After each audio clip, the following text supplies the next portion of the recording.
Check, check.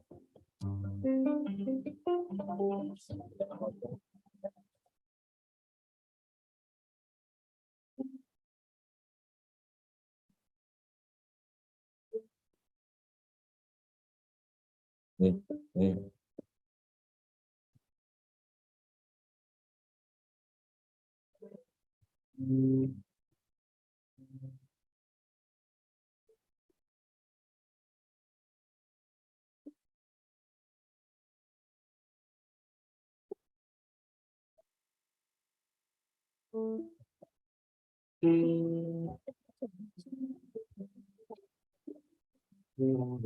Vào thị trường thì chúng ta sẽ di chuyển vào bên trong để chúng ta chuẩn bị bước vào phiên thứ hai của hội thảo ạ.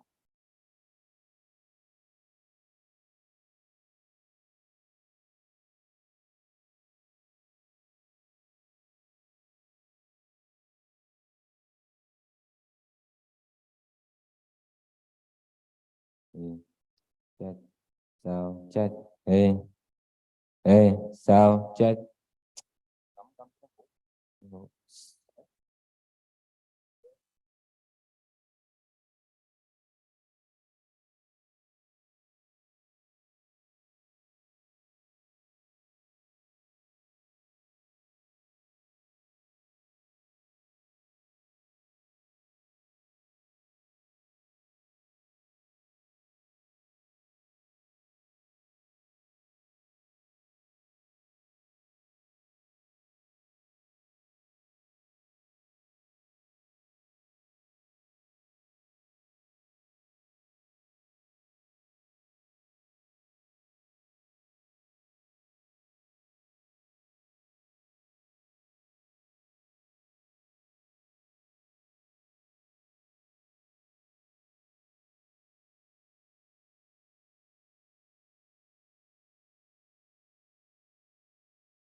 Alo, 1, 2.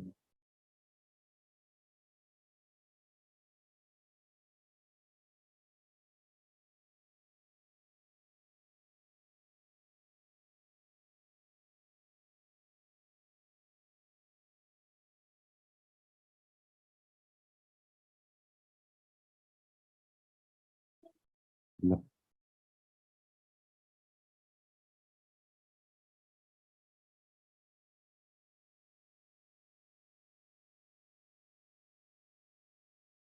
Xin trân trọng kính mời quý vị đại biểu, chúng ta sẽ chuẩn bị bước vào phiên thứ 2 của hội thảo ngày hôm nay ạ.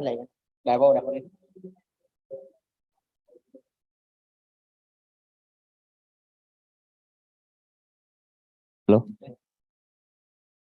Ladies and gentlemen, we are going to move to the session 2. The name of the content of the session is opportunities for cooperation between domestic and international organizations. The chairman is Miss Caroline Taylor, founder of GFC USA.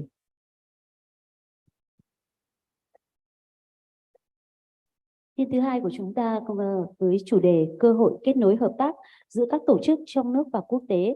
Chủ tọa là bà Caroline Taylor, Chủ tịch Global Cancer Focus Hoa Kỳ.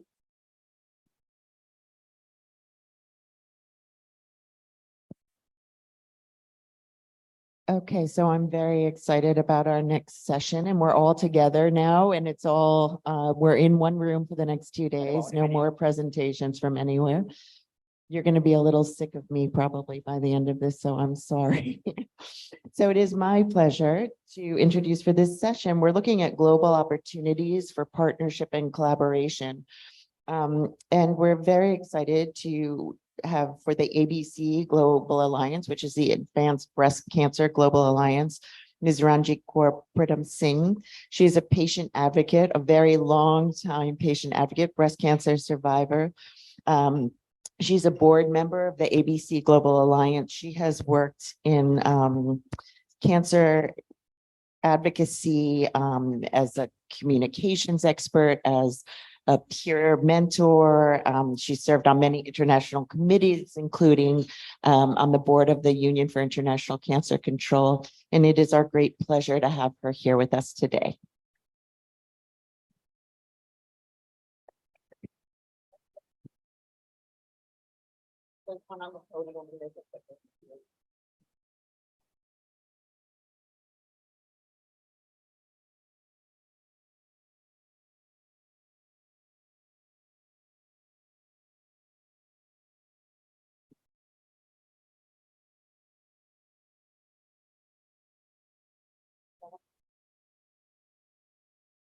Good morning, everyone, and thank you, Caroline, for introducing me to the audience. And I think quite a few people already know me. I will be representing and speaking about the ABC Global Alliance, and ABC stands for Advanced Breast Cancer. So this is Advanced Breast Cancer Global Alliance. And we'll talk about who we are, our mission, and our vision. And it looks pretty small. I hope you can read what is written there. So we're actually a multi-stakeholder platform for all those who are interested in collaborating in common projects that are related to advanced breast cancer around the world. This is actually the ABC Global Alliance is registered in Portugal. And I'll tell you why it is registered there afterwards. So we generally have the ABC International Consensus Conference and Guidelines. So the conference takes place every 2 years. It was originally established as a part of the European School of Oncology in 2016. And later we registered in 2019 in Portugal. Our mission and vision is actually to improve and extend lives of individuals living with advanced breast cancer worldwide and to fight for a cure for advanced breast cancer, to raise awareness of advanced breast cancer and also lobby worldwide for the improvement of lives of people who are living with advanced breast cancer. You can actually find our information in our website, which is the ABC Global Alliance website, and I'll show it to you afterwards. So as I had mentioned, the ABC Global Alliance is registered in Portugal. The president is Dr. Fatima Cardoso, who is an oncologist in Portugal. She's quite famous. I think many of you know her. She's very passionate about advanced breast cancer, and she really speaks her mind. I think she stands up for all of us. We have the board of directors who are, as you can see in the pictures here. You can see me over there with my hair with a different color. They have gracefully changed color now. And we also have the General Assembly, which is one vote for one member organization that takes place. So we have 7 members of the board, and they are actually categorized in different areas, like, for example, representatives of LMICs and various other representatives from different organizations. And we have the area of membership.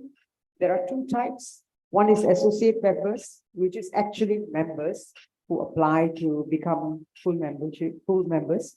And then we have associate observers who don't are not directly related to the activities, but they support what ABC Global Alliance does.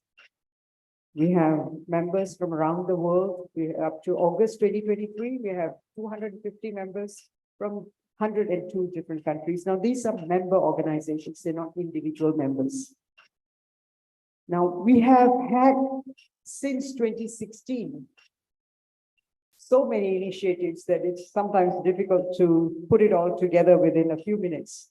So I will just speak about some of the initiatives that we have embarked upon, and most of it is work in progress as well. So we have a global charter, which are actually 10 goals for 10 years.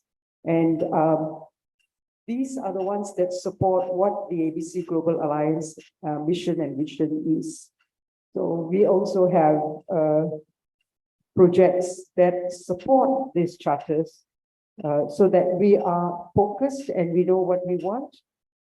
If you want to take a look, do look up in our website for the Global Charter. We have 10 of them, and right now we are focusing on 2 of them.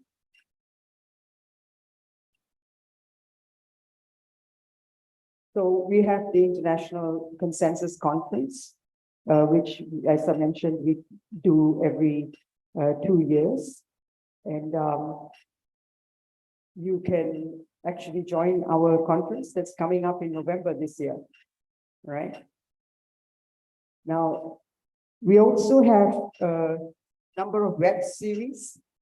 This actually transpired from the fact that we were through the COVID pandemic, and we decided that, okay, we couldn't do one conference, which was during the pandemic. And we decided, why don't we do a web series so that we have people who can join online and be able to participate, and we can have a continuity of discussions and deliberations with regards to our aims and objectives.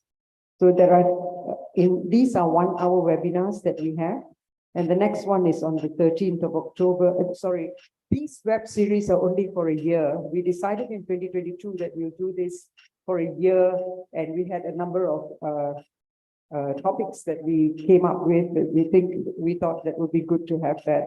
So these are for a year and ends in 2023 October, and most of them are challenging issues that we face, and the development of a new guideline statement as well. Because every 2 years we have guideline statements where we discuss, and these are then recommended to be accepted.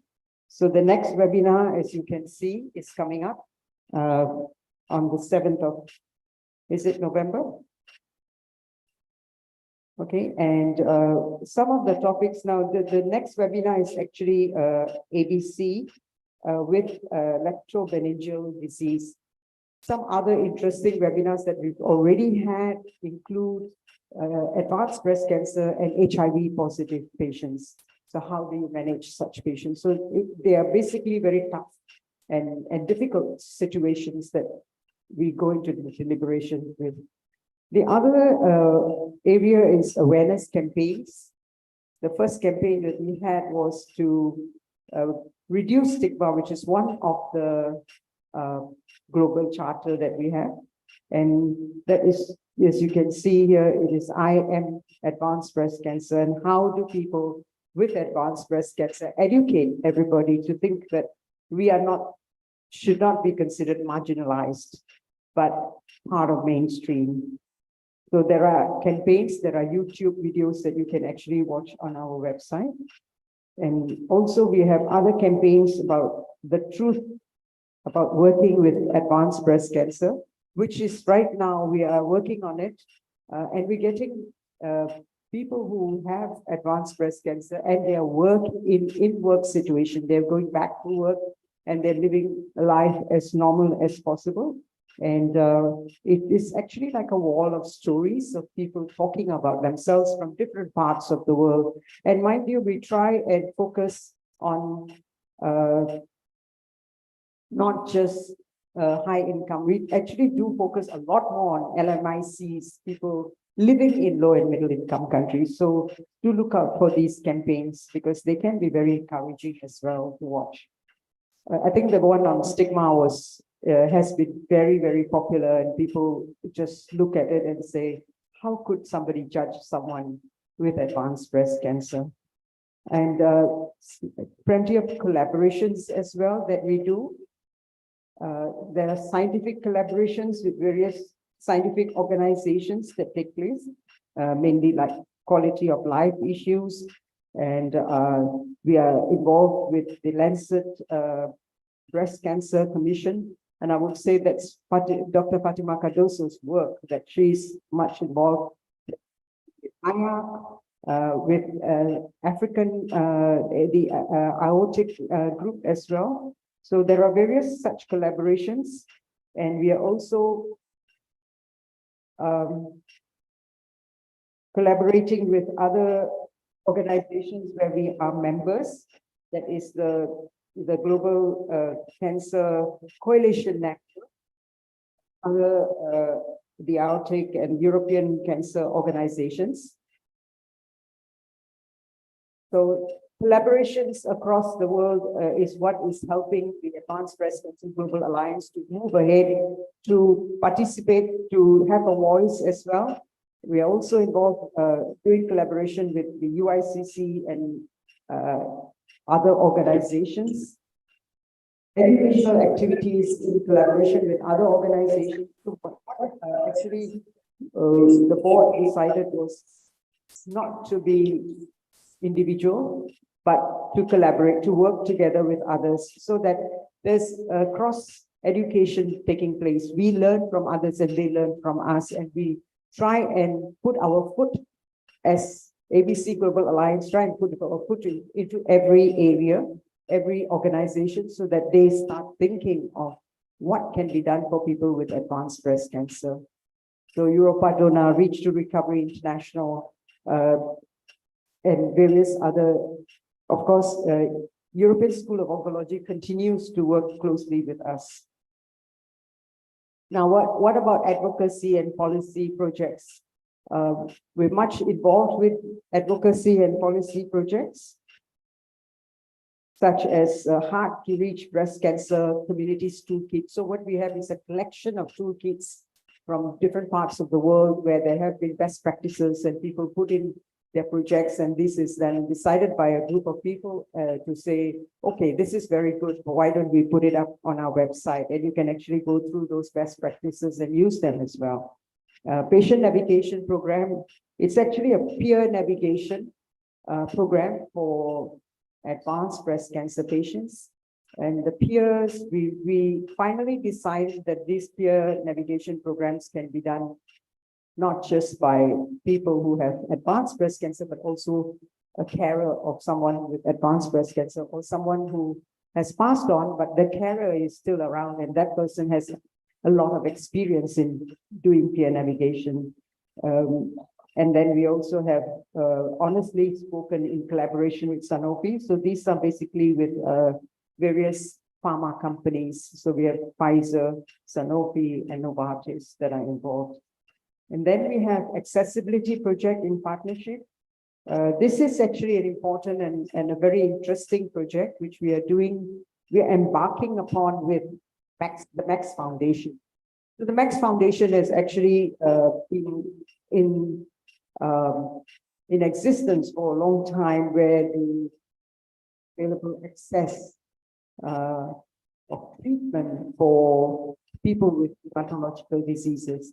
And we are trying to use that same method that they have for them to build the inroads in some of the countries where they already had the system set up. So some of the low and middle income countries that have these projects, like for example, Bahamas, Bhutan, Haiti, Jamaica, Mozambique, we're working through with the Max Foundation to get access for patients with advanced breast cancer for treatment. Then we also have accessible and inclusive website.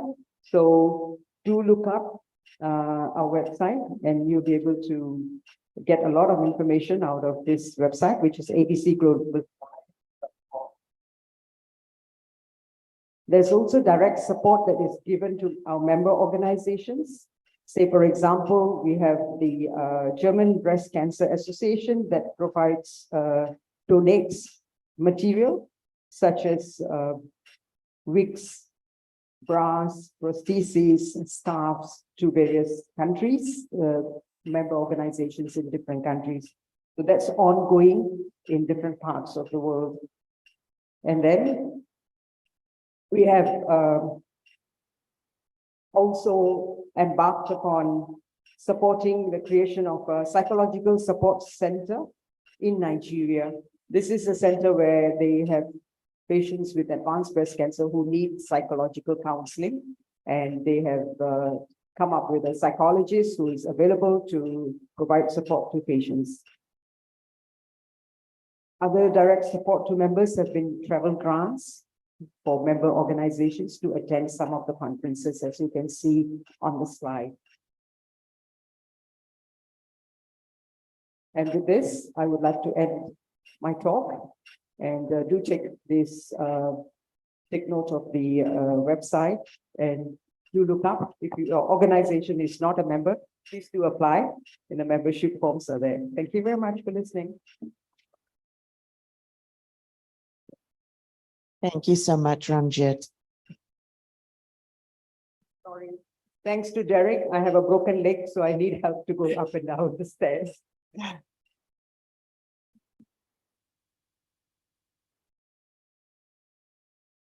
And we're going to, since Derek is already there, we're going to ask Derek to stay. So it's my pleasure really to introduce Derek Zichan. We work quite closely with Derek at Global Focus on Cancer through the City Cancer Challenge. He is the city manager for City Cancer Challenge in Greater Petaling, Malaysia. He has a social science background and experience in global health, and looks at health policy and system strengthening through multilateral engagements and research collaborations. So it's a great pleasure for me to introduce Derek today. Thanks, Derek.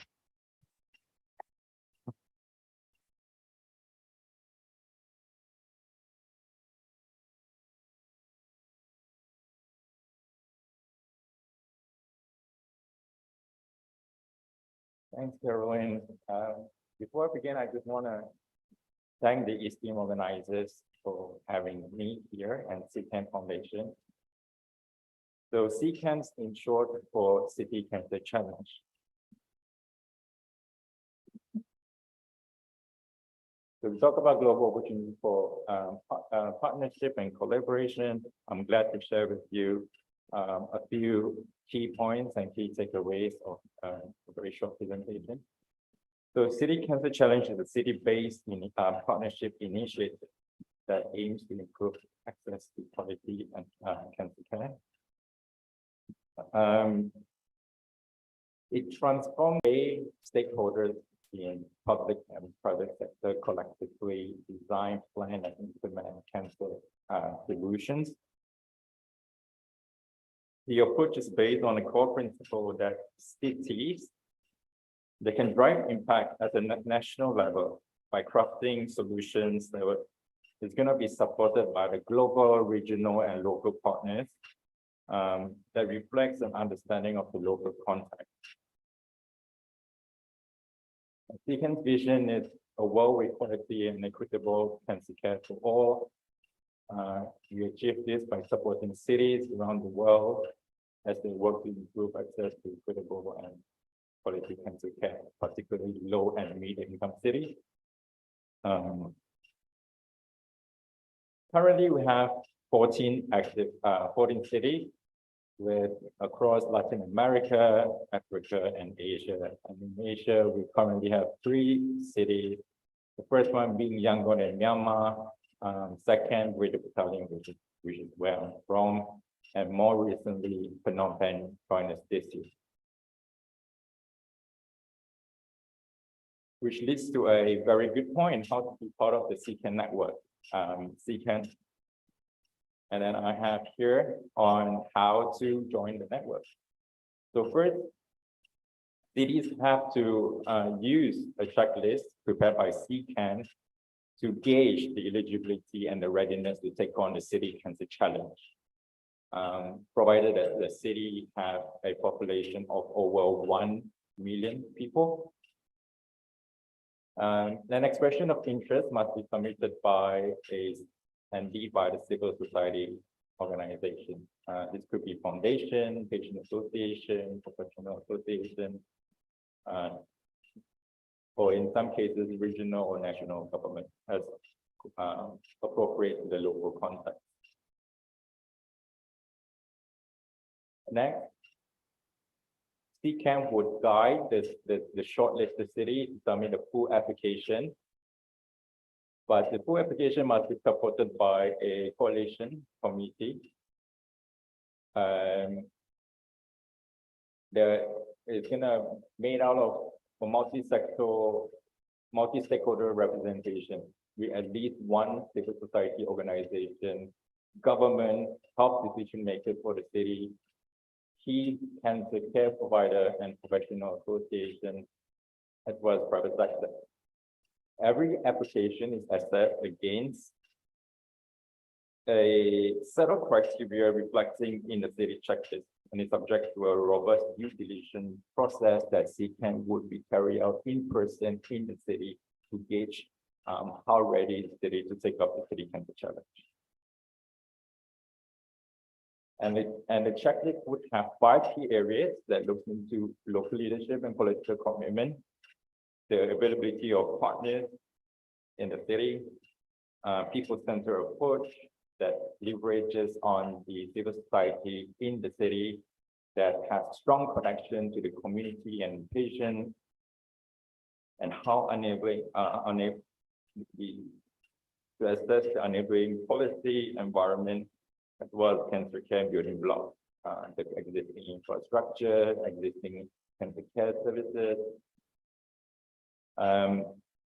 They shortlist the city, want to grow a transparent and process before the final decision is being made.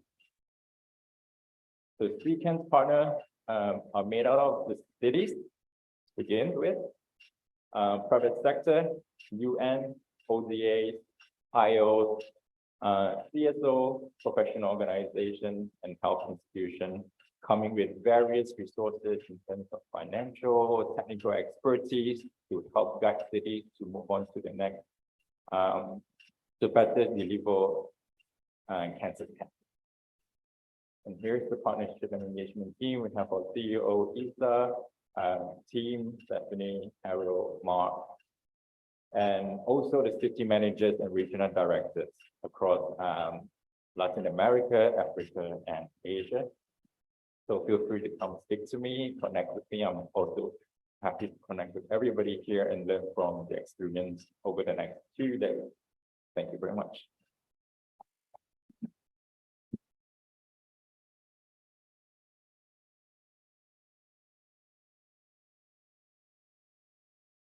Thank you so much, Derek. It's a good opportunity. People can look at the challenges that a city can address on a level, pulling multiple stakeholders together to really try to address cancer control in a different way. Next, we have a recorded presentation from the Union for International Cancer Control, and it's Sabrina Cuccello from the UICC who will share with us a little bit more about what the Union for International Cancer Control is and how we can partner with them. Hey everybody, it's a pleasure to be with you virtually, and I would like to extend a warm welcome from Geneva, Switzerland, where the UICC is based. UICC stands for the Union for International Cancer Control, and we are the oldest and largest organization dedicated to reducing the burden of cancer around the world. We are a membership-based organization with currently more than 1,200 members across the world.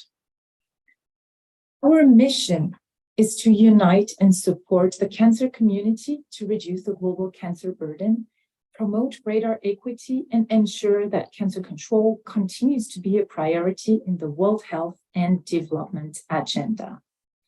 And in line with this mission, we have decided to launch about 3 years ago the Breast Cancer Program.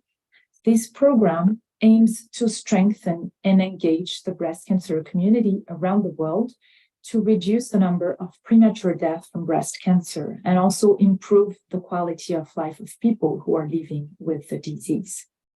This is a multi-partnership program that supports the objectives of the GBCI, and it has a series of activities and opportunities proposed to the breast cancer community. So a few of them in the area of strengthening the breast cancer community are to equip CSOs at a national level to launch novel projects, for instance, through grant making.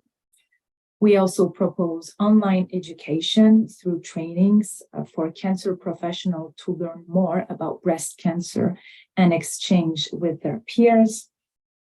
We support the transfer of knowledge of healthcare workers through breast cancer fellowship. And more globally, we engage CSOs who work in breast cancer through different capacity building programs, can be around leadership, around advocacy, or patient engagement. And I will soon give you an example of that. About driving the national action and how we support organizations at the national level, we have been able to support this year in 23 15 projects across the world to advance the early detection of breast cancer and address inequities. And we're happy to see that in these 15 new projects that were launched, 6 are actually based in Asia. And here you can see which they are.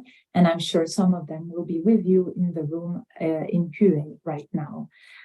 So these projects are really, really diverse, can be around training primary healthcare workers, improving patient pathways, breast health awareness education, navigations program, etc.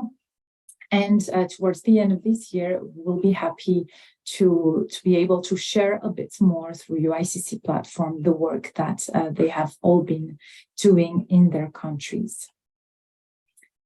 Another example of how we can help to engage breast cancer groups and strengthen their capacity is the patient mentoring program. So we've launched that program a few years already ago in the Asian region, and we currently have 20 patient groups who are engaged in that program. And so they benefit from learning from each other. There is a regional group that convenes regularly that is able to discuss key topics that themselves they select. and also access regional and global opportunities. And all of that is really to support development of the capacity of this group and help contribute to hearing the voices of people living with cancer. And we have 5 remaining seats to join the program because we want to expand this program this year and grow to 25 organizations. So if you are a patient group working in breast cancer, or you know of some other patient group who would be interested in this opportunity, please contact us. And you don't have to be a UICC member to join that group, because by joining the patient group mentoring program, you become a UICC member. I would like also to give you an example of what we do to convene the breast cancer community and help make connections, strengthen networks. And we do that, for instance, through regional events. We organized in May, a few months ago, in Manila, a regional dialogue on women's cancers, where we were able to gather almost 80 participants from 22 countries in the Asia-Pacific region to discuss and share learning on women's cancers. So we, of course, dive into the WHO Breast Cancer Initiative, WHO Global Strategy for the Elimination of Cervical Cancer, and discuss how these two work stream and priorities can be advanced at a regional level. We also had a look at transversal questions such as integrated approaches, health financing, data, UHC, and how to raise the voices of women who are living with cancer. And here I'd like to share with you some findings of the conversations. So this workshop was highly interactive. We had a presentation on the GBCI, and after that, we were able to take about an hour to discuss with the participants in the room what they think they can do to help progress the GBCI and get progress for the targets of the GBCI in the region. So we did survey the participants anonymously to estimate what is their perceived likelihood that the 3 targets can be reached by 2030. And it was interesting to see that the answer is around 2.5, so it varies slightly depending on the targets, with the targets of timely diagnosis being the one with more optimism that it's possible to be reached by 2030. So we can think that these results show that there is some infrastructure, there are some conditions in the regions that are there to be able to get there, but we still really need now some push and progress to be able to make it. But that is based on the feeling and experiences of the people that were present in the regional meeting. So we asked these participants what they think the region can collectively do and what are the priorities to adopt to be able to reach these targets in the coming years. And they came up with these 4 bullet points.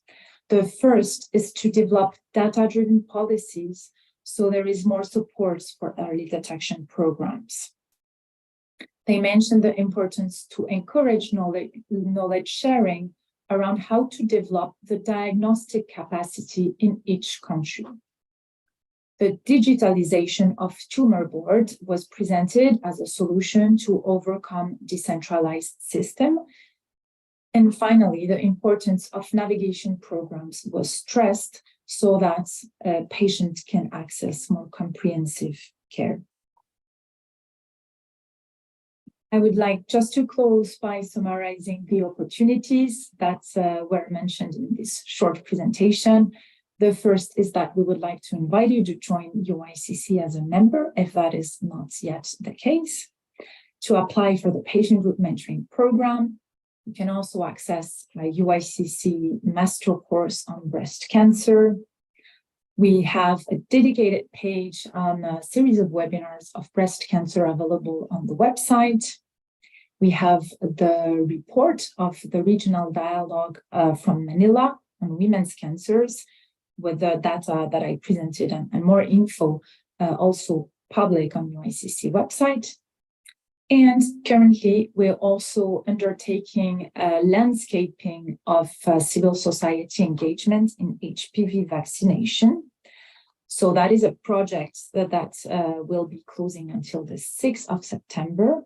And I know some of you work in breast, but also cervical cancer. So I take this opportunity to let you know, if you want to participate to key informant interview, if you are a CSO working in HPV or advocating for HPV, please be in touch with us. Finally, upcoming opportunities. So that is what is going to happen in the next month. Obviously, Breast Cancer Awareness Month is around the corner, and the communication team here at UICC is preparing and updating communication materials, which you will find on our website, and you're free to use, such as social media cards, posters. We will, towards the end of the year, launch an online community for all members to be able to connect and interact virtually. So no need to wait until the next regional meeting that will take place, but members and breast cancer groups will be able to connect throughout the year.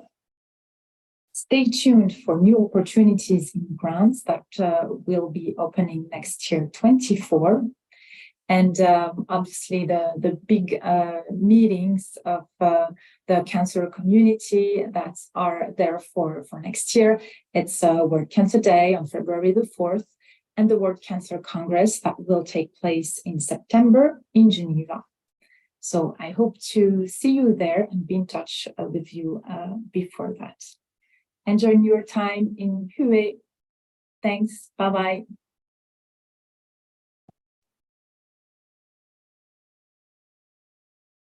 Thank you, Sabrina. Next, I'd love to introduce talking a little bit about the Multinational Association for Supportive Care in Cancer is Professor Bogda Kaswara. She's a senior staff specialist in medical oncology at Flinders Medical University in Adelaide, Australia. She leads their survivorship research program.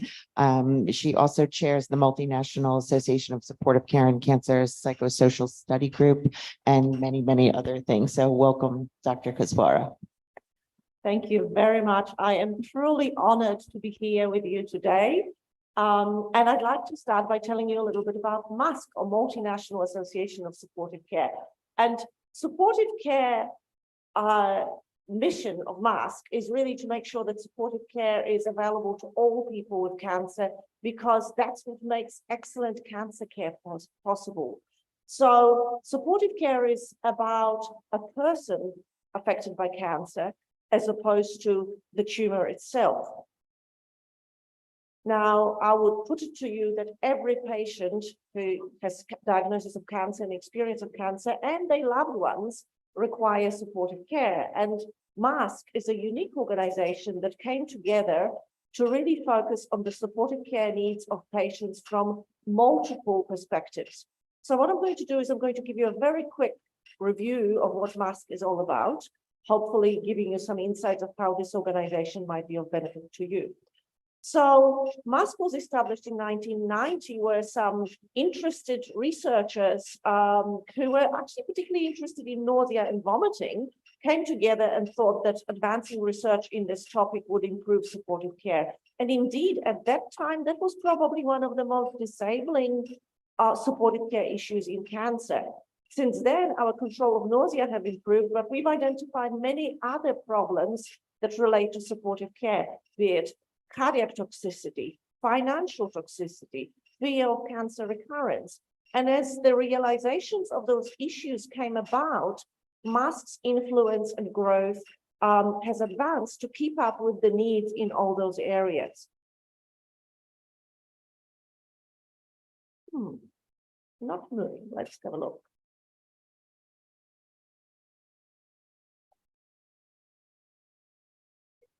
Keep going. Oh my goodness, too sophisticated. So who are we? Well, it's a multinational organization of multiple professions and as of more recently, patient partners as well. So we have members across 70 countries around the globe with representation from medical, nursing, other healthcare professionals, allied health researchers, and patient partners. You could see here that there is indication of our communication, social media, website traffic. So there's certainly plenty of visibility and plenty of areas of involvement. Our membership extends across 70 countries around the world. And in fact, the highest number is from the Western Pacific, as indicated here.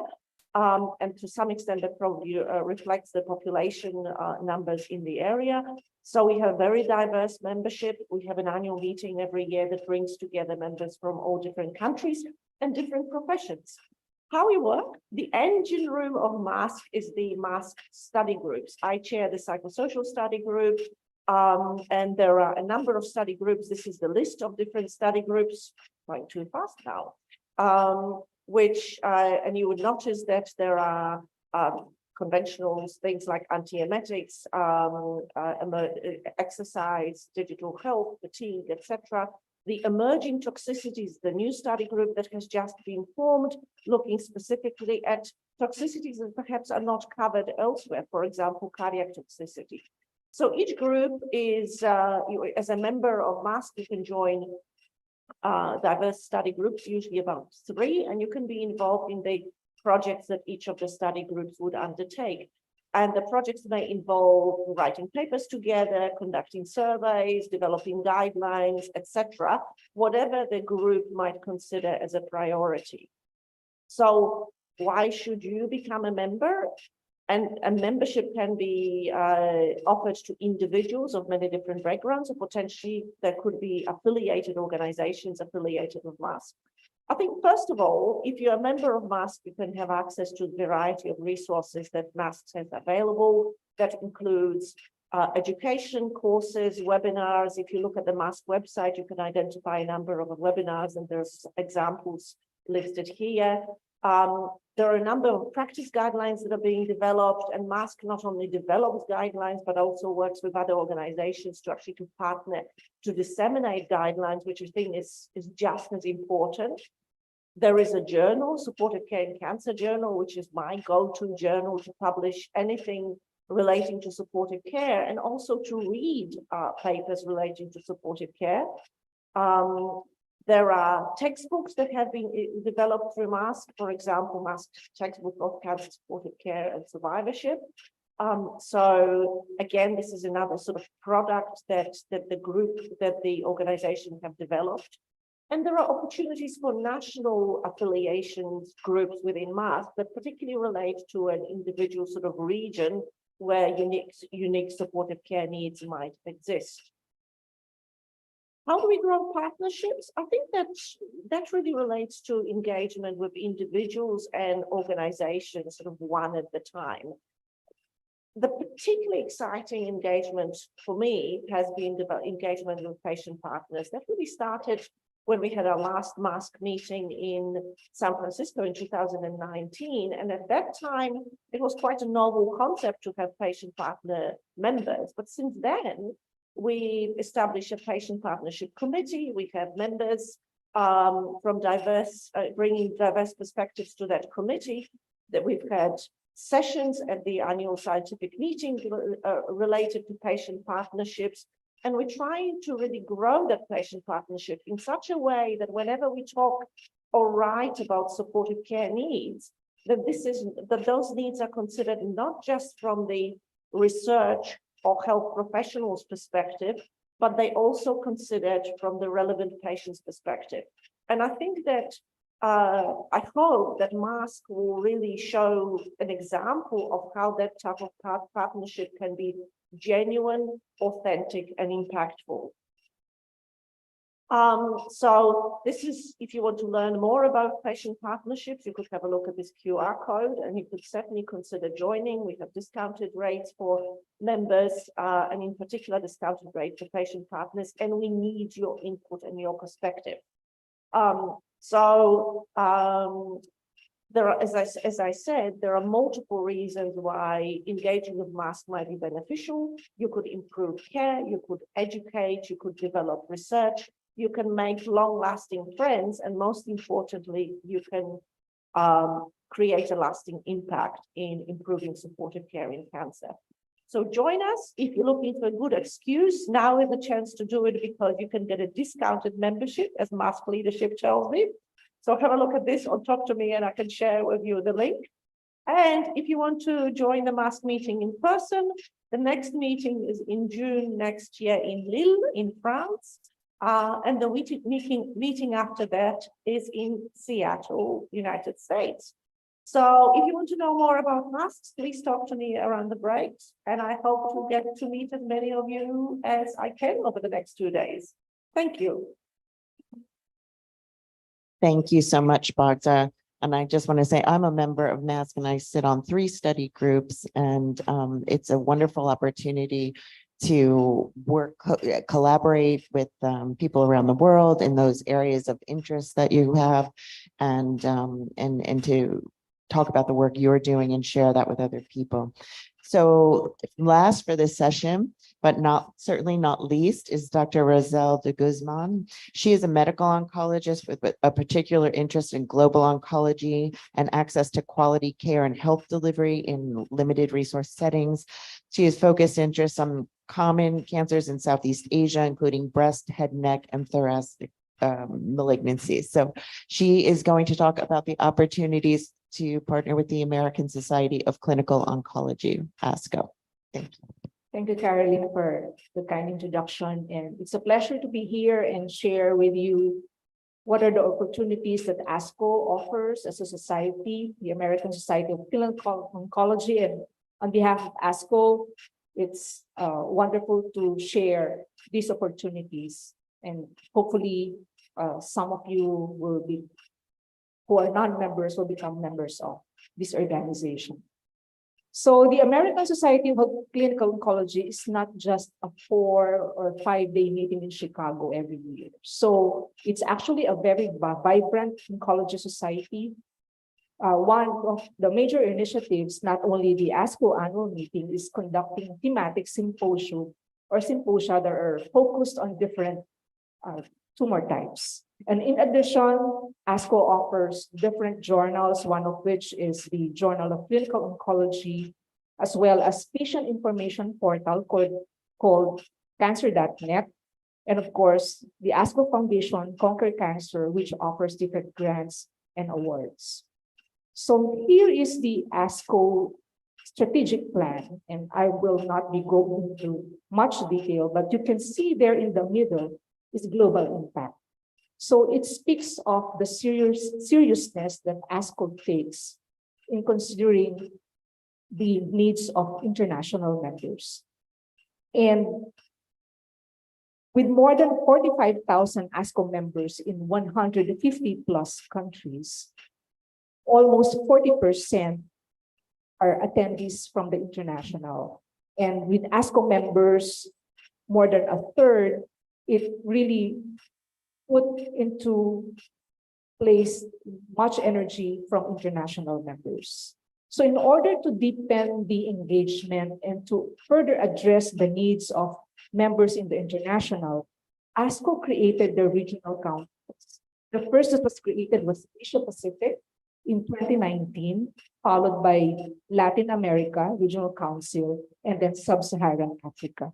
So the regional councils were composed of key opinion leaders in different countries representing each of the regions. We advise ASCO as to how else we will be able to meet the challenges as well as giving the opportunities to address what are the other needs of members in the international.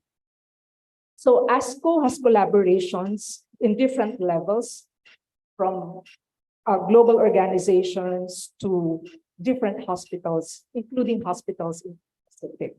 So ASCO has collaborated with World Health Organization, with National Cancer Institute or USNCI, where ASCO helps to disseminate different research opportunities as well as with UICC through the ATOM Coalition or the Access to Oncology Medicines, which was launched by UICC last year.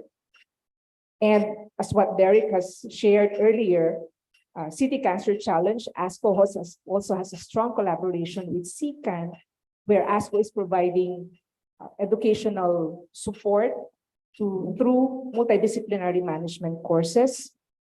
And also through the International Cancer Corps, ASCO is collaborating with hospitals, particularly in Vietnam. ASCO has collaborated with National Cancer Hospital. So through the Regional Council in the Asia Pacific, we have started the collection of Sarawak General Hospital in Sarawak, Malaysia. That's where the International Cancer Corps is being conducted. So this is a program that ASCO offers in low and middle income countries where volunteer members of ASCO provide educational support and train local specialists on how to treat different types of cancer, provide expertise on management as well as multidisciplinary care and palliative courses. So what is ASCO's strategy in order to deepen its global engagement? It's based on 3 pillars: research, education, and quality. So for research, ASCO focuses on different areas, including training, funding, and as well as information. So there are opportunities offered, especially for those members in low and middle income countries, to avail of grants and awards, including the International Development and Education Award and its equivalent idea in palliative care, where ASCO supports young oncologists from low and middle income countries to attend the ASCO annual meeting and be paired with mentors, and that will help them advance their professional careers. There are also other research opportunities like the CDA or Career Development Award, Life or Long-Term International Fellowship, International Innovation Grants, as well as the Global Oncology YIA. So the JCO, Global Oncology, is a specific journal where members from the international are given the opportunity to showcase their work and specifically focusing on resource-constrained settings facing some limitations in the dissemination of their research. Now, for education, ASCO focuses on not only in doing thematic symposia and meetings, but with the skills training as well, mentorship and leadership. So ASCO has conducted global international courses focusing on multidisciplinary cancer management, tumor board development, palliative care courses, as well as cancer prevention and screening for primary care. And most of the models being followed is a train the trainer model in order to be able to cascade the learnings and the knowledge that are being from these courses. So there are an average of 10 to 12 courses being conducted each year with more than 100,000 of clinicians being trained, and 80% of the attendees in these courses report changes in practice a year later. ASCO also has partnered with CBCS through the international joint sessions and webinars. And just recently in 2021, we also started the leadership development program in addition to mentoring programs that are conducted virtually. So ASCO realized the need to train and develop new generation or the next generation of leaders in the different regions. And one important program that was initiated was the leadership development program in Asia Pacific. So for this year, we are starting the second cohort of these 12 young oncology leaders in Asia Pacific. Latin America has also started its own leadership development program, and they have already concluded the leadership program for women in oncology in collaboration with the CT Cancer College Foundation. There are also a digital subscription of a digital book called ASCO-CEP, which is very helpful for oncology trainees who are able to update their learnings and knowledge to keep up with all the oncology information and new updates, and as well as resources for training program directors for those in institutions with fellowship training programs in medical oncology. So there are a list of resources for them. ASCO also is promoting the interest of medical students and residents in the area of oncology, and there are program benefits that include access to networking as well as abstract presentation and forum. Here are the list of resources for trainees and fellows. In addition to networking at ASCO meetings, there's also a connection community and support in virtual mock job interviews and training workshops. So equally important is the opportunity that ASCO gives to patient advocates, and there are opportunities for patient advocates not only during the annual meeting, but also providing educational resources, research news, and opportunities to be more involved and contribute to ASCO. So these are the wide range opportunities and engagement that ASCO provides for patient advocates. Patient advocates may be involved in different committees, advisory groups, and involvement as well in different educational support programs. So during the ASCO annual meeting, there are patient advocate programs, and nearly 600 patient advocates attend with scholarships awarded every year since 2007, being supported by the ASCO Foundation, the Conquer Cancer Foundation. So cancer.net is the online portal that's very useful for patient information and advocacy. And last, the strategy that ASCO uses is the quality in order to not only provide education. Of course, the ultimate goal is improving the care of patients with cancer.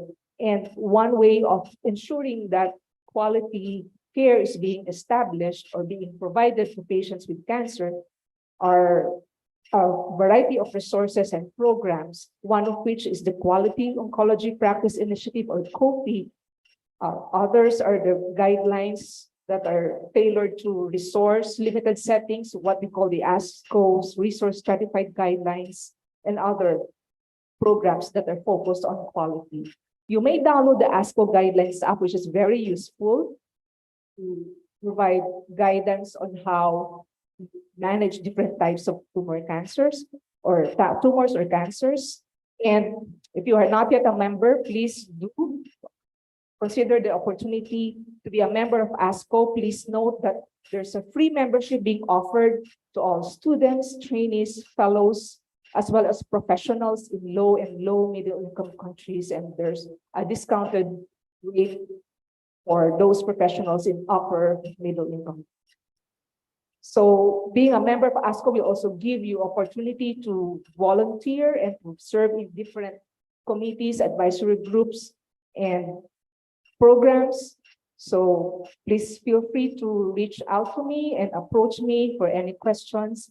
And you can take note of the email of ASCO International Affairs International at asco.org if you have any other further questions. Thank you very much.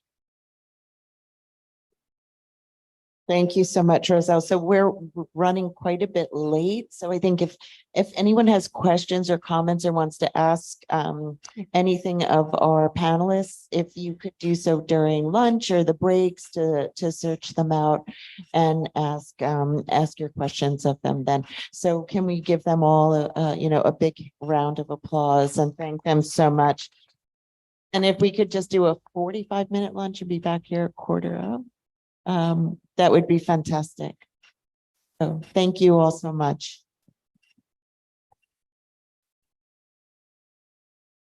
Vâng, xin cảm ơn chủ tọa bà Caroline Taylor và các báo cáo viên Sau đây ban tổ chức đã chuẩn bị một phần quà cảm ơn tới chủ tọa bà Caroline.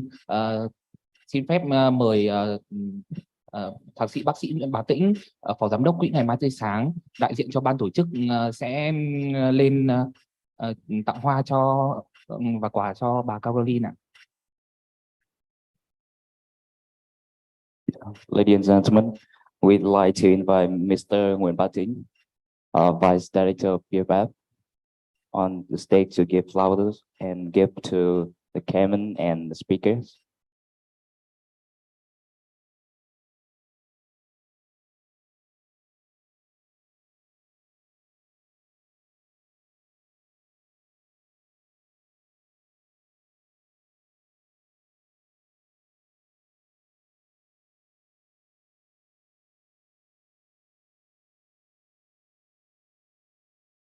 Vâng.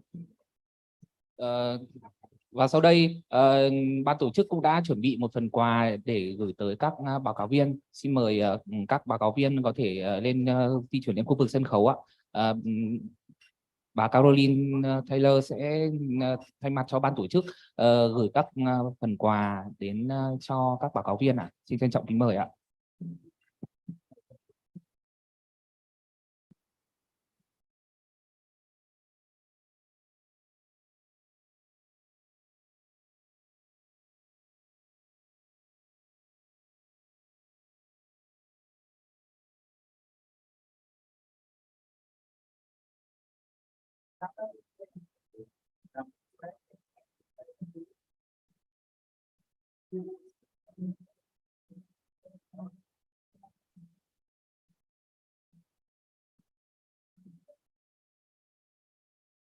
Vâng, xin trân trọng cảm ơn ạ.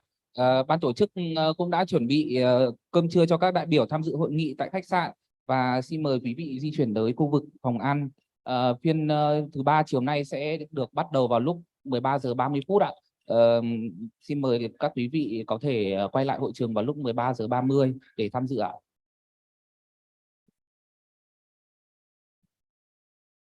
13 giờ 45 phút ạ. This afternoon session will be starting at 1:45 p.m. Thank you.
Vâng.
Exactly.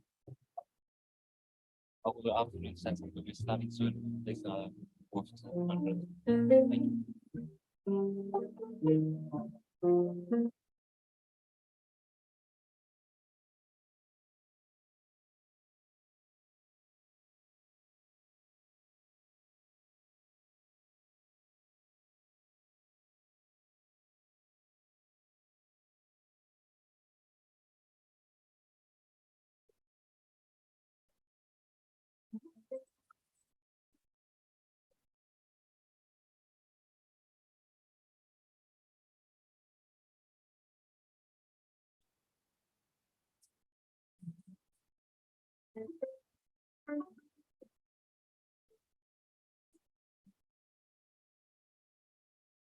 you.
Xin chào quý vị đại biểu, còn ở phía ngoài hội trường chúng ta sẽ vào bên thảo.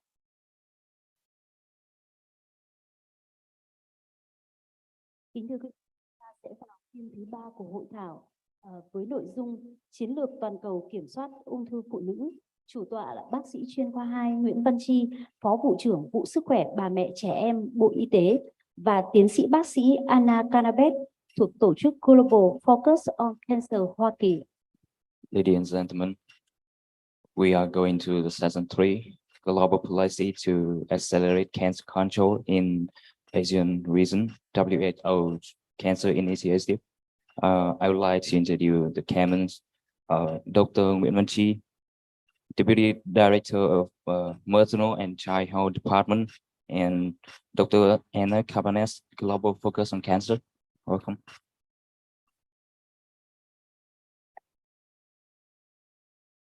Quý vị đại biểu, thì buổi sáng nay chúng ta đã nghe hai chuyên đề.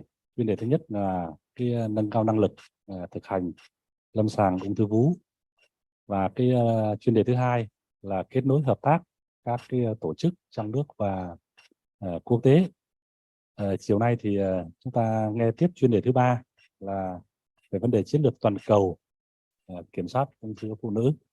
Thì để mở đầu cái buổi chiều nay, xin giới thiệu tiến sĩ bác sĩ Pata Basu sẽ trình bày cái chương trình sàng lọc ung thư của Trung tâm Nghiên cứu Ung thư Quốc tế IARC. Xin mời.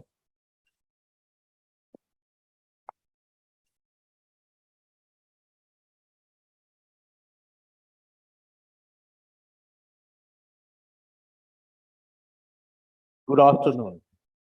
At the outset, I must thank Professor Hype and my good friend Alan Taylor for inviting me to deliver this talk. I come from the International Agency for Research on Cancer, which is the WHO's cancer research organization with a focus on cancer control, cancer prevention, cancer early detection, and especially to issues that are relevant for the low and middle income countries. A few years back, we launched a project which is cancer screening in 5 continents. In short, we call CanScreen 5. If you go into the website or just search for CanScreen 5, you will get to know about this project. Now, why did we go for this kind of global project? Firstly, it is a single repository of information on cancer screening across different countries.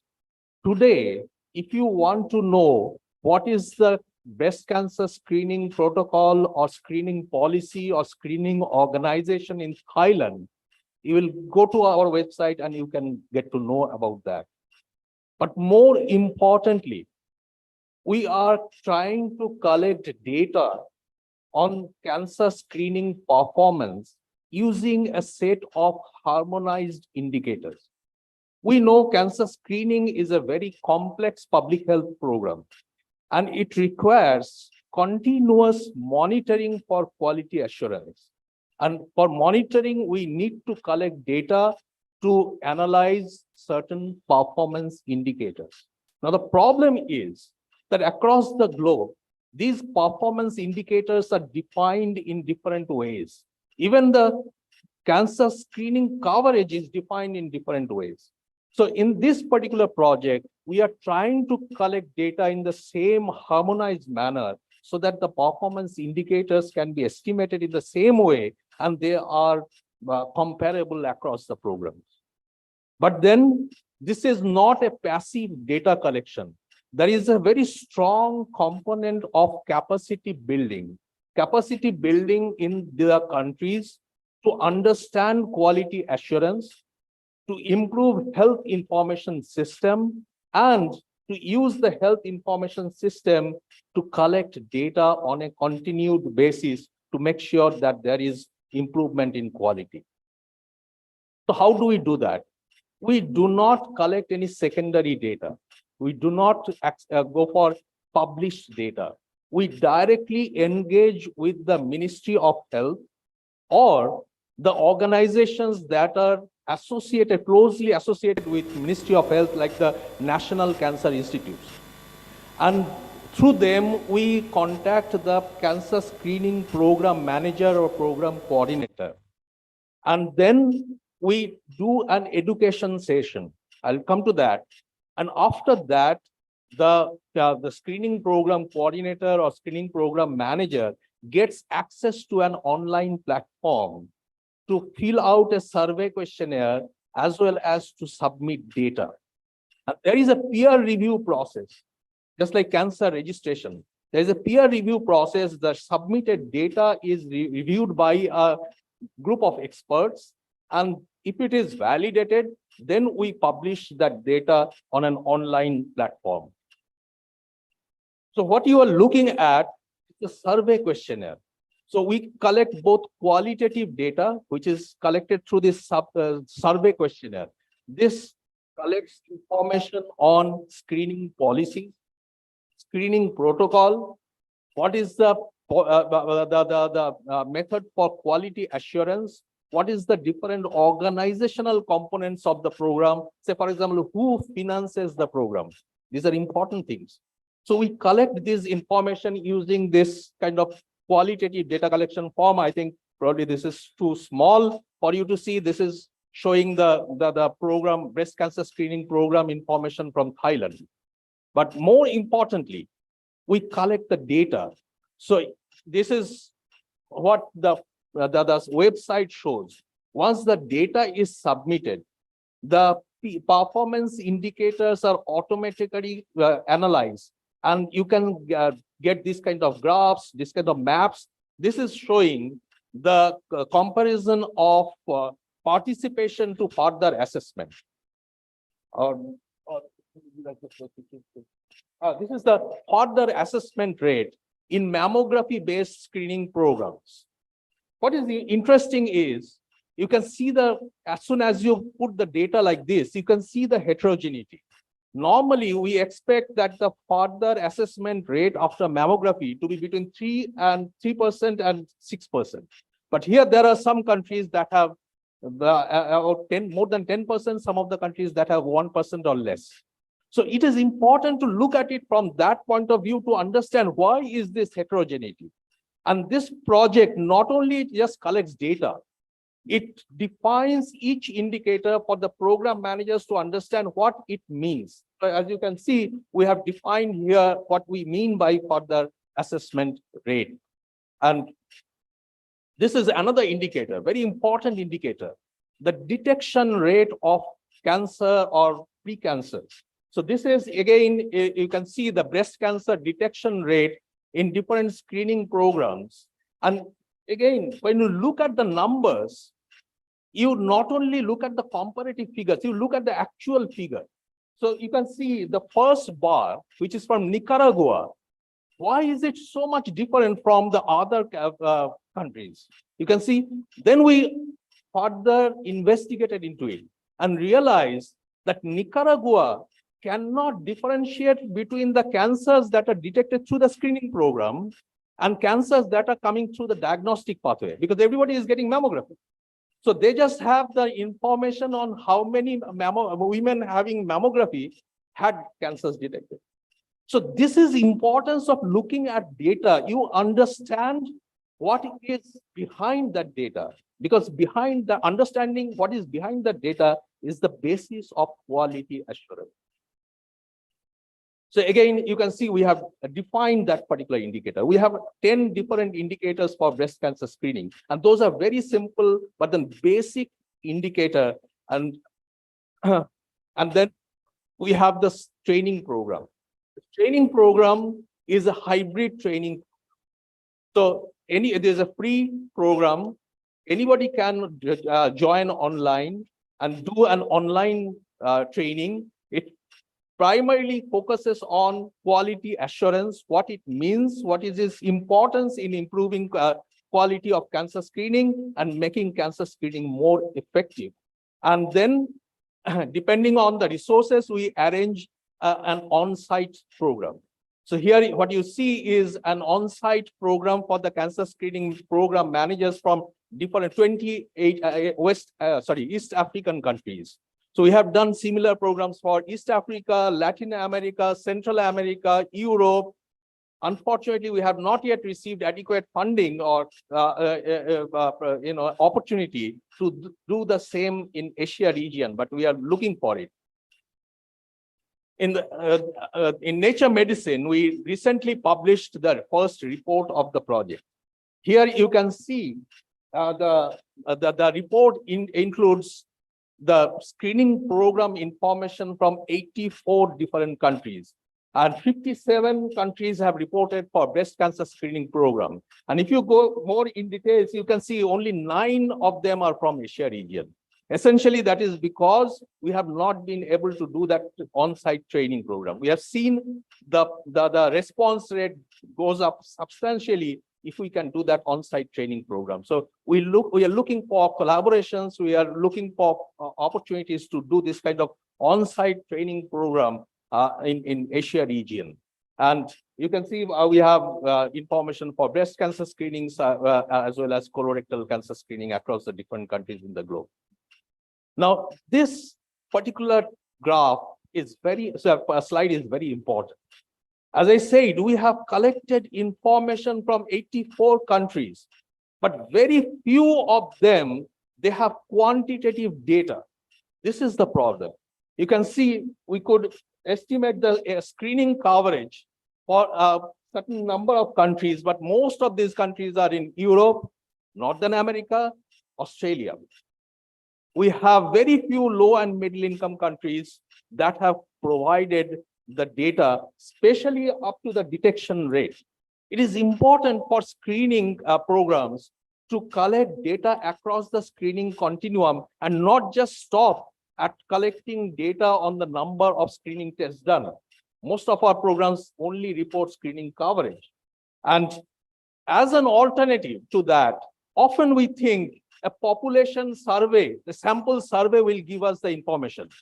Here I am showing you the comparison in different countries between the population survey, the coverage reported through population survey, and coverage reported by us from real figures. You can see the discrepancies in many of the countries. There's quite a lot of that.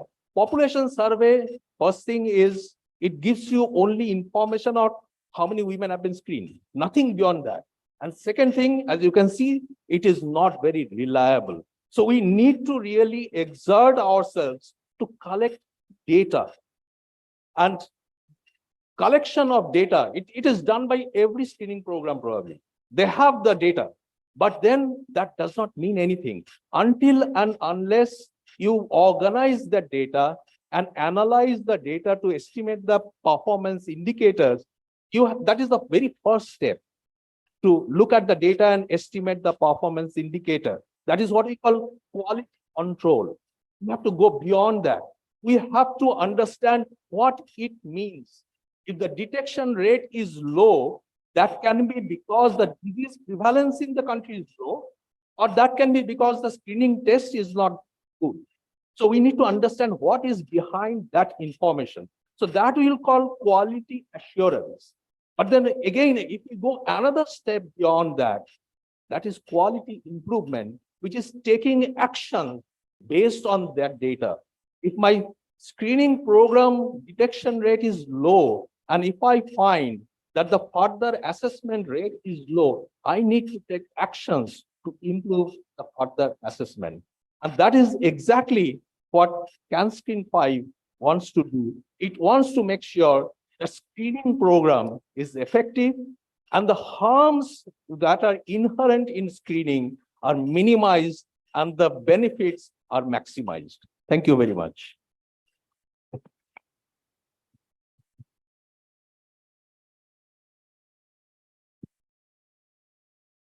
Thank you, Dr. Basu. This was very, very interesting. Thank you very much. Our next speaker is Dr. Ben Anderson. He is a professor of surgery and global health medicine at the University of Washington. And since 2019, I think, He is the lead of the Global Breast Cancer Initiative at the World Health Organization. He couldn't join us today, but he sent us the presentation. Thank you. It's an honor and a privilege to be able to present to this group again this year. What we'll be talking about is the Global Breast Cancer Initiative. Last year, we talked about the framework that we had launched, and what we're going to discuss today is where do we go from here? What's next? So as a reminder, the Global Breast Cancer Initiative has 3 pillars. The 3 pillars provide this structure for how we address the Global Breast Cancer Initiative. The overall objective is to reduce breast cancer mortality by 2.5% per year, because that would save 2.5 million lives over a 20-year period. You see in the lower left, a group of 10 countries that have reduced breast cancer mortality by approximately 40% between the 1990s and the present time. That is a reduction of between 2 and 4% per year. So a 2.5% reduction is not fake or artificial, it's real. It's what actually took place in the 1990s. The question is, how do we translate this to limited resource environments that have some but not all of the tools in place? And the thesis is that we use the 3 pillars following the patient pathway: the pre-diagnostic interval, the diagnostic interval, and the treatment interval. During the pre-diagnostic interval, this is where patients initially present to the system, either because they have a clinical symptom such as a lump or thickening, or because they are part of a screening program. It's important to remember that very few countries can actually afford and to set up a screening program that is effective and functional. When they have findings, they go to the second pillar where diagnostic workups take place. The target is for 60% of the invasive cancers to be stage 1 or 2 at diagnosis. That's because every country that has succeeded in reducing breast cancer mortality had at least 60% of invasive cancers crossing this threshold. This involves health literacy of the public. If we're educating women and screening them for cervical cancer, this is also an opportunity to provide education about breast health. What are these lumps and thickenings? What is one examining for? Why would one come in early in order if one of these findings were to take place? But we also have to educate the providers so that they too recognize early stage disease and refer them for diagnostic workups. We have training programs, and these are appropriate and necessary steps to achieve that early stage of diagnosis. The second interval is where we identify patients who have abnormalities and take them through that clinical workup. That means a clinical evaluation, diagnostic imaging, tissue sampling, and pathology. It is not feasible to set up a diagnostic unit at a standard primary care unit. This is generally in the district facilities and or secondary care where this takes place. We need to be able to sort out who has benign findings and who has cancer, because for 10 women presenting with a lump, 1 of them will have cancer. For 1,000 women who undergo a screening mammogram, fewer than 5 will have cancer. And so this is really, these are really important steps.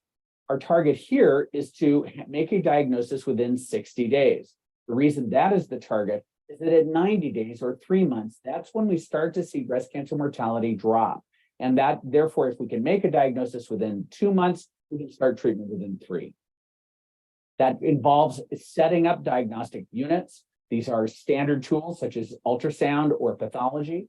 We may use leapfrog technology such as PCR. We might be using fine needle aspiration. It has to be adapted to the environment. We remember that it's the navigation through this system of primary, secondary, and tertiary care. That's what makes this effective versus ineffective if patients are not routed in the correct ways. Our goal here then is that 60-month target, and this can be achieved. It needs to be measured as well.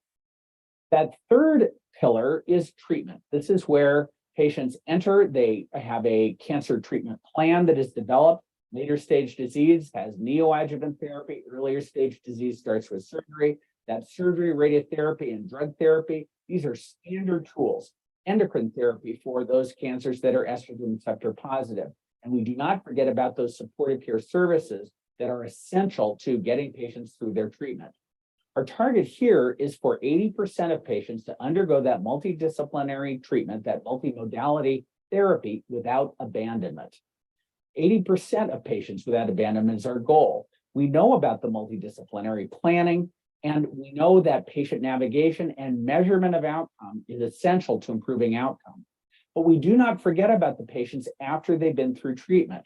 When they need to return to the community, we must avoid financial toxicity. Stigma is an issue. They need to have follow-up care. And that is all necessary in order to make this system functional. The comprehensive management of the 3 pillars is where we're headed. Why abandonment? If you look here at, this is data from Sub-Saharan Africa, looking at 5 Sub-Saharan African countries. Of those patients that started treatment within 3 months, only half completed their therapy. That is the worst of all worlds. That means that if you get half of the therapy, you get the side effects, but without the clinical benefit. It means the medications were wasted as well. But if we don't measure who is getting the therapy all the way through, then we lose this opportunity for improving on outcome. Here in that environment of Sub-Saharan Africa, the blue bars illustrate actual 3-year survival, which is low. But if we improve treatment by getting them through that abandonment, if we are successful in getting the patients such that 60% of the invasive cancers are stage 1 or 2 at diagnosis, and if we're able to provide access to those patients, you can see that the elevation with the red, green, and yellow bars, that is the outcome that can be anticipated in Sub-Saharan Africa. This is why we think about abandonment as being an important issue. But how are we going to implement this? What is our strategic implementation? We need for each of the 3 pillars to have approaches. Pillar 1, training and capacity building. Countries have to do this work from the inside. You cannot helicopter in, fix breast cancer, and leave. That second pillar, timely diagnosis. This requires having data systems that are harmonized. And there are existing systems that can be used. And then facilitation of care. How do we get patients through these systems? What we're working on in the Global Breast Cancer Initiative framework, now that it has been published, is to have a training workshop for policymakers and program managers so that they can do their own assessments to determine what they need to do. This is a partnership with City Cancer Challenge, CCAN, that we're working with. We want to use existing systems such as DHIS2 modules so that we can follow the patients through their system in order to reduce time to diagnosis and treatment. And patient navigation, just like education, this may be one of the most important tools that we need to have in our toolkit. It's how we make our way through the system in ways that are effective, even when they are not obvious. And so patient navigation, this is one of the first technical briefs that we're going to be approaching, and we're going to work with CCAN to develop a training course and train the trainer how to navigate patients through the 3 pillars. In summary then, breast cancer is an index malignancy. If you can address breast cancer, there are a lot of cancers that you can address, and it becomes the basis for organizing health systems to provide that resource-appropriate early detection, diagnosis, and treatment of the 3 pillars. Those 3 pillars and the key performance indicators that we reviewed, this provides a framework for the healthcare system to define roadmaps whereby stepwise sustainable improvements can be achieved. That monitoring and evaluation framework based upon those 3 pillars is where we identify where the gaps are, do root cause analysis so that we can identify where underperformance is taking place and improve these systems in a stepwise fashion. Ultimately, we believe that the Global Breast Cancer Initiative framework can be a catalyst for change by developing approaches that are relevant to women's cancers and women's health throughout the life continuum. Thank you very much for your attention today.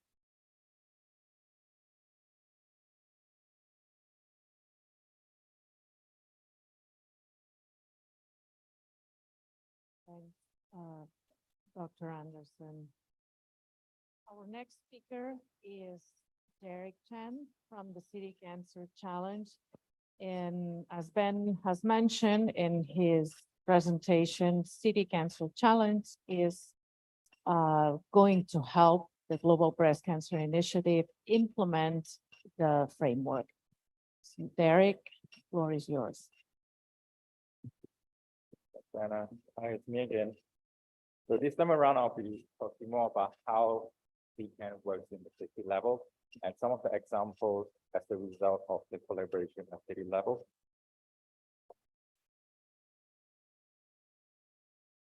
So CCAN has developed an innovative framework to improve access to cancer care that for the first time leverages the city as key enablers in the health system response to cancer.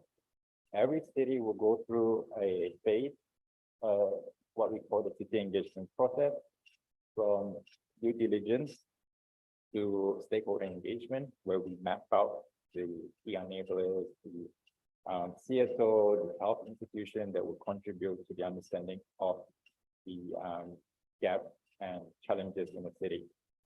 And then we will employ the needs assessment. I can talk more about that later. And then once we have the knowledge, the insight, the detail that is very unique to each city, we can come up with solution planning through a bottom-up approach, and therefore start to develop projects to help to accelerate cancer control plan and ultimately contributing to patient outcome. CCAN will stay in the city for 2 to 3 years. That's the general understanding, but it's unique to every city. As you can see in different cities here, we're in different phases. In Greater Berlin, where I am, we're right now planning and prioritizing the solutions that can be implemented in our city. So the bottom-up approach means that we have to have local enablers. So the committee set up is, the first one would be City Executive Committee. They are the key decision makers, the drivers of the CCAN initiative. Usually the leaders in cancer care for multi-sectoral. This could be Ministry of Health, representative, or the director, deputy director of National Cancer Institute, City Council, state health departments, public and private hospitals, academia, patient advocates, CSO, specialists in cancer registry, and health insurers.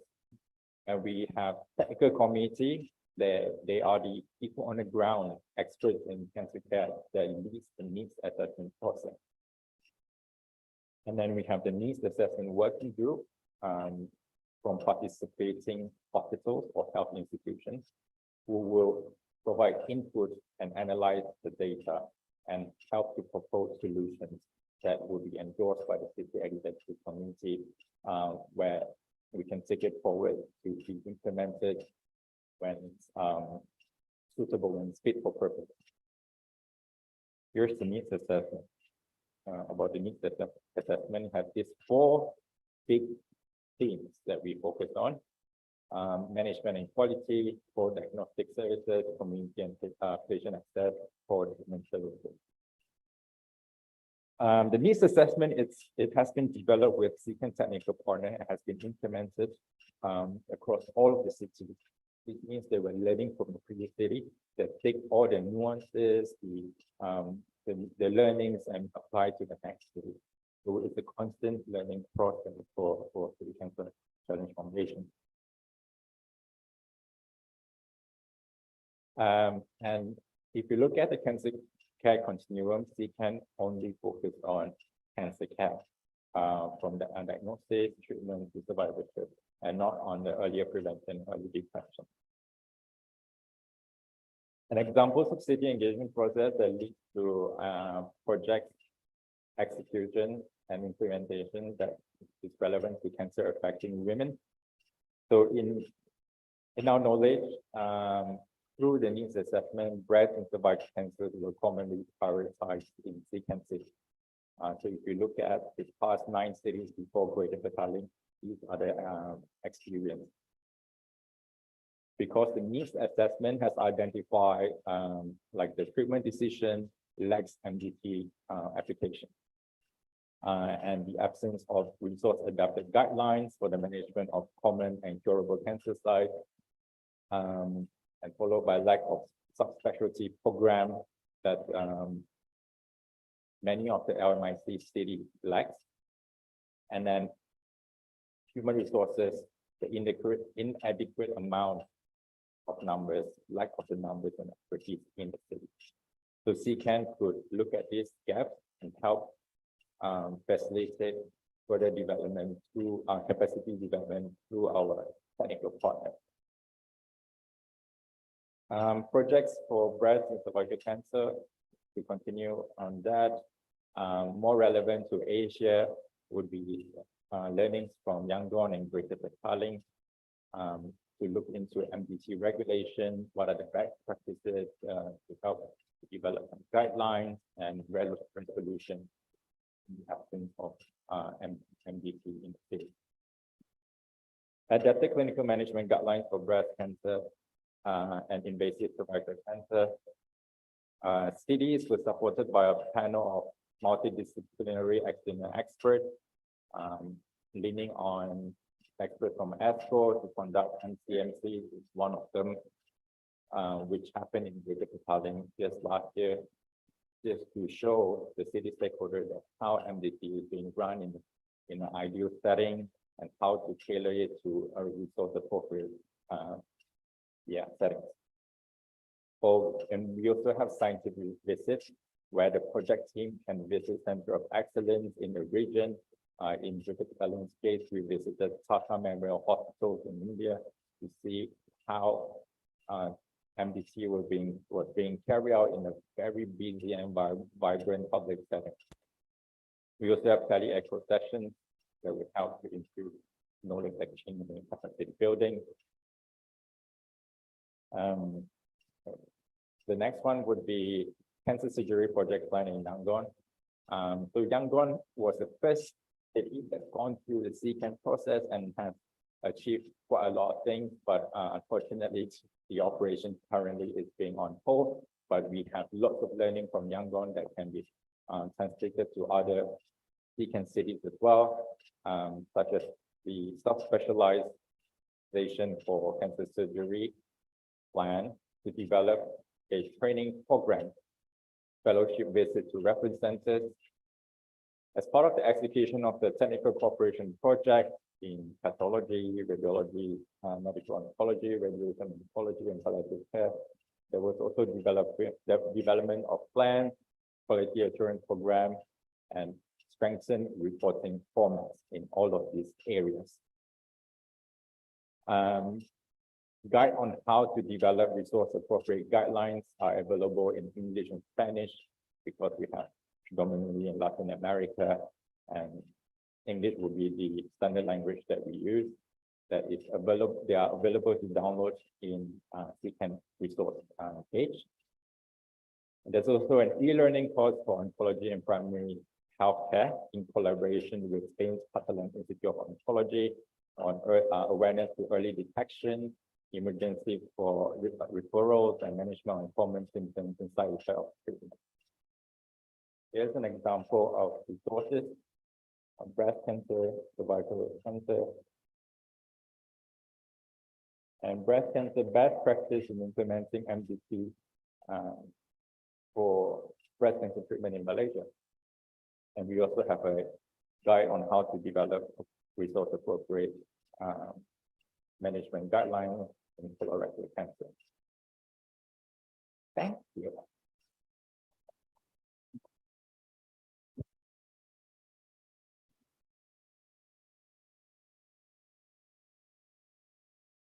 Thank you, Derek. Our next speaker and final speaker is Dr. Wu Yin Ling from Malaysia. She's the professor of obstetrics and gynecology at the University of Malaya and a consultant gynecological oncologist in University Malaya Medical Center. She's going to speak about cervical cancer today. It is a little bit different. It's not breast cancer, but it shows the implementation of the cervical cancer elimination strategy.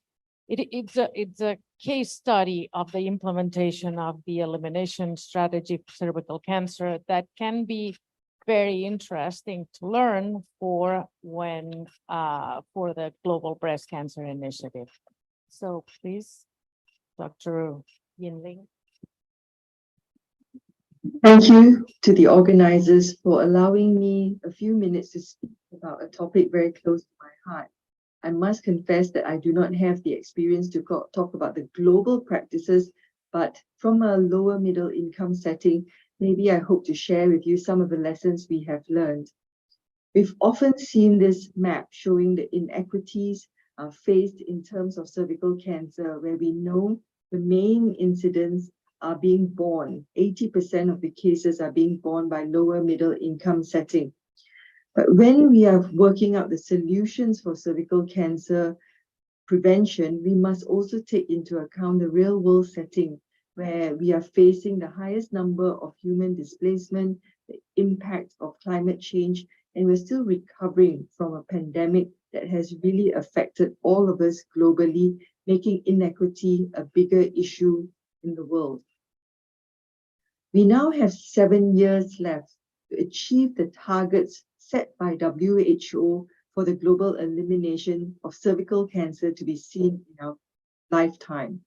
This is to ensure that 90% of girls are to be vaccinated against HPV, 70% of eligible women are screened twice a lifetime with HPV test, and thirdly, 90% of those who screen abnormally are treated appropriately in their setting. In terms of tackling non-communicable diseases and from the perspective of an investment, the elimination and prevention of cervical cancer has been shown to be one of the most cost-effective, if not cost-saving, investment that we can make as a government or a country. You can see here, vaccination, screening, even if it's opportunistic, is considered a best buy. And therefore, from a governmental perspective, this can be argued in terms of an investment and not such a big issue with cost.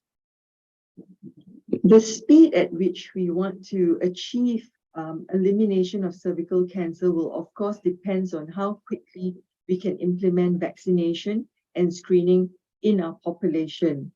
Now, we've often heard that we have the tools and we have the vaccines to ensure that elimination of cervical cancer can be achieved in our lifetime. But it's really important to know that as health professionals and policy makers, with all our scientific knowledge, we need to also figure out what patients want and what they need or perceive that they need to improve their own health. We need to be able to deal with all the uncertainties surrounding trust, belief, and perception. And we saw this very clearly with how we dealt with COVID. And therefore, if we were to look at practical solutions, we need to take the users into account.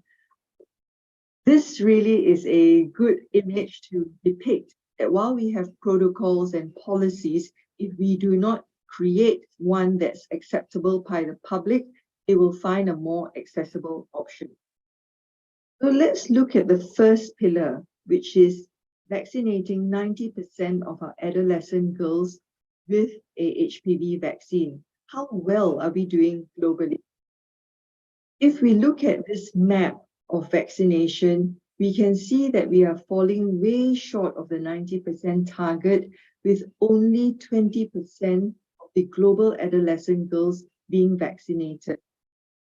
What's more worrying is that if we look at the trend of HPV vaccination uptake, there has been more than 20% reduction of the global HPV vaccination when over the period of the pandemic. Now, how do we overcome this? As a result of the pandemic, national immunizations programs have been stalled. Notwithstanding just the HPV vaccination, other vaccines such as those for measles or pertussis have also suffered this decline. This is not just seen in low-income countries, but also in high-income settings where the school programs were significantly affected during the pandemic. WHO has issued a statement to say that if we do not catch up and if we don't do anything soon, whatever gains that we have made will be lost. And therefore, the call to catch up on HPV vaccination has been made. Fortunately for us, recent data has shown that a single dose of human papillomavirus vaccination in the adolescent population does afford good protection against cervical cancer.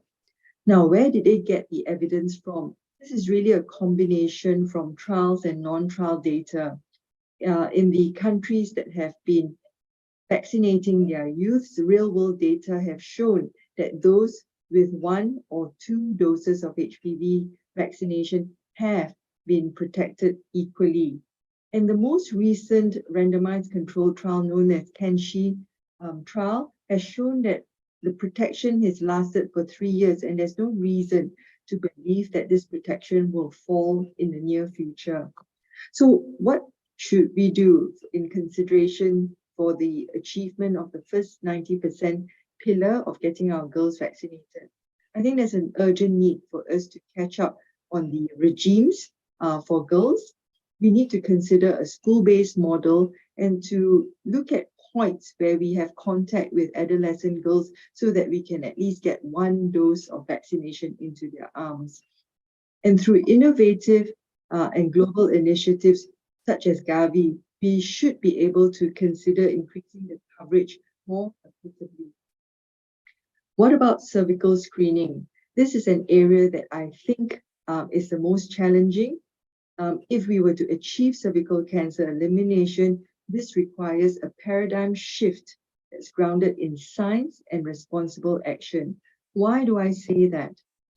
For a long time now, the randomized controlled trials and data suggest that HPV PCR testing is definitely more accurate and sensitive in picking up high-grade pre-malignant disease than the conventional pap smear.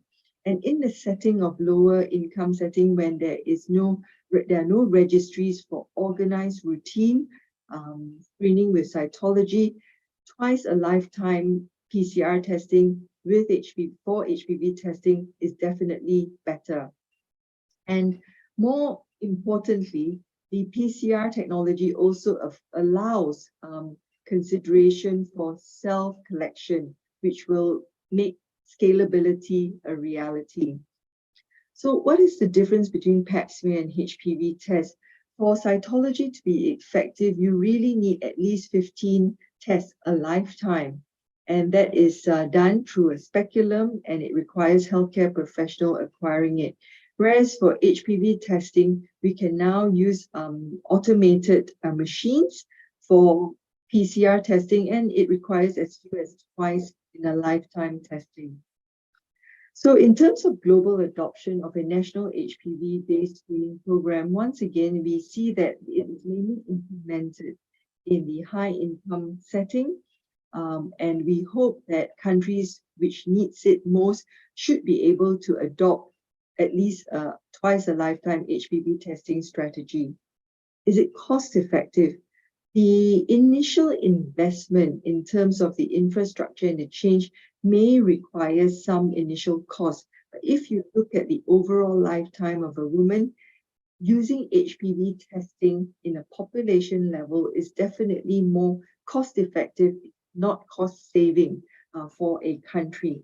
And this has been modeled in various settings globally. Another silver lining that has come out from the pandemic is that many countries now have the capacity for PCR molecular testing because of the equipment that were purchased and used for COVID pandemic.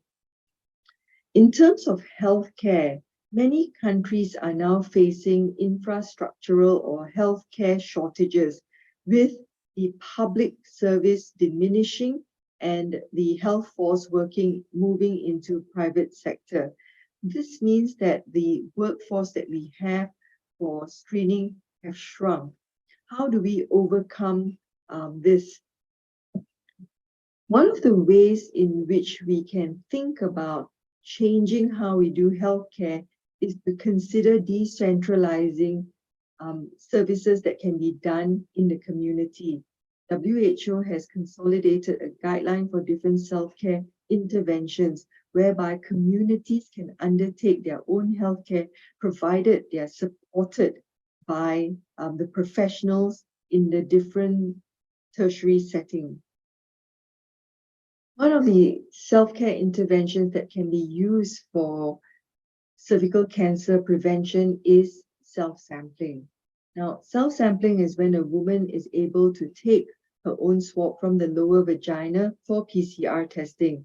This method has been shown to be as effective as a healthcare professional acquired sample, provided the right PCR testing is used on using a clinically validated platform. So to give you an example of how this is carried out in a project called a Program ROSE in Malaysia, is when a swab and a mobile phone can be undertaken to perform screening in the community. So very briefly, Program ROSE is a program that consists of education, teaching the women to perform their own swab and to educate them on what their results mean. The swabs are then taken to a laboratory where a clinically validated PCR test is undertaken. So far, the results the invalid testing has only been around 1%. Using digital technology, we are able to link women to care, where the team at the Rose Foundation will ensure that women who test positive will be linked to tertiary care. And I'm glad to inform you that 90% of women with abnormal results have been linked to care. So in practice, the workflow for Program ROSE is very simple. The screening, the registration, and the education of a woman takes approximately 10 to 15 minutes. And the flexibility of the program is such that it can be done at primary care clinics or community screening setup. For example, the screening test can be undertaken at religious centers such as mosques, temples, churches, and the gurdwaras. We can also bring the swabs to remote settings such as those in the indigenous population, where we can then bring the swabs back to the lab for testing, and the results can be then conveyed to the women using their mobile phones. And to find out more about this program, you can actually visit their website. But self-sampling is not just for those in lower income setting. We've seen Australia now offering self-collection to all women who choose to have their own swabs taken. And this has also been replicated in different high-income settings. But if we were to change to HPV testing, we really need to deal with the issues of perception, education, and communication. To give you an example, we conducted a study in Malaysia very recently, and we asked the doctors what they thought about a woman being HPV positive. Sadly, 23% of the doctors thought that the women deserve what they got. And really, we can see that there are elements where there is the potential to discriminate women who are tested HPV positive. From patients' perspective, many are extremely worried with a positive result, with up to 73% of women experiencing severe anxiety. So if we were to roll out such a program, we really need to deal with the myths and misconception. And this is equally important than just setting up the testing program, to deliver education in a format that the public and the healthcare professionals understand. Now, the third pillar is to ensure that the women who are screened positive are treated. And this, we need to scale up the workforce very quickly. Many countries who do not have the tradition of high screening uptake will now have to deal with the increase in treatment of women. And fortunately, there are ways now to ensure that women can be treated in a simpler fashion, such as using the thermal coagulator. So thermal ablation, I think, will be a game changer in that women can be treated with a simple mobile equipment that's not too expensive. For countries who had invested in a VIA, a workforce that's familiar with visual inspection with acetic acid, they can now be trained to perform thermal ablation. We must also remember that the number of radiotherapy machines may not be readily accessible for those who need it. And so if we were to address equity, we need to take into account the availability of screening, treatment, and vaccination for all, supporting those who need it most with the most intervention. So practically speaking, I'm going to end it with this. Cervical cancer elimination is indeed a best buy. We do need to reinstate vaccination or start in the countries that have not started, particularly now that we can use a single dose regime. In terms of HPV testing, while it's associated with an initial cost, the overall investment is cost effective or even cost saving for countries and governments.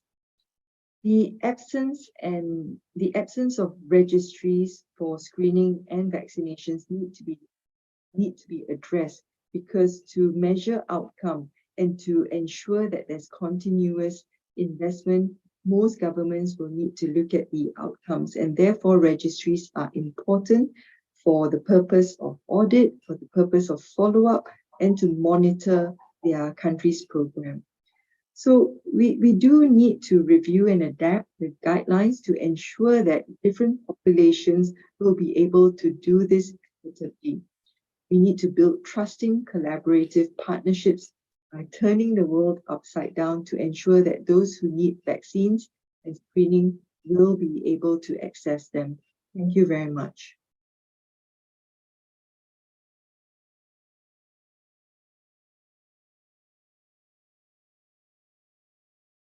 Thanks to speakers of this session. Thank you very much for sharing your project.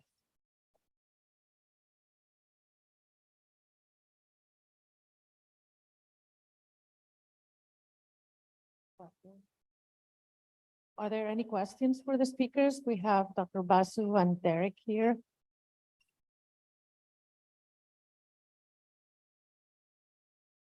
They're going to be around today and tomorrow. So if you if you feel like you know that something wasn't clear, you can definitely approach them.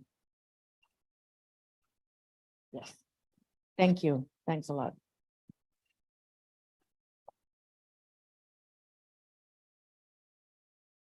Xin trọng cảm ơn chủ tọa và các báo cáo viên. Trong cái hội thảo ngày hôm nay thì ban tổ chức chúng tôi đã chuẩn bị quà lưu niệm để tặng cho chủ tọa và các báo cáo viên.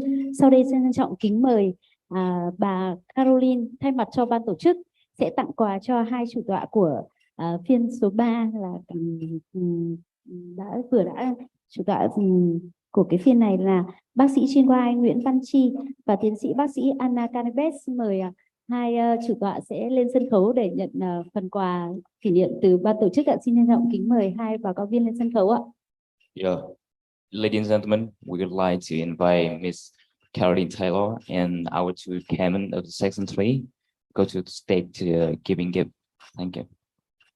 Xin trân trọng kính mời bà Caroline sẽ lên sân khấu để thay mặt cho ban tổ chức tặng quà cho hai chủ tọa của phiên thảo luận số 3 này ạ.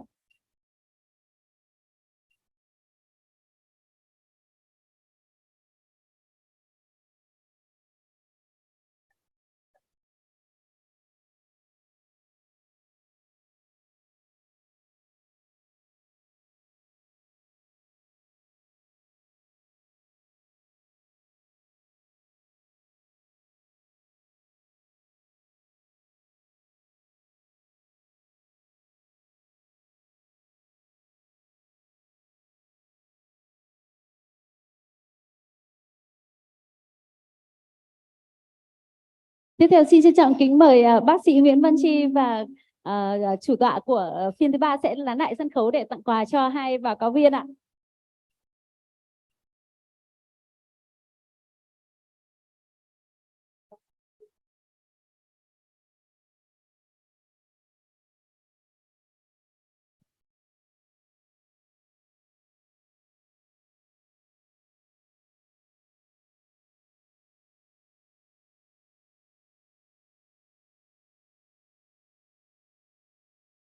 Xin quý vị ở phía dưới hội trường sẽ cho một tràng pháo tay thật lớn để cảm ơn chủ tọa cũng như báo cáo viên của phiên số 3.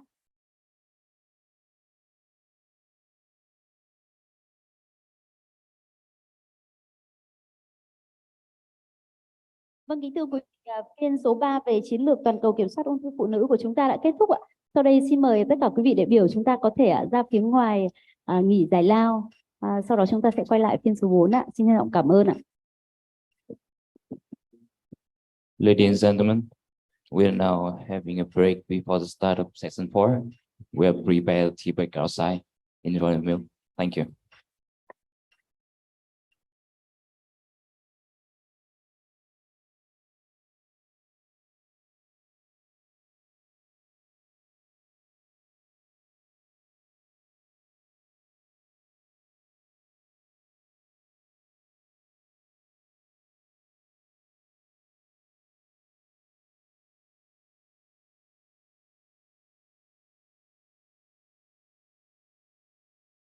I'm the first speaker for session 4.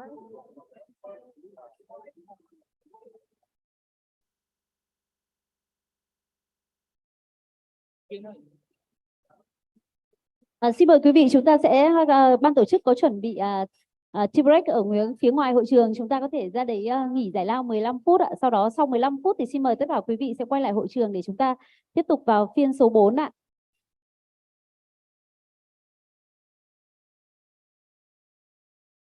Phiên số 4 của chúng ta với nội dung tiếp cận sàng lọc, chẩn đoán và điều trị, tác động và cơ hội trong kiểm soát ung thư phụ nữ thì sẽ diễn ra vào lúc 15 giờ 15 phút ạ. Xin mời quý vị sẽ chú ý ạ.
Em mời các anh chị em ở Rose ạ, mình lên sân khấu mình chụp bức ảnh lưu niệm.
Thưa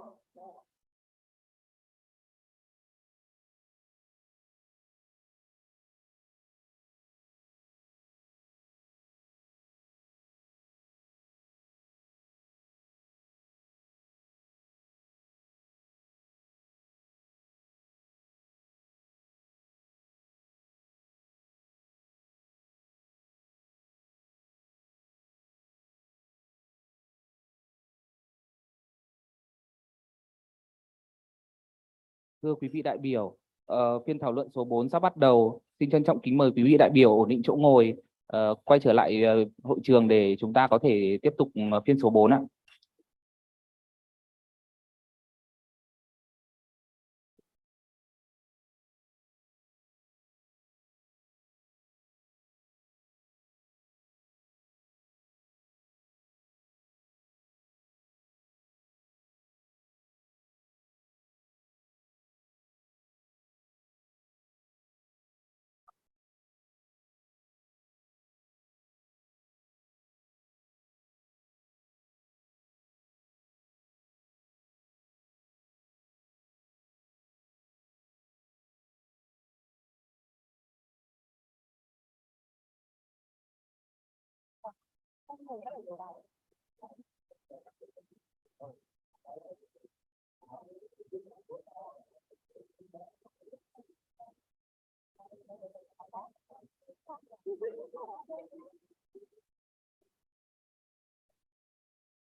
Vâng, xin trân trọng kính mời các quý vị đại biểu ổn định chỗ ngồi để chuẩn bị bắt đầu phiên làm việc thứ tư ạ.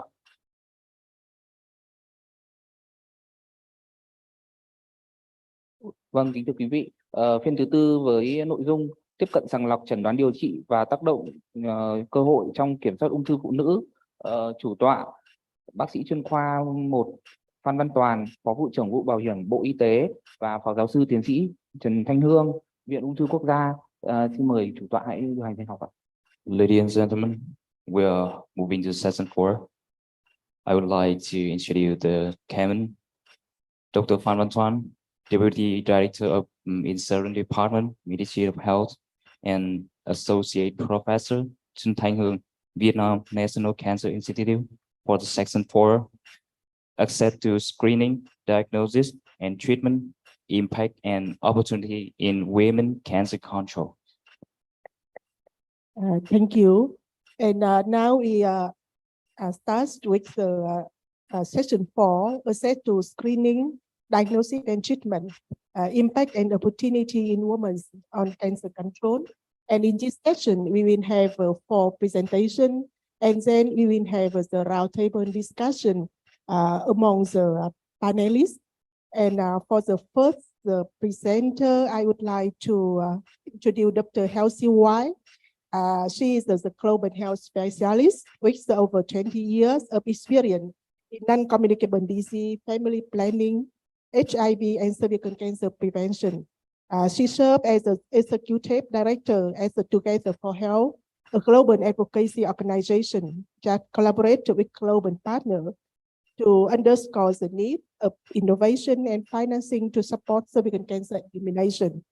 Halsey holds a doctorate in public health from University of Alabama at Birmingham, and she will present about the result of the study of APEC country on the women's cancer. And I know that the report have just launched some day ago. And Dr. Halsey, please. Thank you, Dr. Huang. As Dr. Huang said, I am Dr. Heather White, and I first want to say thank you very much for the organizers for inviting me to be a part of this conversation. I've learned a lot and really have enjoyed the discussion so far. And what a beautiful city we find ourselves in. Just a note to say this is really an exemplary place to spend a few days. So thank you. On behalf of the APAC Women's Cancers Coalition, which I'll talk more about in the course of my presentation, I'm happy to present the findings from a report which we've just released this week on women's cancers, particularly breast and cervical cancer, and the policy domains around each of these cancers. So I'll begin by saying that when we put together this report with our friends and colleagues at the Economist Intelligence Unit, we realized, of course, as I'm sure you all know, that there is an urgent need to address both of these cancers within Asia Pacific, as it counts for the greatest burden worldwide. And both cancers are growing in terms of incidence. If you look at breast cancer, over 1 million cases in the APAC region, accounting for 45% of the global burden. Whereas cervical cancer, you have over 350,000 cases, accounting for just shy of 60% of global burden. And of course, in the absence of making any fundamental changes about how we address these diseases, the incidence is growing. So we really do have, from an epidemiological perspective, an opportunity to urgently address both cancers.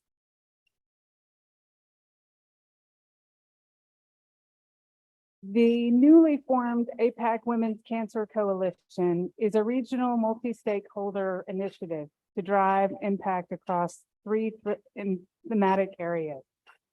Those are integrated policy solutions to offer person-centered policy perspectives and across the entire continuum of care for both of these cancers. To look at how can we leverage public-private partnerships to plug fiscal gaps, to improve coverage, and to create a coordinated and streamlined response. And thirdly, how do we put in play innovative technologies that we know are both scalable and cost-effective in these countries and across the region? So our coalition is relatively new. The partners include the Economist Intelligence Unit.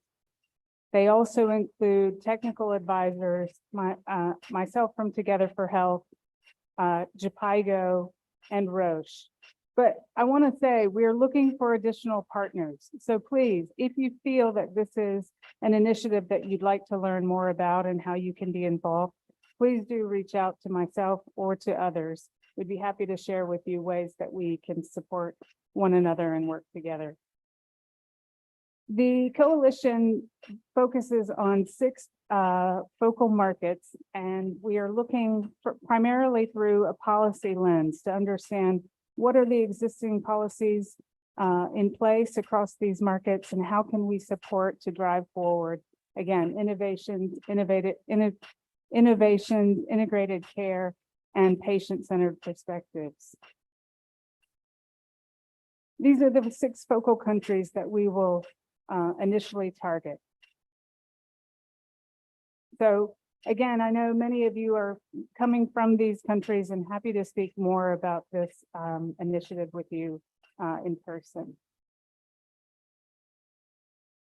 So the report from the white paper around the opportunity and case for investing in women's cancers in Asia Pacific. I'll be happy to share key findings from the report, including a deeper dive on the Vietnamese context. So the report was commissioned and developed by the Economist Impact, again, targeting the 6 countries that the coalition will support, and looking at disease burden, quality of policies and programs, and how to address these cancers in light of the recent global initiatives put forth by WHO, both the Cervical Cancer Elimination Agenda and the Global Breast Cancer Initiative. The research looks at both opportunities and challenges or constraints across each of these country contexts and across the region. So why commission the report? First of all, we want to highlight the unique impact that these cancers have on women's, on the gender-related risk factors on women, how women are uniquely affected, both of course from a health perspective, but also from a societal perspective, and look at ways that we can address women's needs. Understanding the epidemiologic burden and the fact that these cancers are increasing both in incidence and mortality across the region, how can we start to work together to drive and influence factors to turn the tides around that? Looking at the socioeconomic burden, but also understanding that investments made in both of these cancers, particularly around prevention and early detection and diagnostics, are really key investments to be made at across the region and within these countries. And then the strategic opportunity, again, to align with the global initiatives set forth by the WHO and global guidance around clinical care. So, as you all have heard from Yinling Wu and other colleagues earlier today, of course, the 2 global initiatives that we're speaking primarily about are the global strategy for cervical cancer elimination and the 90-70-90 targets. So achieving 90% coverage of HPV vaccination for girls by the age of 15 by screening 70% of women with a high performance test, ideally at ages 35 and 45, and by treating 90% of women with precancerous lesions. And so also thinking of the Global Breast Cancer Initiative, the so-called 60-60-80 targets, which Dr. Anderson very eloquently put forth earlier, but recommending that countries focus on breast cancer early detection programs to ensure that at least 60% of cases are diagnosed and treated at early stage of disease by diagnosing breast cancer within 60 days of the initial presentation, and by commencing treatment within 3 months of the first presentation, and by ensuring that 80% of patients are able to complete the recommended course of treatment, again, without abandonment, as Dr. Anderson mentioned. So in terms of the report, the methodology of the report, basically there was an exhaustive literature review, looking at policy analysis and interviews with key experts in both disease areas. And from the literature review, there were a set of indicators, 5 domains and subdomains, which were developed and then scored accordingly. So The 5 domains included policy and planning, prevention and screening, diagnosis and resource capacity, treatment and access, awareness and education. And then subdomains were developed under each of those. And then the development of the scorecards were put together both at the country level and then across the region. So this is just a snapshot of the overall findings of the report across countries. The dark pink represents lower scores.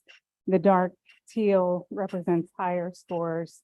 So you can see here across each of the 5 domains, it looks like Thailand, specifically around prevention and screening, scored the highest across the domains and across the countries.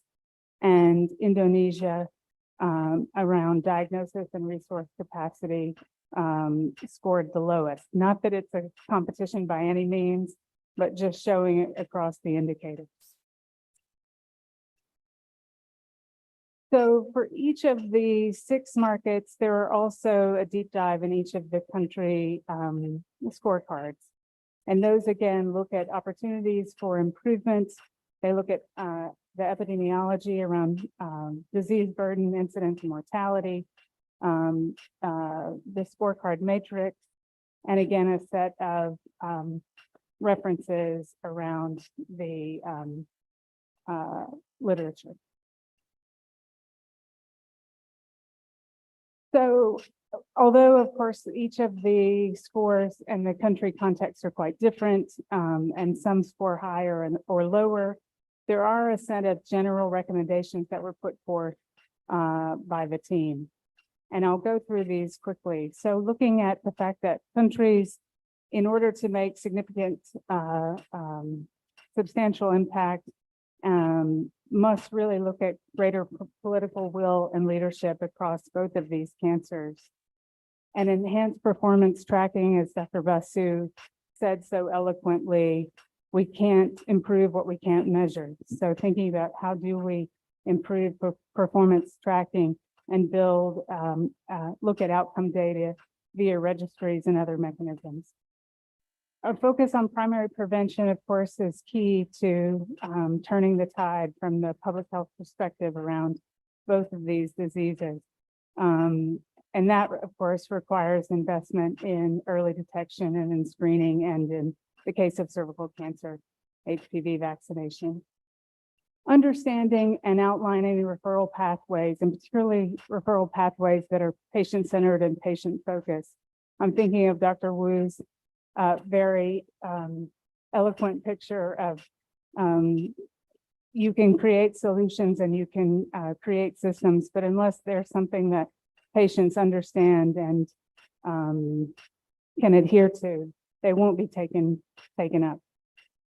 Number 5, to understand that governments should prioritize women's cancers as key policy areas. That these, again, are investments that can and should be made at the national level to align with global targets and global initiatives.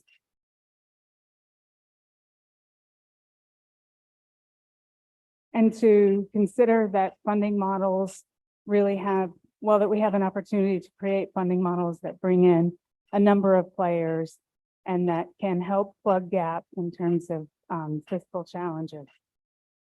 Services and programs should be patient-focused and patient-oriented, again, in order to be taken up and be contextualized to different settings. And finally, that integrated and holistic approaches are necessary to tackle resource and capacity challenges. So I would invite each of you to take a look at the report and the specific findings that are country and contextualized. And I'll just spend a few minutes looking through Vietnam's report and scorecard. So you can see these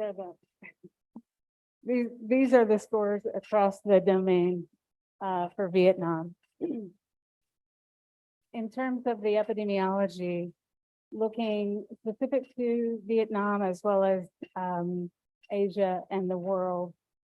In terms of incidence for breast cancer, Vietnam scores just underneath rates for Asia and below global rates.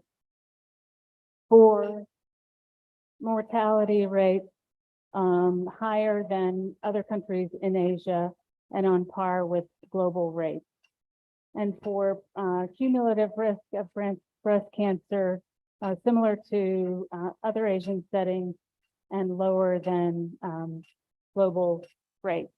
For cervical cancer, you can see how those compare across the region and in terms of global rates, tracking below or lower than global rates for each of these areas. So looking at the first domain, policy and planning, which would include control plans and cancer guidelines, these labels include the subdomain. So looking at cancer control plans, in the country, the first control plan was initialized in 2008, and there are currently plans underway to merge with the National NCD Control Plan, which would represent 22 to 25. In terms of comprehensiveness, I think one of the constraints pointed out in the report for Vietnam is a challenge in terms of long-term surveillance activities and tracking against global initiatives, an area for improvement. In terms of implementation plans, there is a national action plan on cervical cancer prevention. Again, that could be improved through surveillance and improved tracking activities to better monitor impact. Cancer registries, an opportunity to establish an immunization registry to track coverage of HPV vaccine, and looking at guidelines, rolling out updated guidelines that are in line with the global initiative. In terms of the second domain, prevention and screening, there is a planned immunization rollout of a national immunization plan for HPV in 2026 with an associated registry and an opportunity to look at what global mechanisms can support those costs. For cervical cancer screening, there is an opportunistic screening program in Vietnam, and looking at how to evolve that into a standardized population-based screening program. For breast cancer, there is not currently a breast cancer program that exists, and having the opportunity again to establish a program with objectives, targets, and timelines. For the third domain, diagnosis and resource capacity.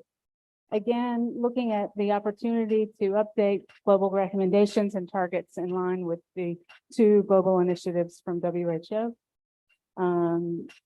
Understanding that social health insurance does provide some support for diagnostics at no cost. And in terms of health system capacity, looking at opportunities to support lower cadre workers and health specialists to ensure effective management across the care continuum. In terms of workforce challenges, a very low number of cancer specialists, which of course is a challenge, I think, across lower and middle income countries, and very poor coverage and access in remote areas. For the fourth domain, looking at treatment and access, there are established guidelines that cover treatment in both for both breast and cervical cancer, and health insurance does provide access to a number of procedures, including surgery, radiotherapy, breast reconstruction, rehab, psychosocial support, and palliative and hospice care. And essential medicines for both cancers are covered also by social health insurance in the country. Number 5, looking at awareness and education. There is not strong evidence of patient groups contributing to national guidelines. Certainly an opportunity to look at more ways to engage with patient support groups and ensure patient-centered care and approaches. And then looking at educational initiatives, the National Cancer Institute of Cancer in Vietnam does offer education on both breast and cervical cancer, educational initiatives for health providers, the We Care for Her campaign.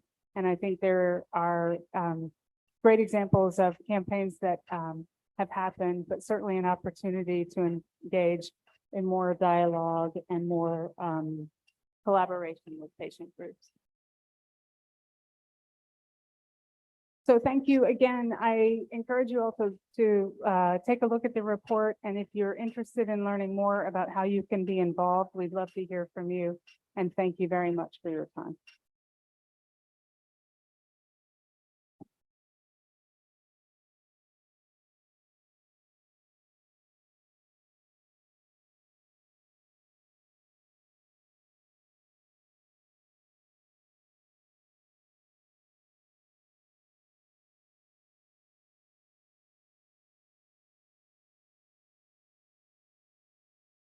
Vâng, cảm ơn bài trình bày của bác sĩ Heather White.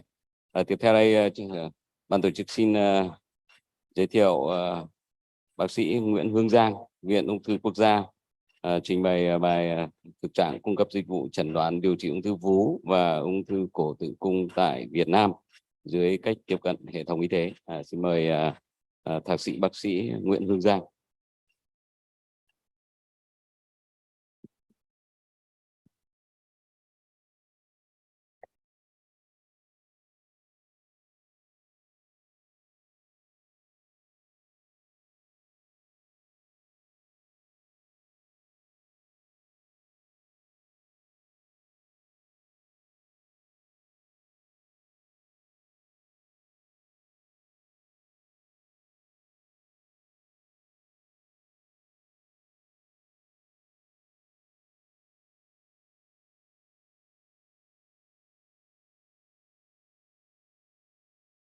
Good afternoon, everyone. So my name is Nguyễn Hương Giang, and I'm currently working at the epidemiology department at the National Cancer Institute in Vietnam. So today I'm very happy and thank you, the Global Focus on Cancers, the Bright Future Foundation, for giving me the opportunities to present in the CBCS conference. Today I will present about the current status of providing breast and cervical cancer diagnosis and treatment service in Vietnam under the health system approach. So my presentation will cover three contents. The first is about the epidemiology situation of breast and cervical cancers. The second is about the health system in Vietnam, and the third is about the status of the BC and TC diagnosis and treatment service.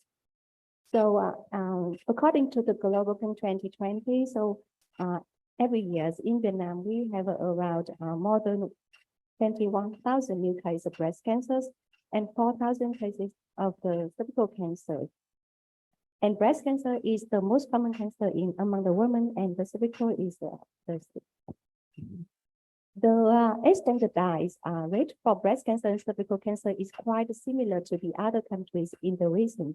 So for breast cancer, it's about 32 per 100,000 women. And for the cervical cancer is around 6.6 per 100,000 women. So based on the cancer registry data, we also project for the cancer incidence in the two population-based cancer registry in Hanoi and Ho Chi Minh cities. And we see that in the 2025, the numbers of the breast cancers and cervical cancer both increase in the two cities and higher in the Hanoi. And now for global plan data, so they project in 2040s, the number of breast cancer and cervical cancer will stop in Vietnam. So this is the organization model of the Vietnam health system. So they divide into two areas. The first is the intensive health areas, and the second is the universal health areas. And in some parts they are overlapping. So they divide into 4 levels. So the first is the primary healthcare as a grassroots levels. The second is the district levels and provincial level, and the highest is the central levels. For the central and provincial levels, they focus on the scientific research and technology direction, and also provide a high technology and priorities service. And they also support for the lower levels of the health system. And there are many needs of high-tech medical science centers in Hanoi and Ho Chi Minh City. For the universal health areas, they ensure the healthcare needs for everyone in the countries and implement the primary healthcare and use the most common and good effect and also cost effectiveness service and technique. So in the health system, the organization chart as follows, and high is what the government, and there are many of the ministries under the government. One is the Ministry of Health, but other ministries also have health sectors among them. And we have the Department of Health at the provincial levels, and some health sectors in the community levels, and at the health sector at the district community. So they manage for the general health examination department, for the district health center to provide for also prevention, diagnosis, and treatment of some common disease. And the lowest one is the health community centers. In Vietnam, we firstly implement the National Cancer Control Program since 2008. And until now, we have the National Cancer Network with the 10 oncology hospitals and 81 oncology facilities, including the departments, centers among the general hospitals. And activities in the program focus on the public awareness about the enhancing the capacities of the human resources at the hospitals. For the cancer screening, focus on breast cancer, cervical cancer, colorectal cancers, and also one part is about the cancer surveillance and cancer registry. And you can see here we have some pictures and also some numbers about the as a result of the program until now. Recently, in the 2022, the government issued a decree about the NCD's controls, and one part of them is about the cancer control objectives. So you can see here there are 4 main objectives. So the first one is reducing the risk factor for the cancer prevention. The second, to increase the rate of the cancer detection, management, treatment, and also support and care. And among them, at least 40% of the people under screening for the breast cancers, cervical cancers, and 40% of them will be diagnosed at early stage and get treatment. The third one is about the delivery and improve the capacities. And the last one is to develop the system for the surveillance monitors and also the cancer registry. And those objectives hope to be achieved by the 2025. So based on the current national cancer control activities and also the cancer service already provided across the countries. But until that time, there's no research to provide how the cancer control service and treatment among the National Cancer Network. So in 2021, the National Cancer Institute and the Hanoi Medical University, with support from World Bank, we conduct a study assessing the capacities of Vietnam health system in providing cancer prevention and control service. And also oncology general hospital with oncology department and centers across the countries, and focus on the 6 topics in the direction of the health system approach, including the service provision, financials, management and governance, human resources, pharmacy, equipment and technologies, and health information system. In the follow, we send the official letters from the National Cancer Institute to invite 91 hospitals to participate, and in Iran, there were the 79 hospital return, and we analyzed the information from those hospitals. So you can see here in the cancer network, there are 3 types of the health facilities in Vietnam now. The first is oncology hospital. The second is about the cancer centers in the general hospital, and the third is a department in the general hospitals. And so among 79 hospitals, there are 80 of them are the oncology specialties, and mostly was a public hospital, and they are also 77%.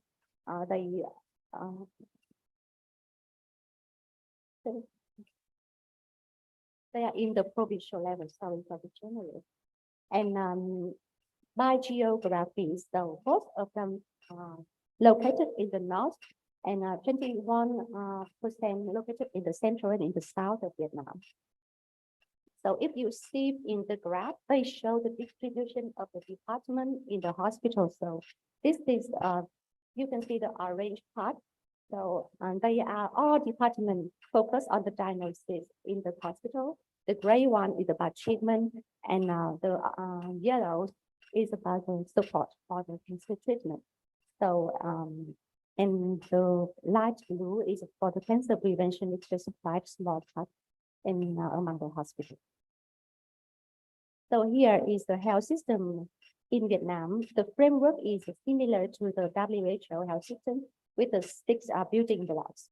So today my presentation will focus on the provision of the service.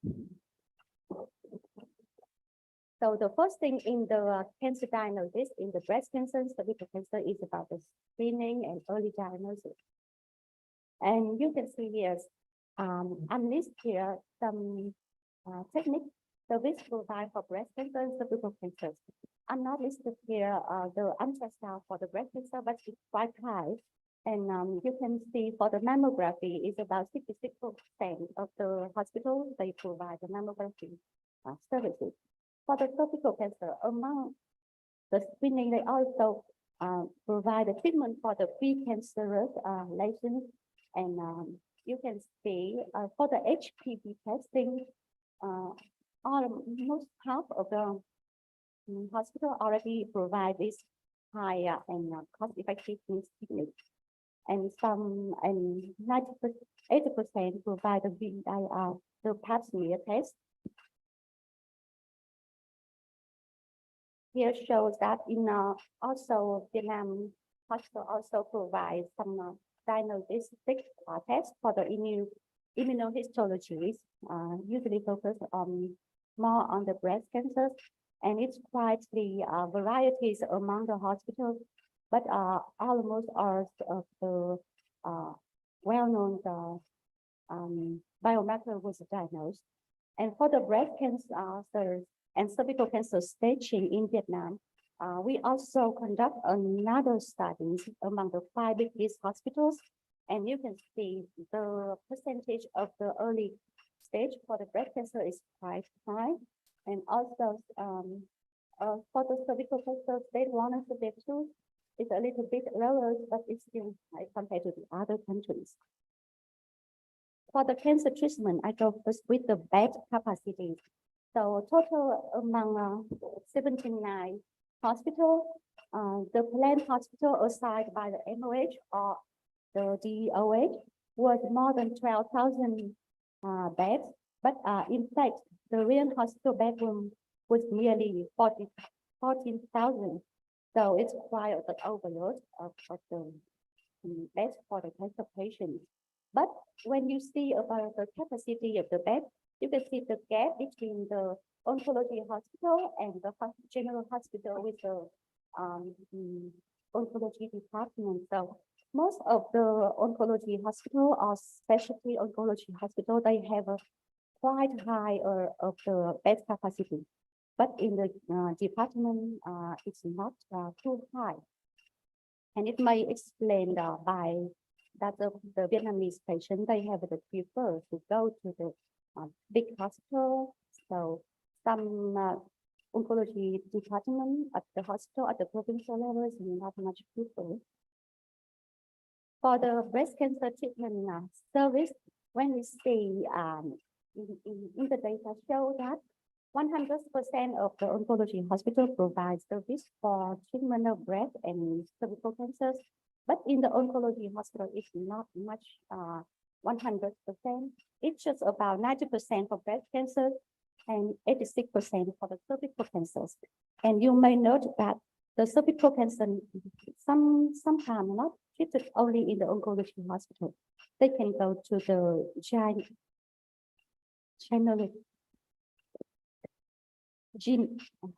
genealogies of some kind of reproductive hospital. So maybe some patients they come there, not the oncology network. For the clinical guideline using at the hospitals, so in Vietnam mostly the doctors follows the MOH guideline because it's related to the health insurance reimbursement. But some they are using the NCCN or ESMO guideline. And recently, the National Cancer Hospital also working with the NCCN because they are the focal point with the Vietnam National Association to harmonize the NCCN guideline and regularly update to the NIH guideline. And the third is about the tumor box service. It's very important in the cancer diagnosis and treatment, but it's only a high percentage at the oncology hospital or the centers of oncology. And sometimes at the department, because they do not have the full range of the areas of the cancer treatment, they can have the telehealth, telemedicine with the other hospital to conduct the tumor box. Here is the treatment service for the medical oncologists and surgery oncology, just some high specialized in the BC and CC. And for the chemoradiotherapy for cervical cancer, it's about 40% of the hospital provide. And greatly about the targeted therapies of breast cancer, more than 60% of the hospital already have that targeted therapy. And for surgeries, it's quite high, except for the breast cancer reconstruction, because this one is not reimbursed by the health insurance. For the radiation oncology, is also not too high. For example, for the brachytherapies and radiation therapy in cervical cancer, but it really depends on the investment of the hospitals and the provincials about have the radiation equipment that's quite costly. And there are some common service for palliative care, especially high in the nutrition, rehabilitation, and also the traditional medicine. But still some have limited in the pain treatment by radiation and also the psychology. Here is some figures about the human resource at the oncology hospital. So among all the 79 hospitals, there was more than 1,000 oncologists surgeons and 840 medical oncologists and more than 200 radiation oncologists. So for the oncology nursing, so it's 3 times more than doctors. So the ratio of the doctors and nurses was 1:3. And for the pathologists, we have more than 300 pathologists across the net. When we see some indicator divided by 100,000 population and the number of the cancer patients, so you see that the numbers per population may be low compared to the other, even the high-income countries. But the numbers per 1,000 cancer patients is a little bit higher. So this maybe depends on the number of cancer patients in Vietnam is a little bit lower. For the another section in the within below is about the financials, and I just focus on the health insurance coverage and see others neighbors are in the area of country. So in Vietnam, now we still we provide the inpatient and outpatient service, but not covering the cancer screening, prevention, and vaccination. And the co-payment for the some medicine was arranged for the 2 to 20% based on the beneficial group. Here you can see in the lab was the extension medicine recommendation by the WHO, and in Vietnam, we mostly provided other essential medicine and also in some part is the high advanced medicine. And for the geography assessing to radiation, as I mentioned before, the investment for the radiation is not equal to each province. So the left one is about 3 hours from assess for the radiation, and the right map is for the 6 hours. But you can see it's quite the accessibility, but it will be put the financial burden for the cancer patient when they have to travel too far. And this is some figure for the medical equipment just specialized in the breast and cervical cancer. It's about the mammography system. It's just the mean is not every hospital has the mammography system. But for the some kind of monitors device, so it's more than 2 in each hospital. And for the colposcopy machine, it's less than 1 per hospital.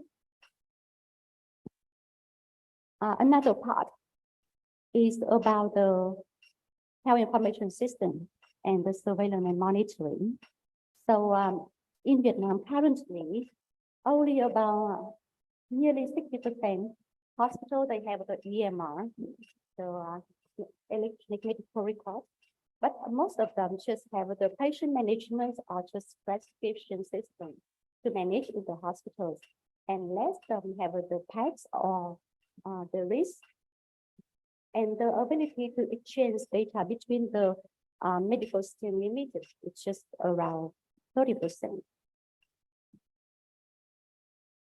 This graph shows the framework of the cancer surveillance, and in that part, it goes through the cancer continuum of care from the prevention to early detection, treatment, and survivors. And currently in Vietnam, for the population survey of risk factor, we have the STEP surveys from WHO. For the vaccine registry, we have the National Immunization Program, but it's not included for the HPV until the 2026. And for screening registry, we still have no initiative in this area. But for the population by cancer registry, we already have 2 population by cancer registry in Vietnam, and the other was the hospital based with the 7 one across the north, the central, and the south of Vietnam, and covers about 25% of the population. We also have some initiative in the piloting breast cancer registration at the 5 biggest specialized hospitals, and we are using RedCap to record data and collect not only the indicator for cancer registry, but also some indicator in the diagnosis and treatment and follow for the survival. So in this year, we will publish the first population by cancer registry in Vietnam in the 2 cancer registry in Hanoi and Ho Chi Minh City. And this is some graph examples from there. So we will see the numbers, the standardized, and also the age-specific rate in most 10 common cancer, and also the cumulative rates among the women. So to summarize my slide, so among the 6 building blocks of the health system, for the government and management, so Vietnam has made important strides to strengthening the policy and also the guidelines related to screening, early detection, and treatment of cervical and breast cancers. For providing the diagnosis and service treatment, the basic service was provided through the variety of the medical facilities. And when have some complicated cases, they can transfer to the higher levels to ensure the comprehensive care, but also have some problem in the overload or use of the low rate bed. But the accessibility to the cancer treatment in the geography is quite good. And for the health insurance, so Vietnam has invested significant resources and technique for the diagnosis and treatment, but still had a gap in the financing mechanisms for such cancer prevention and screening and early detection, and also palliative care, especially in primary healthcare. For the human resources, we also invested in the oncology training and capacity building, but still the shortage of the specialized health worker in oncology healthcare facility. And for the pharmaceuticals, equipment and technology, so we have educate essential medicine and the technique and equipment needed for the breast cancer and cervical cancer diagnosis and treatment. And lastly, for the health information system, so all the health sectors was implemented successfully for the information technology in management and health insurance claims, but it's still some limited in integrate that cancer data or linkage with the other data resources in the health system. So my present is closed here. Thank you for your listening.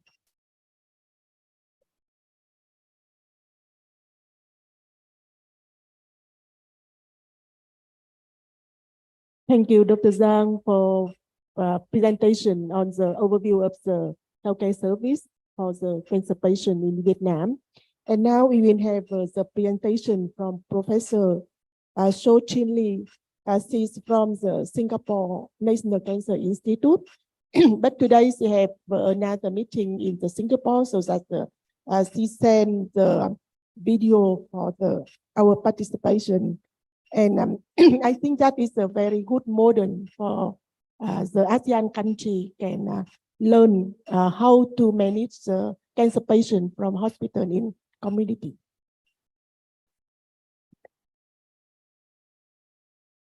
Good day. Thank you for the invitation. I will talk about NCIS on the Go, which is an innovative model of care that we have been instituting at our cancer center for the past 6 years to move cancer treatment beyond the hospital to the community. These are my disclosures. Firstly, I'd like to briefly introduce Singapore. As you know, Singapore is a small country that is located in Southeast Asia. We have a population of about 6 million and a land area of about 730 square kilometers. Cancer is the #1 cause of death in Singapore, and we have an age-standardized incidence rate of 235 per 100,000, and it is estimated that 1 in 3 Singaporeans will develop cancer in their lifetime. There are 2 national cancer centers in Singapore. One is my institution, the National University Cancer Institute Singapore, or NCIS, and the other is the National Cancer Center Singapore, NCCS. Now, in the past many years, global cancer burden has been increasing, and this is in part attributed to actual increase in incidence of some cancers, and also in part due to an aging population. For the past few years, many new classes of anti-cancer therapies have been developed, widening the treatment repertoire of cancer patients. Today, our cancer patients are living longer and receiving more lines of therapies, and therefore more healthcare resources are required to meet this increasing demand. 30 years ago at our institution, about 40% of patients were required to be admitted as an inpatient to receive cancer therapy, while 60% of patients will receive their cancer therapy in our outpatient treatment center. Today, the vast majority of patients are treated either in the outpatient or in our community treatment clinic. About 90% of patients receive their cancer therapy in our outpatient cancer treatment center. And because we have established a community treatment clinic, about 10% of patients now receive their cancer therapy outside the hospital in the community. Only 2% of our cancer patients now need to be admitted for cancer therapy, and that would be because they require multi-day intravenous infusion or intensive monitoring during treatment. In the past 30 years or so, the demand for cancer treatment has increased quite dramatically, but in contrast, there's only been a modest increase in hospital resources for cancer treatment, which is disproportionate to the increase in cancer treatment demand. So what are some possible solutions to meet this increasing demand in cancer treatment? One obvious solution is to build more hospitals and to expand our hospital outpatient cancer treatment facilities, but that is obviously easier said than done because it would require infrastructure as well as time to establish.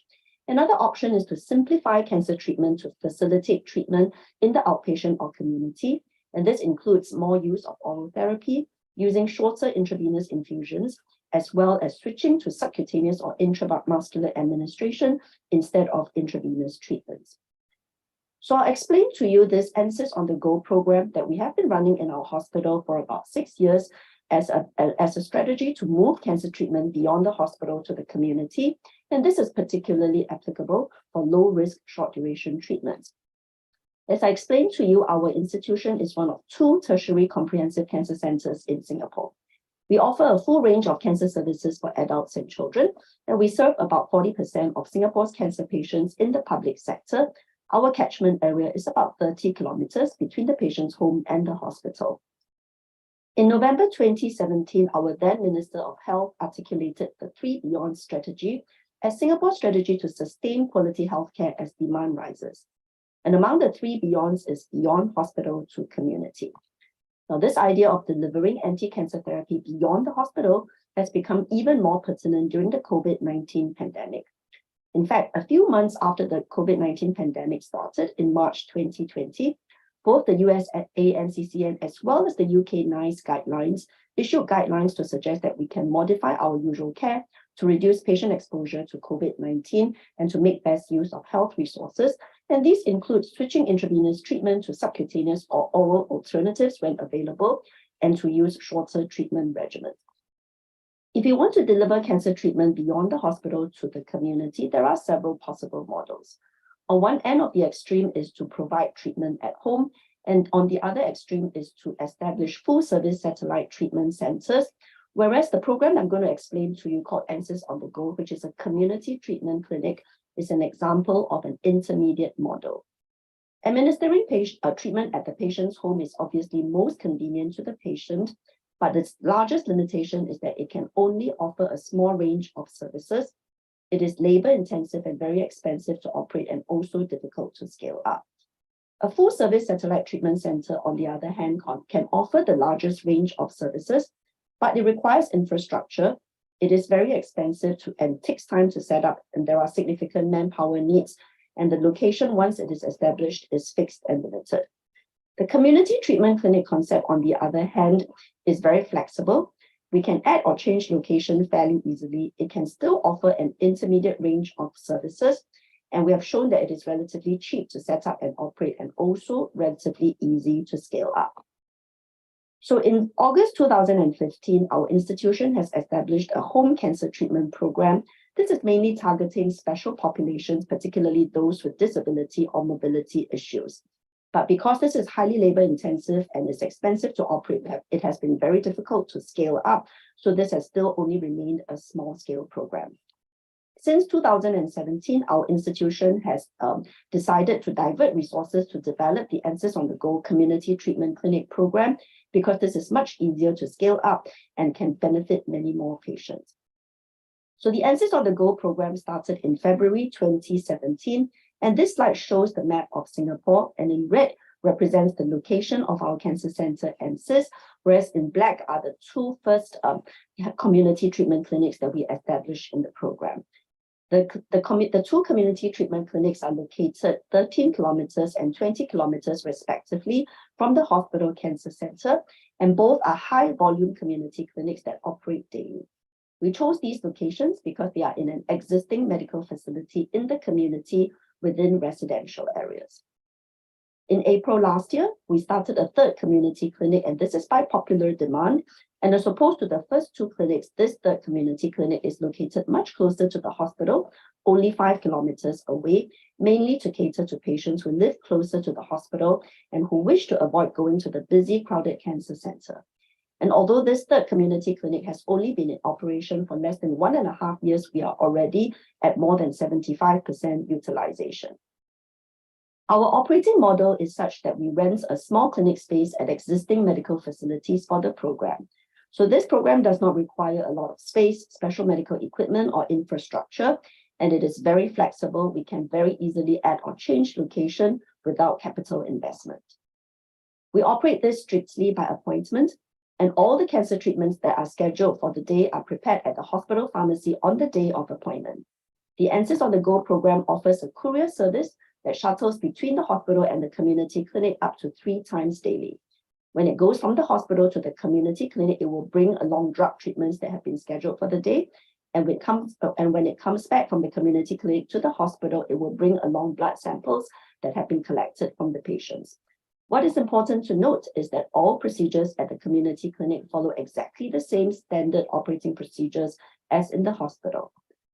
Our community treatment clinic is fully staffed by an oncology trainer from our hospital who is experienced in cancer treatments and management of emergencies and acute complications.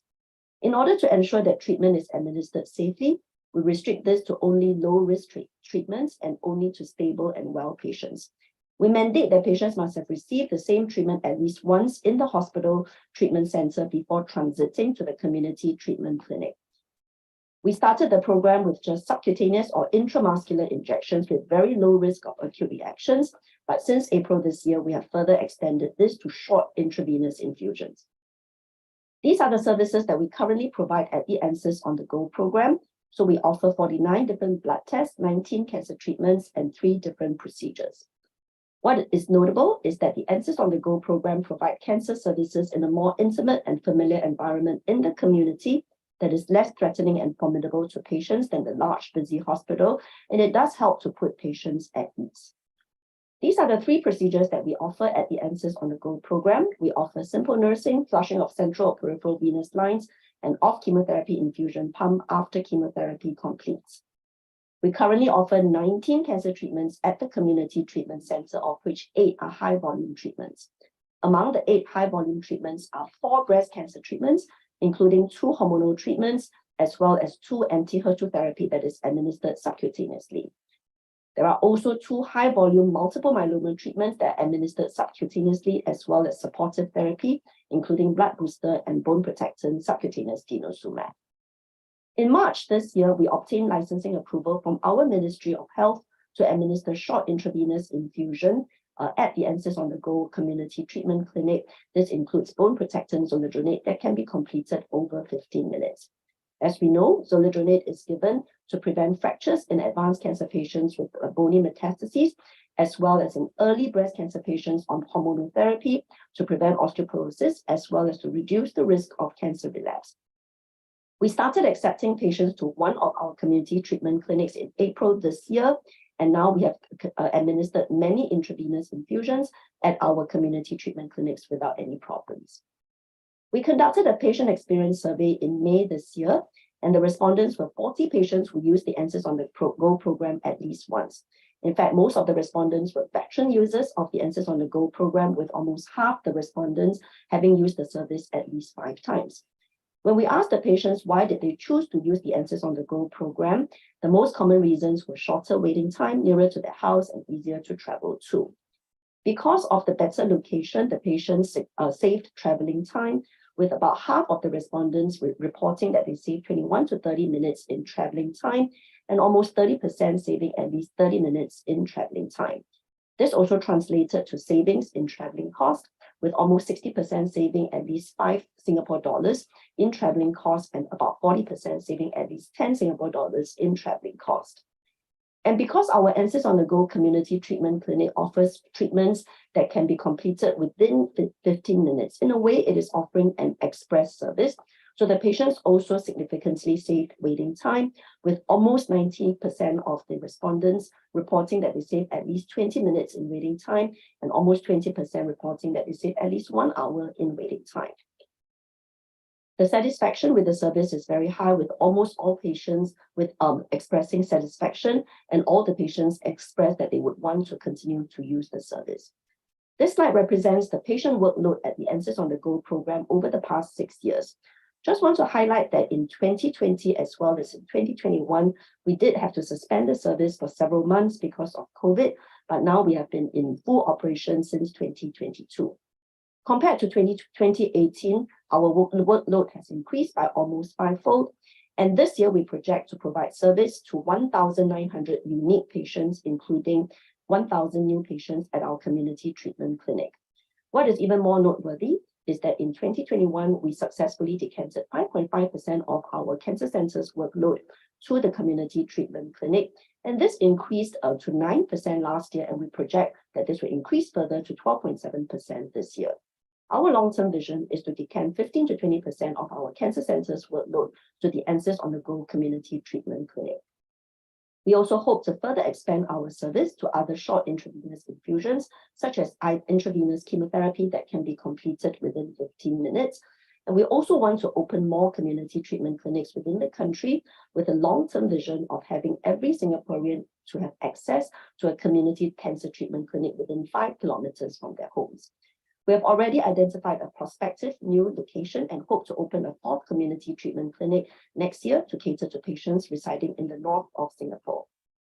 So the Emphasis on the Go program is the first such program in Southeast Asia and China, and we have shown that the program is financially viable and sustainable in the long term.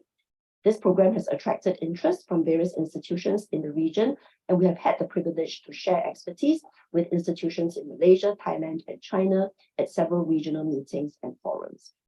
So to conclude, the Emphasis on the Go program is an innovative model of care to bring cancer treatment to the community, and this is well aligned with Singapore's Ministry of Health strategy of beyond hospital to community. We have shown that this is relatively cheap and easy to set up, and that it is safe and feasible even for intravenous infusions. It leads to high patient satisfaction, and the program is financially viable and sustainable. Diverting low-risk cancer patients to community treatment centers on the one hand allow low-risk cancer patients to save time and cost, and on the other hand frees up space and time at the tertiary hospital treatment centers for complex patients to receive more attentive care, representing a win-win situation for all our cancer patients. Thank you very much for your attention.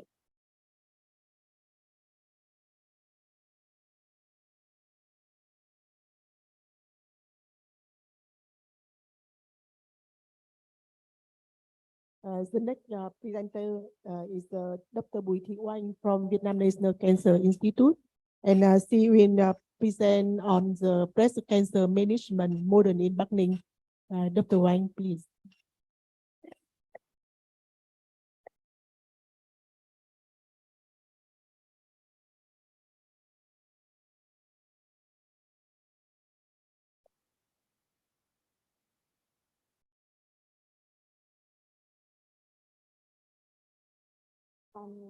Hello everyone, my name is Bùi Thị Oanh. Currently I'm working at National Cancer Institute, and I'm so glad to be here to present our project in this year, model of building breast cancer care system in Bắc Ninh, Vietnam, initial result and experience. As you know, the breast cancer is the most common cancer in the woman in the world, and the same situation in Vietnam. According to global 2020, there are over 21,000 new cases and 9,003 these death cases of diabetes. Across Vietnam, there are 79 oncology hospital departments and centers. For cancer control, the government has approved the National Cancer Control Program since 2008, and it's mostly recently is a national NCD control from 2022 to 2025, including cancer, and national breast cancer diagnosis and treatment guidelines published in 2020. And in this slide, I would like to show the Vietnam healthcare system focus on breast cancer, and this based on building block system. And this subset that is a need of strengthening a lower level of Vietnam healthcare system in relationship to detection of breast cancer. To provide security guidance and coordination to aim reducing global breast cancer mortality in the LIMC, WHO has established the GBCI in 2021, and GBCI has established three pillars to achieve of its primary objective, including health promotion, early detection, early diagnosis, timely breast diagnostic, and comprehensive breast cancer management. For the recommendation of the CBCI and Vietnam Healthcare System Association, VNCI has submitted and we accepted the funding of innovative global grant to implement building breast cancer care system in Philippines to improve breast cancer control through strengthening health system capacity during 1 year from November 2022 to October 2023. And we chose the Bắc Ninh province is near Hanoi to demonstration in this project. For 3 specific objectives, including building workforce capacity, develop and perform breast cancer screening, and establish a standard cancer registry. We have 6 activity, including risk assessment, enhancing capacity, develop breast cancer screening package, perform breast cancer screening for the high risk group, establish a cancer registry, and health economic study. And the next section, I would like to present initial results.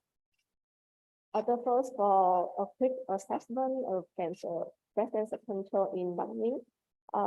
We reported the number of cancer screening in the province is 20,000 people per year, including breast, cervical, and colorectal cancer. The community education about cancer risk factor mainly through loudspeaker in commute radio station, and for formation with provider building capacity, list 1 training course focused on cancer diagnosis and treatment per year. Resources on breast cancer diagnosis and treatment available in the province, including bacteriology, cytology, MRI, CT, mastectomy, radiotherapy, and chemotherapy. And the gap was reported is proton mammography, mostly to breast cancer screening. The breast conserving surgery has not been performed, and lack of drug for target therapy. For enhancing capacity of healthcare forward, the VNCI organized with the experts from Case Hospital to organize the 11 training course, depend the target participant. Example for the healthcare health worker in the districts of common level. We focus on community education about breast cancer risk factor and early detection. And until now, we have organized 4 training courses. For breast cancer screening, the NCI conducted 1 breast cancer screening implement package to guide how to organize breast cancer screening program from preparation, implementation, and after follow-up. And we trained for hundreds of health workers in the province. And for demonstration, the VNCI implemented breast cancer screening for 5,085 women from 40 years or 35 years with a high risk, example with a family history of cancer. And clinical breast examination and ultrasound was performed in district health center with the doctor from Bắc Ninh General Hospital and district health center. And also the doctor from K Hospital with participant to manipulation and monitoring the screening. 12.4% of women was indicated mammography at K Hospital because the reason Bắc Ninh General Hospital is a proven mammography. And finally, there are 6 women diagnosed in breast cancer. 5 cases at stage 2 and 1 at stage 3A. And this, I would like to show some of KPI for the breast cancer screening. And you can see all of the health workers involved in breast cancer screening program was shared by the cost organized by VNCI, and 83.3% case diagnosis at stage 1 and 2, compared with 60% accommodation at VNCI, and the family breast cancer diagnosis is 45 days compared with 60 days. All patients has a diffusive in Bắc-Ninh General Hospital and National Cancer Hospital. All women certified when participating in screening, and I think one of success screening is commitment of stakeholders. One activity ongoing is establish gender cancer registry.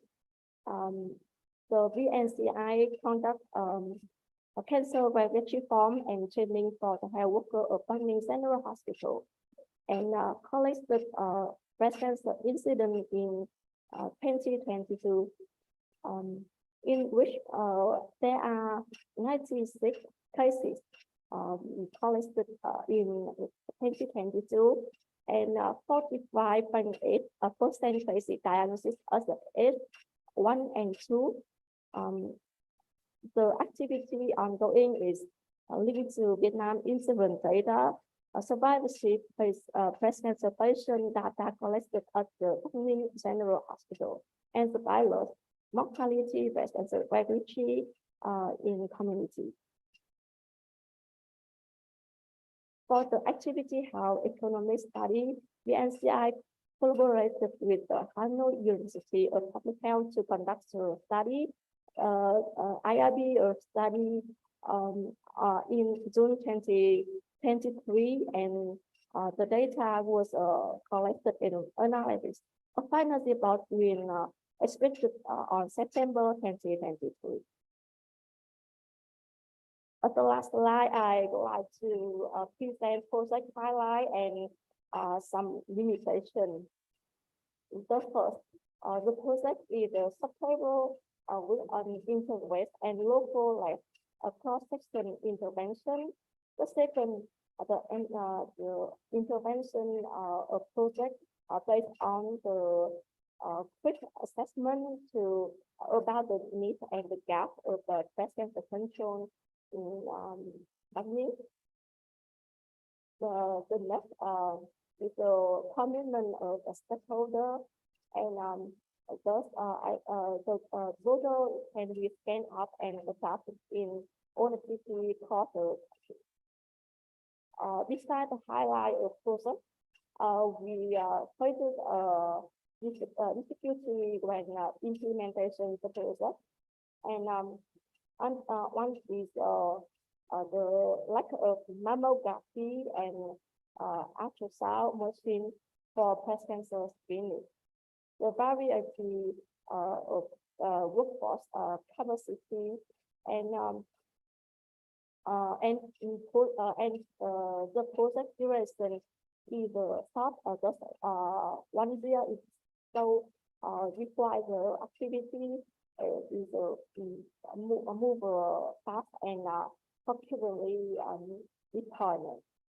And it's difficult also to evaluate the impact of project. So thank you for attention.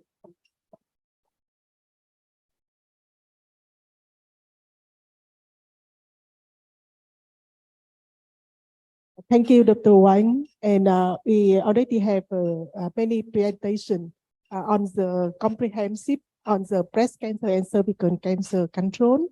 And I think that now we will have more chance to discuss and to hear about our experts and to say about the experience in ASEAN country in the cervical and the breast cancer control. And now we will have two roundtable experts. For the first roundtable, we will discuss about the evidence and the policy in the breast and cervical cancer. And for the second roundtable, we will discuss about the experience from ASEAN country concerning in the breast and cervical cancer control. And for the first roundtable, I would like to invite Dr. White, Executive Director of Together for Health.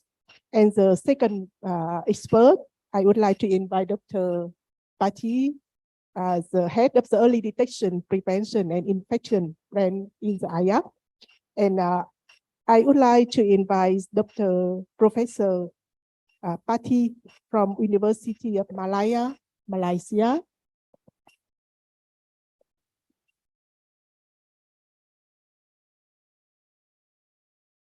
And the next, I would like to invite Dr. Phan Văn Toàn, Deputy Director of the Health Insurance Department from Ministry of Health, go to the state. And also Dr. Phan Thị Hồng Đức, the Deputy Head of Oncology Department, Phạm Ngọc Thạch Medical University, and she also the Head of Internal Medicine at Ho Chi Minh City Oncology Hospital. And I'm very happy to invite Dr. Professor Kim from Korean National Cancer Institute, and to come together with me for moderate for this discussion.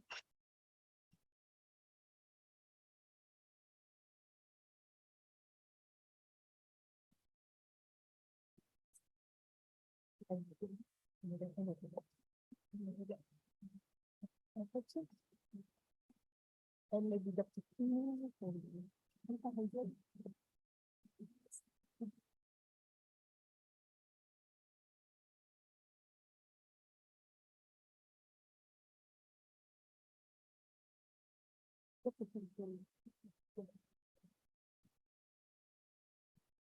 And the first question for Dr. Patti, and from the IAP WHO perspective, and you are ready to hear about the presentation from APAC country. And how do you think where is the priority of the women cancer in the APAC country, in the ASEAN country?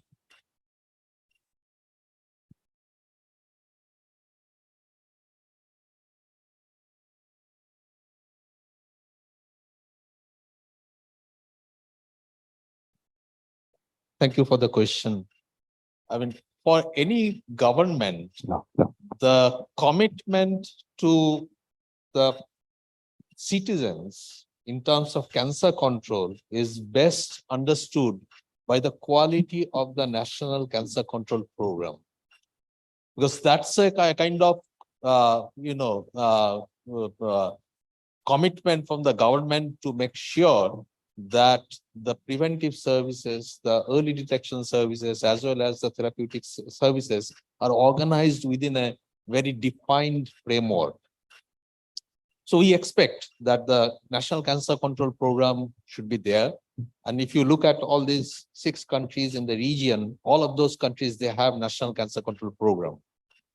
But then if you look further in depth, you will find that they do not fulfill the qualities that we expect in terms of their comprehensiveness. That means it should cover prevention, early detection, as well as treatment and survivorship. And in terms of it being a time bound, what we mean by time bound is, say, for example, if you take the example of Bangladesh, they have a national cancer control program, but then it was last updated in 2005. And after that, there has been no further change in that national cancer control program. So my point here is that the government in this region, for all these countries, they are committed, but then there is a difference in the quality and the depth of commitment that is there. Especially if you look at the breast and cervical cancer control. Let me first come to cervical cancer control, because we have very specific interventions that are feasible to prevent this cancer. And of those, the low-hanging fruit is the HPV vaccination.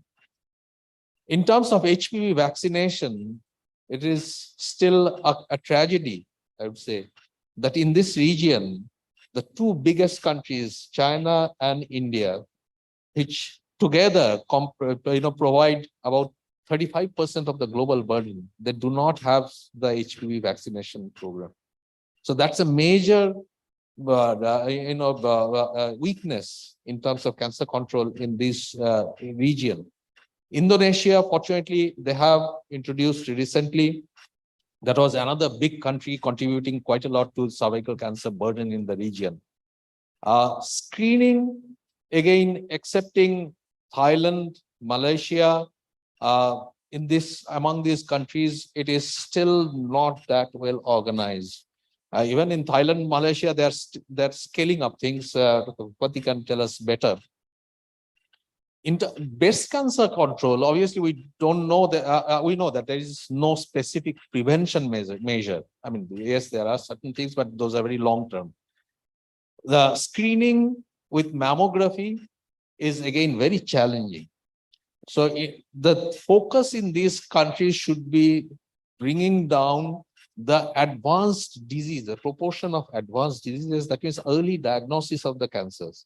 And from that point of view, if you look at that, I think there is a lot to be done in all these countries, because we have not yet reached that WHO global initiative target of having 60% of the cancers being detected at stage 1 and stage 2. So there is commitment, there is some activity going on, but then a lot needs to be done.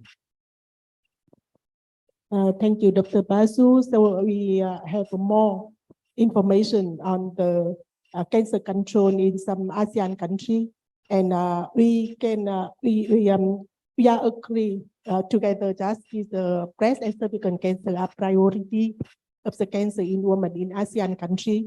But how the country can achieve the targets from WHO initiated on breast cancer and all WHO strategy for the elimination of cervical cancer, we must to look at from the data, and we have to identify what's the activity as fit with the country. Yeah, thank you, Dr. Bas. We are Kim from Korean National Cancer Center. I am very pleased to have a discussion together in this beautiful conference. I have a questions to Dr. White.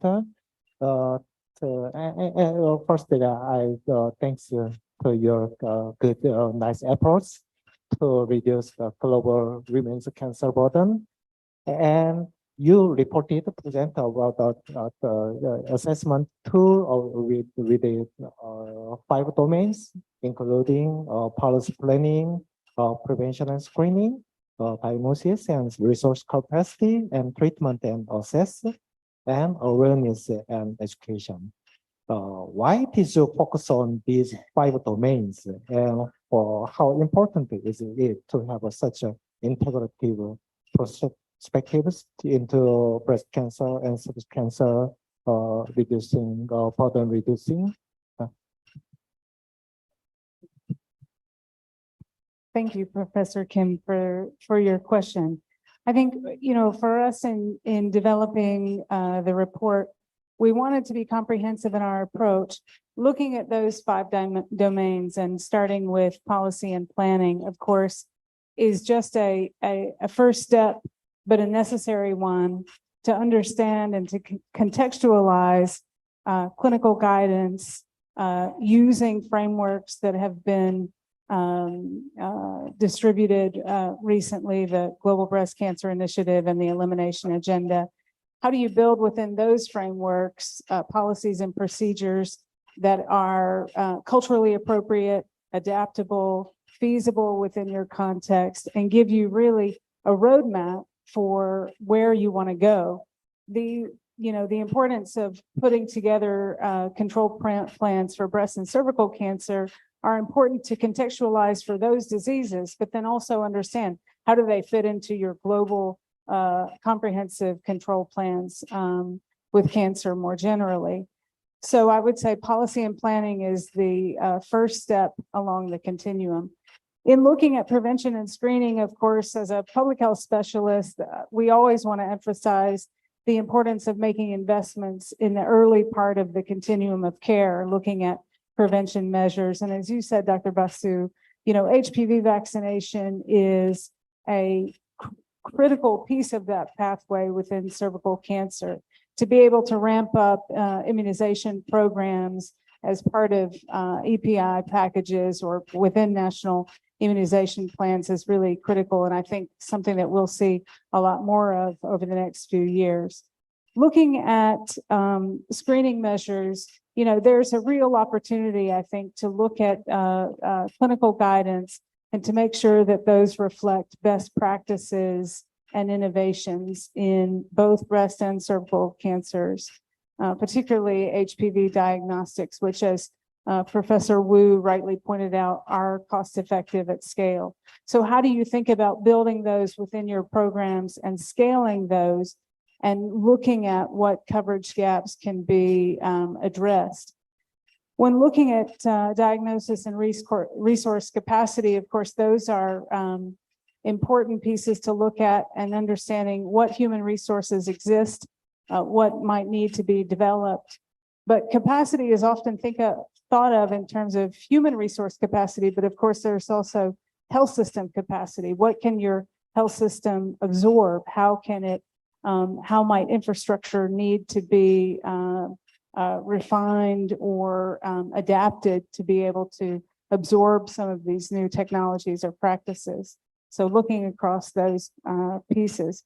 And of course, across that entire continuum, you can build out a beautiful system, you can have great technologies, but if it is put together in a way that does not bring patients along, that doesn't educate and inform and build demand, and I would point out here, really with civil society partners, looking at a whole of society approach, then you're not doing your job, and we really won't get to the places that we need to go as a global public health community without looking at civil society and engagement across the board.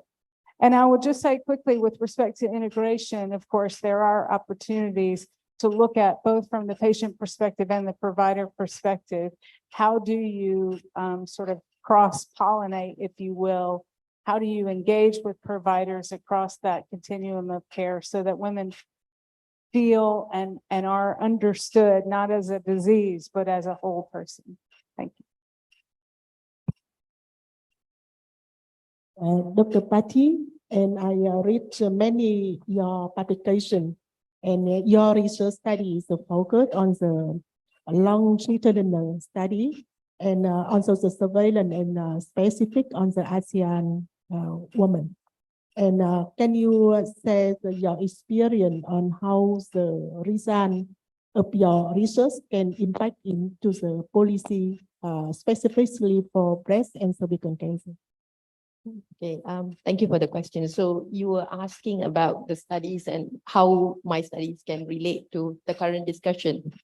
I think I'll give 2 examples maybe. So one comes from our very own local research in Malaysia, because we have a big hospital, a teaching hospital, and we have prospectively collected data for close to 10,000 women with breast cancer. And one of the research questions that we were very interested a few years ago was, how do our patients who are seen in the private facility how do they do in comparison with people who are seen in the public hospital in the context of breast cancer? And at the back of our mind, when we did this study, was like, we were saying, oh, it's obviously the access to treatment. So we think that in the private hospital, the women were doing better or would be doing better because they have better access to treatment. But to our dismay, when we conducted the study in a large population of about, I can't remember the number now, maybe about 6,000 women who were treated in the public and the private wing of the hospital, what we found is, yes, the women in the private hospital were doing way better in terms of survival. But when we actually looked at what contributed to the disparity, it was a lot to do with stage at diagnosis, right? So, and when we try to adjust to that and then look at the impact of treatment, the treatment impact was not so stark. So even within the same area, same geographical area, the same group of surgeons and oncologists managing two groups of patients from different socioeconomic status, it was the stage at breast cancer which was important and explained that disparities in outcomes in terms of survival. So I think that speaks volume, right? Where do we need to put our priorities? And from an international perspective, I would draw on findings from the ASEAN Cost in Oncology study or the ACTION study, which I was like privileged to be the principal investigator. So for those who don't know, ACTION study looked at 8 countries, looking at patients who are newly diagnosed with a variety of cancers, including breast and cervical cancer. And of course, we showed that cancer was expensive because the primary objective of the study is looking at the economic impact of cancers. And secondly, the impact of cancer on quality of life at the household level. So it was looking at families, right? And we did show that within a year of diagnosis, 50% of patients experienced catastrophic expenditures at the family level. And this was widely reported. But later on, what we decided was, let's look at what we can do about it. And for that reason, we were looking at 3 things that health systems could do. One is early detection, 2 is treatment, and the other one is health insurance. You know, like 3 things. And we try to see the deaths and the catastrophic expenditures, which of these 3 impacted the deaths and catastrophic expenditures the most. And we found that diagnosis, when the diagnosis was made earlier, much of the disparities in financial catastrophe or in death was reduced, and not so much the treatment or the health insurance. But I have to say that our data on health insurance was not that strong. And also, I also need to say that treatment is very much tied to stage. So I'm not downplaying the importance of treatment, but I think low and middle income countries, when you want to see impactful changes, early detection is so important. You can't just say, oh, let's treat, let's give. Because the reason I have to say this is a lot of a report by economists previously had shown many of the low and middle income countries have invested in high technologies for management and treatment and less resources on early detection. So I think that was a wake-up call. An ACTION study is 10 years old. I think it stays the same. The message stays the same. Thank you.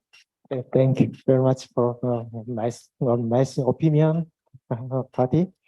And we want to discuss continuously about the policy and building and implementations. I would like to ask to Dr. White about that. You present the countries must have stronger policies and leadership in formulating strategy and plans in breast and cervical cancer control and to achieve WHO targets. How does a good national plan for breast cancer and cervical cancer look like? And what does it take to effectively implement such a plan? Thank you, Professor Kim. I just want to quickly say thank you for sharing those data. I think that's a really important point that you made about the importance of early detection and how it really does impact not only outcomes, of course, but also health economics. You know, with respect to building comprehensive plans, I think first and foremost, you have to have a plan, which is meant to be a little bit of a joke, but maybe, I mean, a joke in the sense that a plan has to be a plan. You have to be organized. I think when you just mentioned the idea of finding and being able to downstage or diagnose cancers early, the only way you can do that is if you have an organized system. Opportunistic screening is never going to get you there.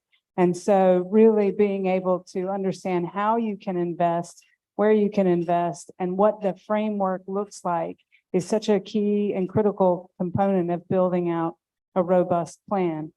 Of course, a well-defined national plan is going to reflect best practices and global guidance. We now have those sort of North Star approaches in the WHO initiatives, of course, but that's the first step as well, because you have to then be able to take those global frameworks and see and understand how they fit and contextualize within your system. A plan, of course, is also costed and budgeted, which is a critical piece of the puzzle and not an easy thing to do. But it likely would have a mix of players that are able to contribute to those costing, whether you're looking at the health insurance mechanisms, whether you're looking at global funders or external funders, whether you're looking at the private sector to be a catalyst, if you will, to be able to put effective interventions in place, but being able to cost out and then see how those costs can be adjusted along the way, I think is particularly important. And of course, plans that are well constructed in terms of their clinical guidelines also need to be disseminated and invested, shared and communicated through professional societies so that those guidelines are able to trickle down to the very lowest levels and cadres of care. Understanding what practices need to be reinforced in order to be able to get to the outcomes that you're looking for. And as Dr. Basu mentioned emphatically earlier, none of that can happen without having good health data and surveillance data and indicators ideally harmonized so that you can look and compare across and have a sort of apples to apples comparison. So it's easy to sit in a beautiful conference room and talk about all of those things at a theoretical level. It's a much bigger challenge, of course, to make it happen. But I would say the reason that, we have come together as a consortium and the reason that we're all in this room is that we have the will, we have the frameworks in place, and we have, I think, the desire to be able to work together and make these global initiatives a reality, both within our countries and across the region. Thank you. Thank you, Sid, for the sharing. And we know that the public awareness on the breast and cervical cancer control is a very important component on the woman cancer. But in fact, in Vietnam, we also do the many activity to raise the public awareness on the woman cancer. But in the APEC evaluation, this domain, we get the score is very low. Yeah, so that's we want to learn the experience from the other low and middle income country to say so that we can learn from your experience. Maybe Dr. Basu can say about experience in India. Do you mean to say how India is doing in terms of screening? I wish you wouldn't have asked that question. Yes, in India we have a plan, a National Cancer Control Plan, which is not comprehensive because it only talks about screening. So it only talks about breast cancer screening and cervical cancer screening. Now, in terms of implementation, it does not have the operational aspect in that plan. That's the weakness of a plan. Today, when we look at the Vietnam plan that you're preparing, you have objectives which are time bound and very specific. Those are strategic, and then operational things are there. But in Indian plan, it is very kind of simplistic. Oh, we have to do cervical cancer screening in primary healthcare, but there is no specific guidance on that, on how to do it, how to operationalize it. So that is why, if you look at what is happening in the real this thing, in India, we have a federal system. That means the states can independently implement programs. So a couple of states, they are doing a couple of states, they are doing better in terms of rolling out cervical cancer screening, breast cancer screening. Again, a major weakness for them is that they are not measuring the performance of those programs. And I would say 90% of the states, nothing is happening because the plan is, as I said, very sketchy. The budget allocation has not been planned properly. That is again a major weakness of the national cancer control plans. If you are not really planning your budget for the plan, that plan is just, it becomes a paper tiger. It does not have any value. So that's the situation in India, unfortunately. Thank you. And Dr. Helper, do you have more example from your study in low and middle income country to do the good of the public awareness on the woman cancer? Do you have any example? Yeah, we do actually. We were able to put together a campaign in Kenya in late 2020 with partners from a group called Scope Impact. We developed a campaign that was really, well, first of all, we developed a campaign to really focus on screening. We knew that if we were going to focus on vaccination, that we would be taking a very different approach, different target audiences. So we really focused on prevention and screening in Kenya. We worked with a local creative agency to find influencers, young people, as well as older demographics, such as myself.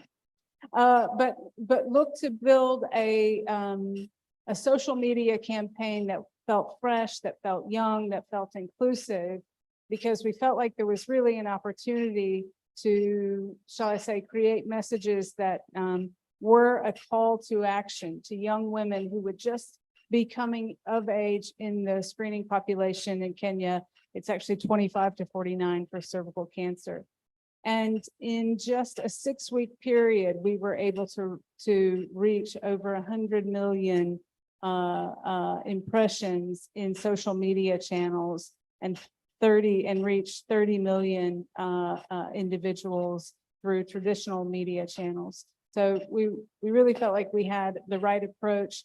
We were tracking services with local service providers and could see a doubling of cervical cancer uptake of screening services, as well as call-in numbers to a local hotline, as well as Google searches around cervical cancer, HPV screening, et cetera. So those are the kinds of campaigns that we would love to be able to effectively scale and build out more completely in low and middle income country settings. Thank you. I would like to discuss on the effectiveness and outcomes of cancer screening to Dr. Basus. IRC, International Agency of Cancer Researches, the least long time to support early cancer detection and implement cancer screening in many countries. But cancer screening is a very expensive tool, methods to early cancer detections. Do you think is it still effective? The cancer screening for healthy populations, is it cost effective? Is there another methods and tools for early cancer detection? And comment about the harms of cancer screening. I think Professor Kim, coming from South Korea, you are much better in a much better position to respond to this question, because in this region, if there is one country that has really gone ahead with the evidence-based implementation of cancer screening, it is South Korea. When they, at some point of time, they realized that thyroid cancer screening causes more harm, and then they de-escalated. They stopped doing thyroid cancer screening. Very few countries do that. They launch a program and then just go ahead with that. So coming back to the cost effectiveness of screening, understanding cost effectiveness is quite a difficult thing, especially for somebody who is like a Secretary of Health or a Minister of Health. Cost effectiveness is very country specific. Say, for example, mammography-based screening is definitely very cost effective in many of the European countries, but then it may not be so in countries in this region, because for cost effectiveness there is an acceptance cutoff. How much money I am ready to spend to save one life or save somebody with a good quality of life. That's very difficult for people to understand. But then the health secretary or health minister will ask two questions. Number one question is, how much money do I have to invest at the moment? Second question they will ask is, what is the return I am going to get out of that investment? So WHO has come up with these answers for all these different interventions that we do for NCD and for cancer. So if we come to HPV vaccination, just as an example, which will be easy to compare with screening. HPV vaccination, if we invest in HPV vaccination, if a country invests in HPV vaccination, the amount of money that they have to spend is $0.05 per million population. That's the amount of investment that has to go.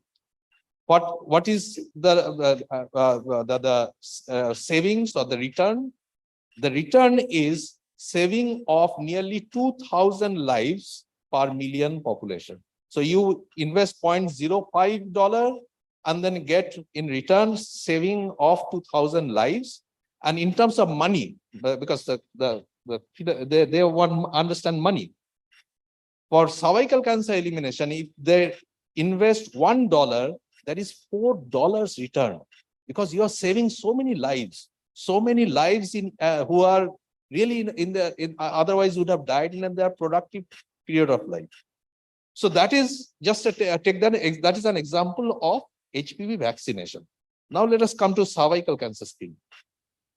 Cervical cancer screening, again, they estimated that the amount of investment with HPV detection-based screening twice in a lifetime will be almost the same as vaccination.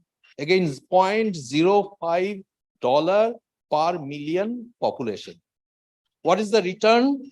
The saving will be somewhere around 900 lives per million. Not that much, because vaccination is much more efficient in terms of saving lives. But the screening will also save lives. A significant number of savings will be done for cervical cancer screening. So HPV vaccination and cervical cancer screening, they are so good, so efficient, WHO considers them as best buys. That means it should be included in all countries in their national cancer control program. Coming to screening with mammography.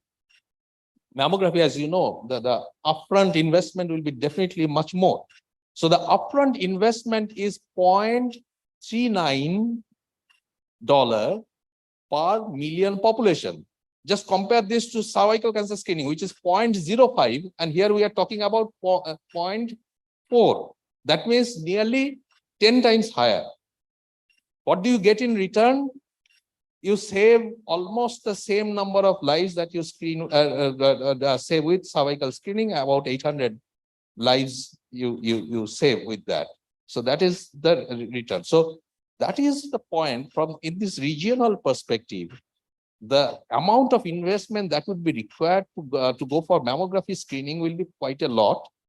Yes, if we can really go for a mammography screening, which is quality assured, not just setting up a few machines will do. We'll have to make sure that it is quality assured. Then only we'll be getting that return on investment. Otherwise, it is better to focus on early diagnosis. That means taking care of the symptomatic women first, making sure those women coming with symptom at the different health facilities, they are appropriately taken care of. And WHO has looked at the cost benefit of that as well. Again, the investment there is much less, but then return is exactly the same as you do with a mammography-based screening. So the message here is very clear. Cervical cancer screening, best by countries should go for it. Try to gradually move towards HPV detection-based screening. For breast cancer, the priority should be early diagnosis.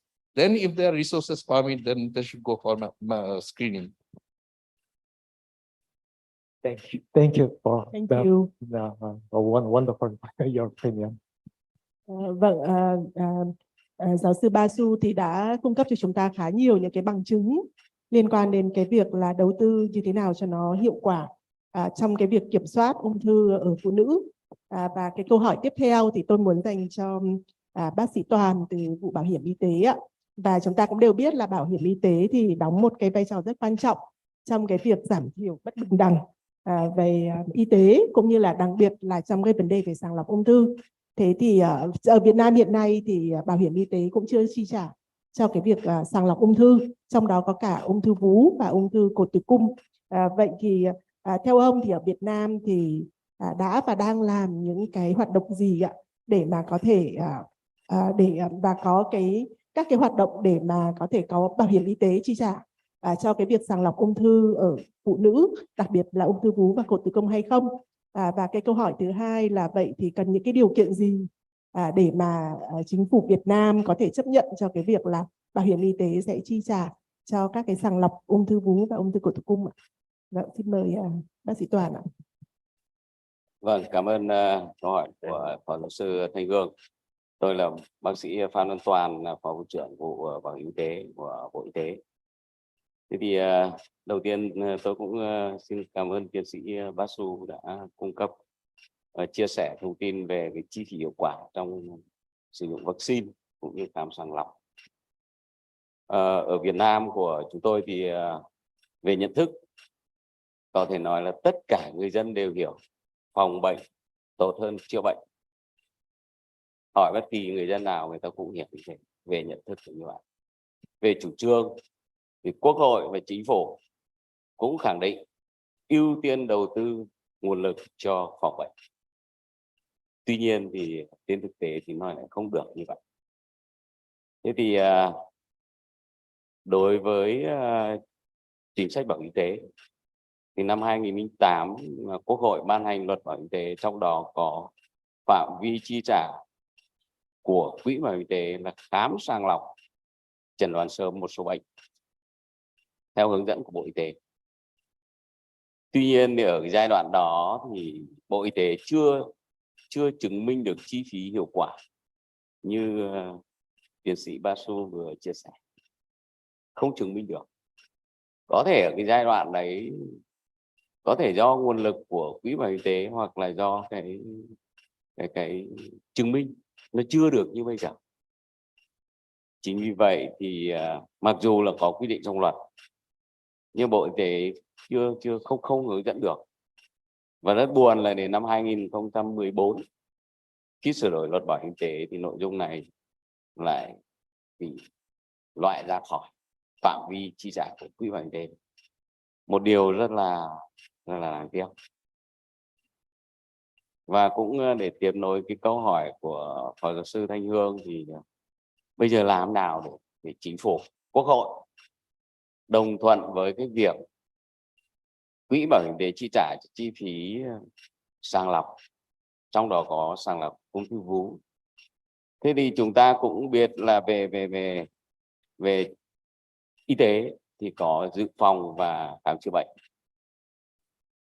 Và trong cái đối với ung thư vú cũng ung thư cổ tử cung thì chúng ta có dự phòng, có sàng lọc, có điều trị, có chăm sóc giảm nhẹ. Tuy nhiên ở đây thì có một cái khái niệm là về sàng lọc, nó là giao thoa giữa dự phòng và điều trị. Và chủ trương của Quốc hội cũng như chính phủ thì dự phòng là do ngân sách nhà nước và người dân cùng chi trả. Còn điều trị thì do quỹ bảo hiểm y tế, ngân sách nhà nước và người dân chi trả.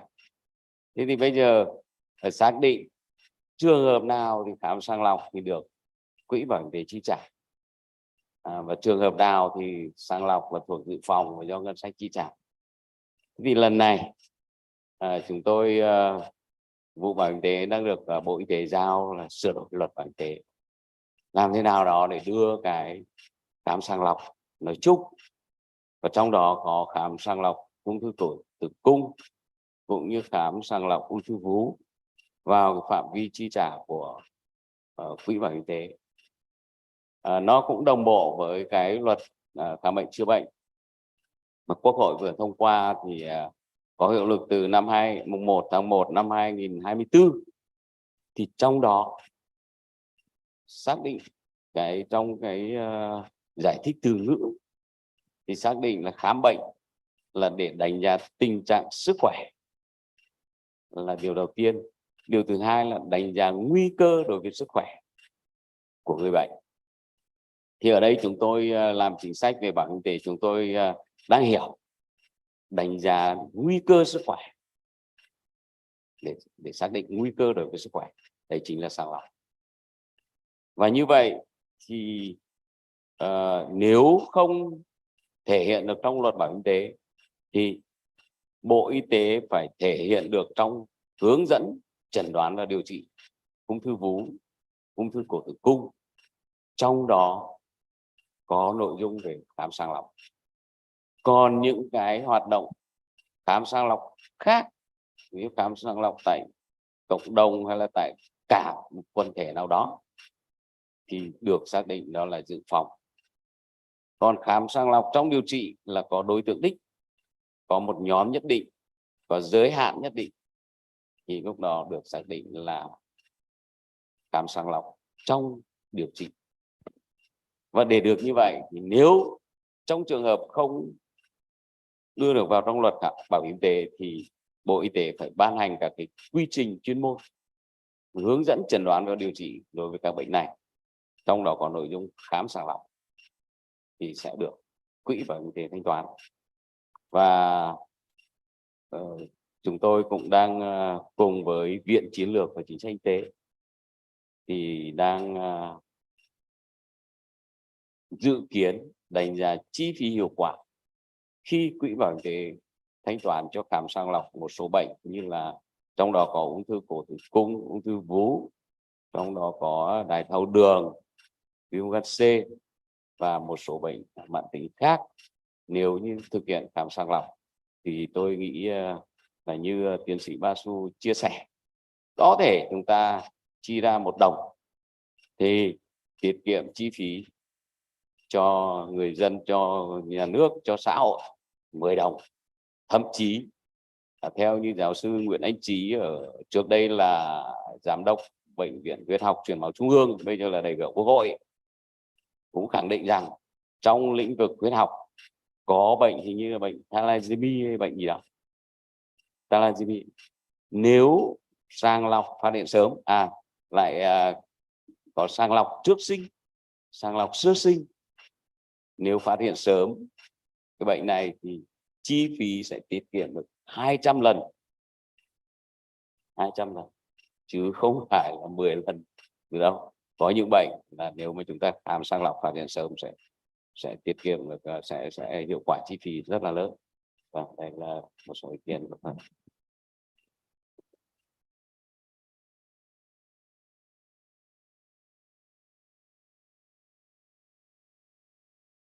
Okay.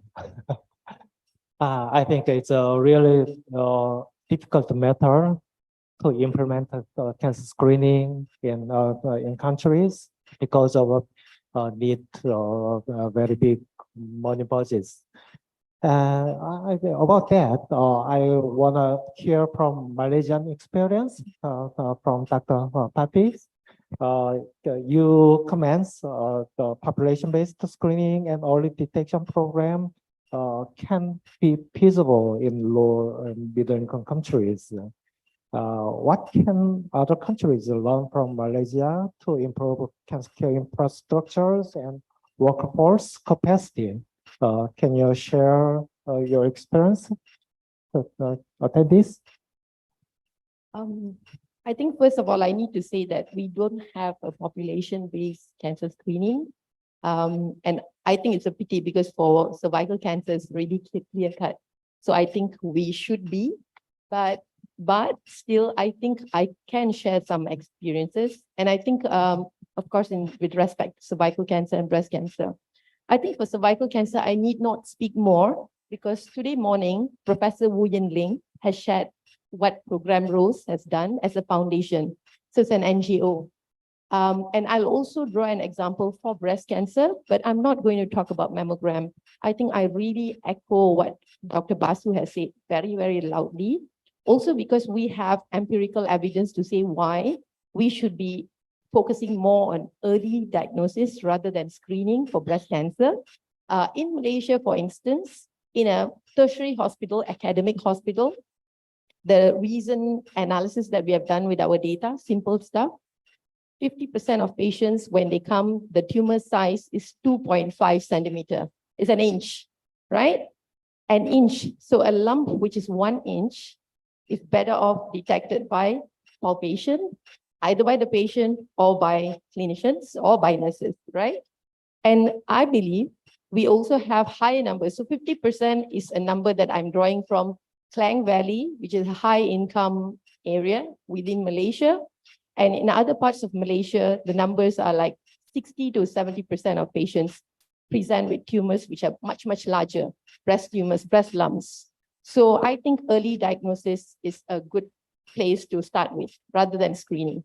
So going back to the example, so I think then what do we do for early diagnosis? Of course, we are talking about awareness. We want women to be more aware. We want women who detect something is wrong with their lump will come and get the necessary. So we have all those pillars, time from treatment, symptom appraisal to the time they come to the hospital. That timeline, we want to make it short. We also want to make the time short from the time they presented to the hospital to the time they get diagnosed with breast cancer. And thirdly, from the time they are diagnosed with breast cancer to the optimal treatment. So we want to reduce all that. And an example, a success story that I have to bring that we didn't talk much about in recent times is patient navigation, right? So patient navigation is something that was also started by an NGO in Malaysia, and it was piloted, and it was shown that when you have a patient navigator who's a healthcare professional but not a clinician, can be a nurse, it really helps in reducing all these time points. And there is data to show that. So, and patient navigation is not something new. It's always there in the US, in a lot of countries, but in Malaysia, we showed that it's really effective. But the beautiful story that I wanted to share is going back that both Program Rose and both this patient navigation was started by NGOs. But the Ministry of Health, when they realized that it's working, then the Ministry of Health started showing ownership. They say, let's do that. So I think that's a success story that I would like to say, so we got the NGO started. So in case you're wondering, my government does not recognize cancer as a priority. I think that's a complaint that a lot of us come with, right? We say we are competing with infectious disease, we are competing with cardiovascular disease, diabetes, and so on. So cancer is not a priority. It's okay. We get around that. So we can get NGOs. There are many of patient support groups, NGOs here. So we can show the success story, and we kind of force the Ministry of Health or the governments to then say, hey, it's working. Why not you adopt this right now? And that's what's happening in Malaysia. So we have patient navigation being piloted under Ministry of Health Malaysia. And we also have, because of also program roles, and the Ministry of Health is now moving towards, like really taking cervical cancer elimination seriously and trying to, shift all our screening techniques from pap smear to HPV DNA testing, and of course, vaccination. So I think that's a success story that I can share. Chúng ta cũng vừa nghe các cái chia sẻ từ các nghiên cứu viên cũng như là các nhà hoạch định chính sách ạ. Và trong cái panel đầu tiên này thì chúng ta cũng có một cái bác sĩ lâm sàng. Thế và từ các cái bài trình bày thì chúng ta thấy rằng là và kể cả trong các cái khuyến cáo của Tổ chức Y tế Thế giới thì chúng ta thấy rằng là trong ung thư thì cái việc mà hướng dẫn chẩn đoán và điều trị thì sẽ đóng một cái vai trò rất là quan trọng.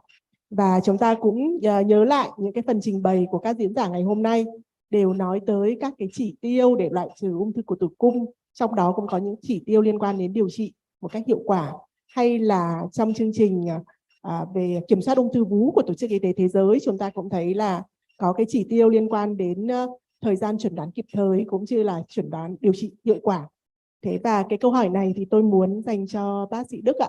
Vâng, thì bác sĩ có thể cho các cái khán giả đây biết là vậy thì cái hướng dẫn chẩn đoán về điều trị ở Việt Nam và đặc biệt là ung thư hiện nay như thế nào, và theo bà thì có cái cách nào mà để cho có thể sửa hoặc là update những cái hướng dẫn chẩn đoán và điều trị để mà chúng ta có thể đạt được những cái chỉ tiêu như là đã được đưa ra bởi Tổ chức Y tế Thế giới hay không ạ?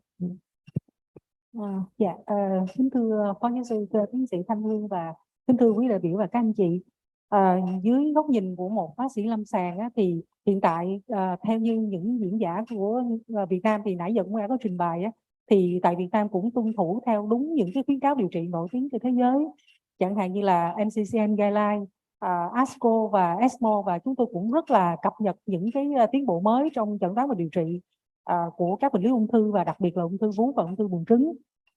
Tuy nhiên có một cái ràng buộc về mặt pháp lý là cái hướng dẫn chẩn đoán và điều trị bệnh ung thư của Bộ Y tế Việt Nam, cái gần đây nhất là ban hành vào tháng 7 năm 2020 thì chưa có những cái đó chưa có được cập nhật kịp thời, cũng như là một số những cái chỉ định mới trong các thông tin kê toa của các thuốc thì cái thời gian từ khi ở bên nước ngoài được cập nhật điều trị đến khi Việt Nam được phê duyệt thì khá là chậm so với thế giới, cho nên là một số những cái chỉ định mới đã được cập nhật, đã được phê duyệt thế giới rồi thì chúng tôi khi mà sử dụng trên lâm sàng thì nó lại rơi vô cái chuyện là off label, cho nên là nhiều khi có những cái vấn đề gì đó xảy ra thì lại là có liên quan đến cái vấn đề pháp lý. Riêng tại những cái cơ sở chẩn đoán và điều trị lớn, chẳng hạn như là bệnh viện Bú Thành phố Hồ Chí Minh hay là theo như những cái nơi khác như bệnh viện K hay bệnh viện Bú Đà Nẵng thì theo như chúng tôi biết là có những cái ban phác đồ điều trị và họ cũng rất là cập nhật những phác đồ điều trị tại những cái cơ sở điều trị đó. Tuy nhiên như nãy tôi nói thì nên có một cái hội đồng chuyên gia về cái phác đồ điều trị đó và có họp định kỳ thường xuyên, ví dụ như là 6 tháng hay là 1 năm mình sẽ có những cái cuộc họp định kỳ, có thể là nếu bận rộn quá có thể online, và chúng ta nên có những cái ấn bản, những cái cập nhật mới của những cái hướng dẫn chẩn đoán điều trị đó để chúng ta làm sao là có những cái tiến bộ đó mà mình sử dụng mình mạnh tay hơn và có những cái chứng cứ về pháp lý. Một cái thứ hai nữa là cái vấn đề mà phê duyệt những cái thuốc mới, hay là những cái chỉ định, những chẩn đoán mới cũng gặp những cái vướng mắc trong cái quá trình mà thủ tục hành chánh thì cũng khá là chậm. Ví dụ như tôi nói là trong ung thư vú đi, trong ung thư vú, bệnh nhân ung thư vú tam âm một cái chỉ định để phê duyệt của olaparib trong giai đoạn sớm trong điều trị ung thư vú hỗ trợ giai đoạn sớm thì đến bây giờ vẫn chưa có được cập nhật trong cái hướng dẫn chẩn đoán điều trị cũng như là trong cái thông tin kê toa, thì do đó mà chúng tôi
the Deputy Director of the Supportive Fund for Cancer Patients.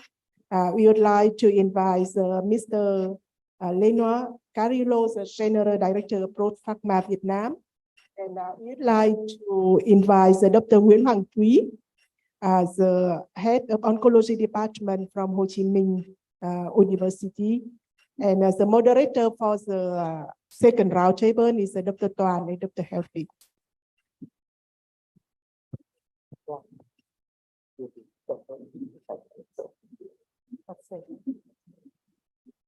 Sure.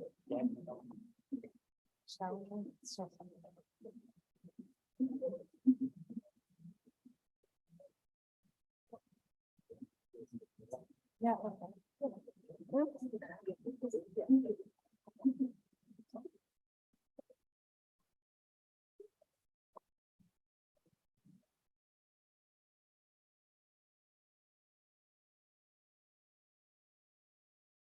Great. Thank you to this round of panelists for joining us on stage and for taking our questions. First, I would like to just apologize in advance if I mispronounce any names. It's not with any bad intentions, of course. Okay, the first question actually is for you, Professor Hong.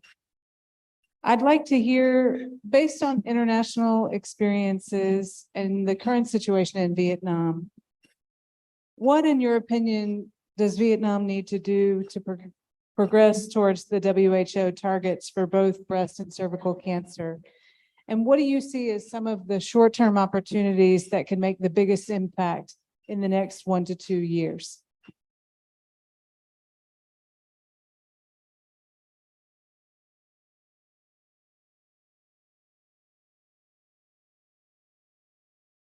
Yeah, thank you for your question.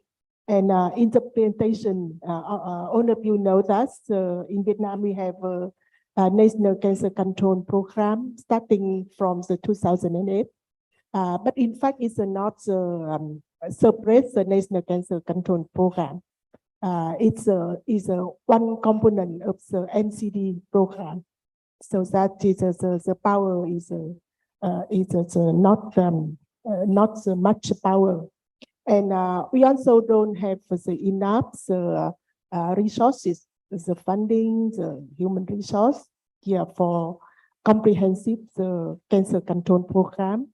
Even the breast cancer and cervical cancer are priority in the program. So we think that to achieve the target of WHO for the breast cancer and cervical cancer control, we also must follow the guidance from the WHO on the different components, on the awareness, public awareness, improving the public awareness. We must to do for the screening, and the health insurance is also the one of the effective that we already have as the data in the first roundtable, and that is why today in this conference we invite the researcher, invite from the different countries to share the experience.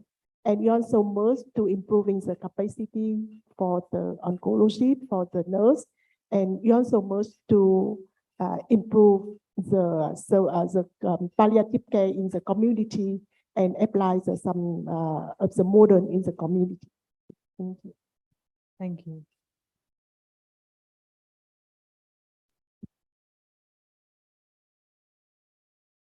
Vâng, chúng ta được biết là giáo sư Kim là một trong những chuyên gia thiết lập cái hệ thống chăm sóc sống còn cho bệnh nhân ung thư tại Hàn Quốc.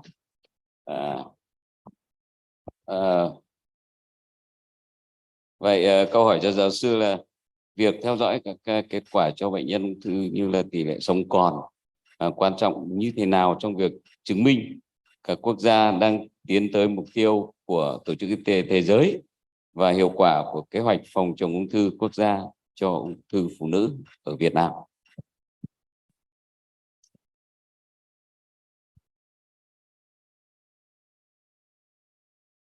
Okay, thank you for your asking. I think to enhance the cancer control in countries, very basic and important matter is build evidence by cancer registry and monitoring. And the second thing is build capabilities of cancer hospitals to give a good diagnosis and treatment. And to achieve this matter, government and national health insurance support the budgets and to detect the early cancer detections. The only method is not cancer screening to asymptomatic people. Early symptom diagnosis is very important to prevent late diagnosis of cancer. It's a really important system to cancer controls to be able to every country. About cancer survivalorships, I think the goal need to not only to be a healthy, physically, psychological, healthier than after cancer treatment, but also need to provide recover social functions. Very important, I think, to provide and support social function recovery. I am very impressed to today's presenting from Singapore's model collaborated with hospital and communities. The Singapore's model helps and collaborate in communities to provide cancer cares after treatment and support social functions, and additionally can support job returns. Then the cancer treatment and survivalorships make big gains to reduce social burden in cancer controls. I will present Korean experience about that tomorrow. Thank you.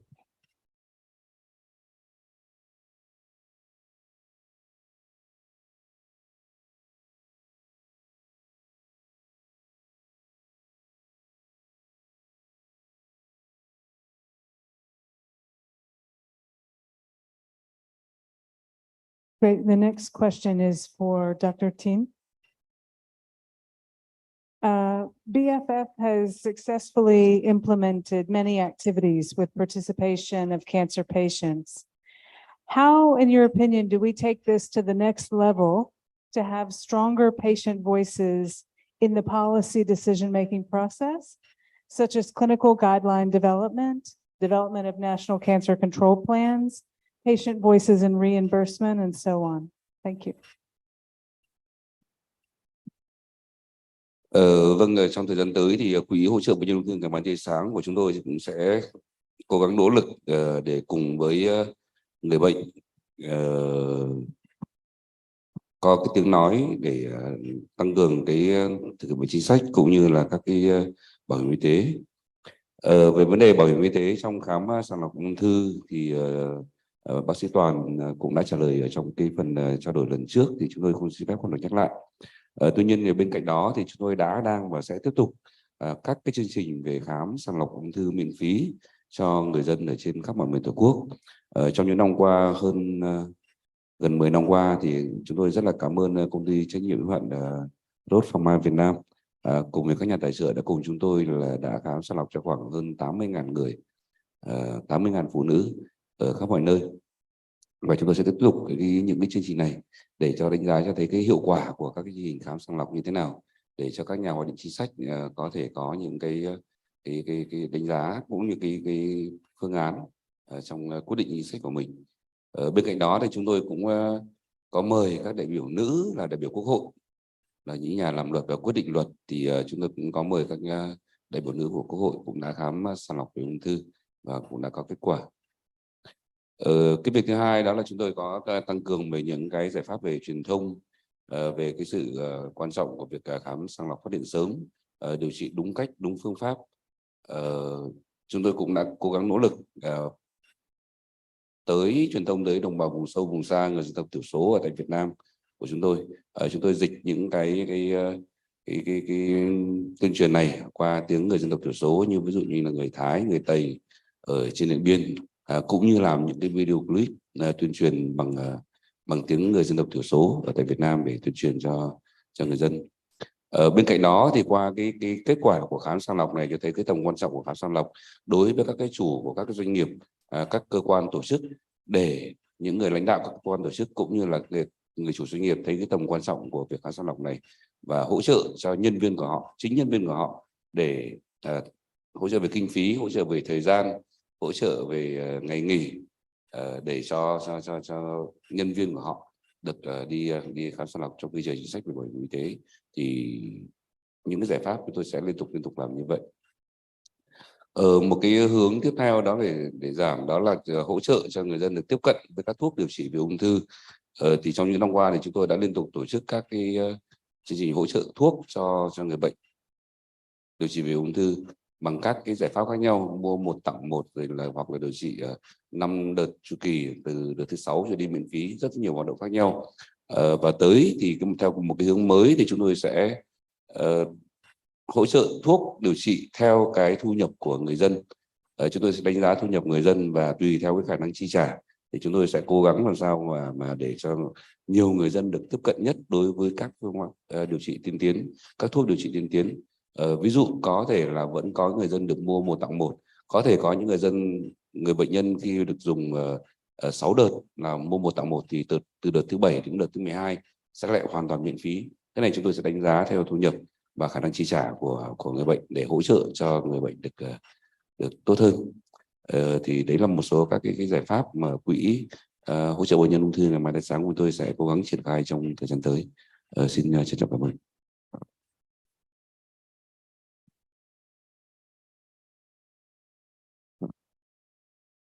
Vâng, câu hỏi tiếp theo tôi xin dành cho giáo sư Kim. Câu hỏi này thì chính như là tiến sĩ Thanh Hương là hỏi tôi. Câu hỏi thế này: giáo sư có thể chia sẻ những cơ hội, thách thức để có thể thuyết phục chính phủ khi mà xây dựng cái chương trình sàng lọc ung thư quốc gia, bao gồm cả ung thư vú, ung thư cổ tử cung và gần đây là ung thư phổi. Và Việt Nam và 5 nước còn lại trong báo cáo có thể học được gì từ kinh nghiệm của Hàn Quốc, một cái mô hình, một cái chương trình rất là hiệu quả. Xin mời giáo sư. Thank you for your questions. Korea government provide now 6 cancer screening program to the older peoples, the stomach, colorectal, and liver. Liver cancer is only the high risk targets, and breast and cervix cancer to provide all the adult women. And recently we launched the lung cancer screening by using a low dose CT scan to the high risk smokers also. To implement cancer screening, I told many times it's a very expensive tools. I think the 3 key components are needed. First one is evidence-based guideline, and second one is political priorities, and third one is money. I Korean experience about first share about the money because it's very important matter. Korean government provide a national cancer screening program to the people nearly by free. The budgets not only from all the health insurance. Health insurance budget are shared, and very important component of screening budgets are from tobacco tax. It's a very important tips I can give you. Vietnam so smoking rate is still high, and need to raise the tobacco tax and use tobacco tax to the people's health. It's a very, very important to build political priorities. And added central government tax and regional government taxes added to the make a budget for cancer screening programs. It's our experience and tips. And second is National Cancer Center leaderships. The National Korean National Cancer Centers opened 20 years ago. And first big project is build guidelines for people's cancer screening with academic groups based on evidences. And we reported the importance and evidence of cancer screening by guidelines and push the government to launching and implement national cancer screening programs, supporting by academic groups and people, public opinions. It's very important matters. It can make build political priorities from our government. Shortly answers. Thank you. Thank you, Professor Kim. The next question is for Mr. Castillo. In order to effectively implement programs for cancer control in women, it will require the cooperation of various departments and organizations, including a significant role played by healthcare companies and international players such as Roche. Could you share the extent of Roche's commitments in this domain? And do you have any proposals or ideas around how to achieve the goals set forth by WHO for breast cancer and cervical cancer?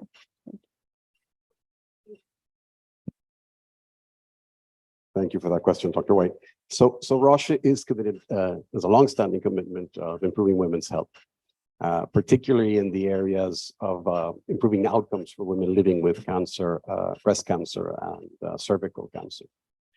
How that translates into commitment and action in Vietnam. So in breast cancer, as Dr. Tin has already alluded to, we have been a strong partner. Over the last 10 years, we have invested 314 billion dongs in We Care for Her and the different iterations around it, joining hands for her. With a focus on improving early diagnosis and improving innovative access to treatment. Through this program, we've been able to support and sponsor many patient breast cancer awareness campaigns. We have been able, as a partner, to provide free screening for more than 45,000 Vietnamese women. And we have provided training for more than 600 healthcare professionals in the area of breast cancer, both diagnostics and trainings. In the cervical cancer front, Roche has successfully collaborated with authorities and different agencies in the promotion and awareness of HPV campaigns, with programs such as, some really good names for these, for a full happiness, book your HPV diagnosis appointment now, programs that went from 2016 to 18, Small Actions, Big Changes in 2019, Unstoppable 2021 to 2022, and more recently, Let Her Talk. Through these programs, we have reached millions of Vietnamese women through online and offline platforms. This year, we brought to market the self-sampling HPV test as a way to improve or to overcome the access barriers that are more related to social and cultural aspects, particularly for women living in rural areas. So that's what our commitment looks like in the past and the present. But part of the question is proposals moving forward. And so I do think industry and Roche, as an industry leader, have a role to play in the solution. Yes, supporting research, such as the one that's been presented here today, to be able to have evidence-based decision-making is one of those things, right? The programs that we mentioned is one of those. I think proposing the direction to take might not be within our scope, right? It's more, how do we support that, right? So our proposal really today is more for the authorities to continue leveraging private and public partnerships as a way to solve those very complex problems that the study is pointing out, right? So that, I think, is more our role. So we would like to be invited to the table to be able to co-create these solutions with government, with authorities, and of course, other stakeholders that can contribute to the solution. I think that is where we want to go. But there's a second point I would like to make here also on proposals. There's an issue, I think, that needs to be addressed, needs to be solved really to improve our chances of success in any of the proposals that are put together, right? And this has to do with a mindset switch, right? We have to stop talking about health as an expenditure, right? We need to start talking about health as what it is, an investment, yeah. And it was great to hear today the numbers that were presented by Dr. Basu, right? They're just unquestionable, yeah? So all the stakeholders need to have that common language so that we're able to really, when we are talking about whether it's reimbursement for cervical cancer screening or breast cancer screening, the conversation is not what is this going to cost us, but what are we going to get in return? So it's great to hear Dr. Basu today, because I think that is something that we really need to focus our energy on. Thank you.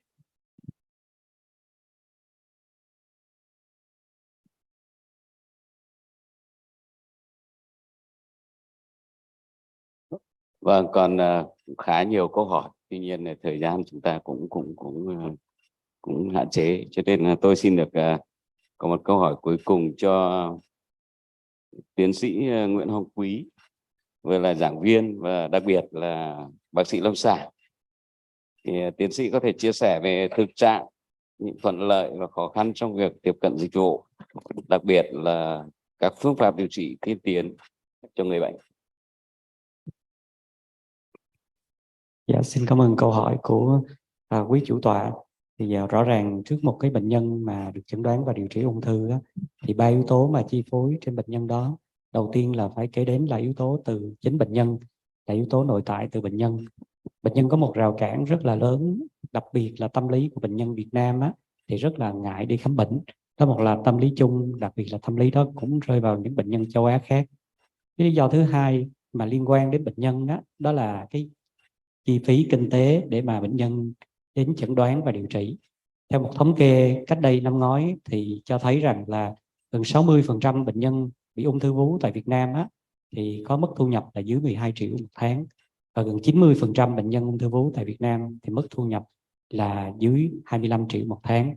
Chính vì vậy, việc tiếp cận với một cái phương pháp điều trị, và đặc biệt là những bệnh nhân ung thư được chẩn đoán ở giai đoạn di căn tiến xa, thì dường như là cái việc chi phí bỏ ra quá cao so với cái việc thu nhập của bệnh nhân.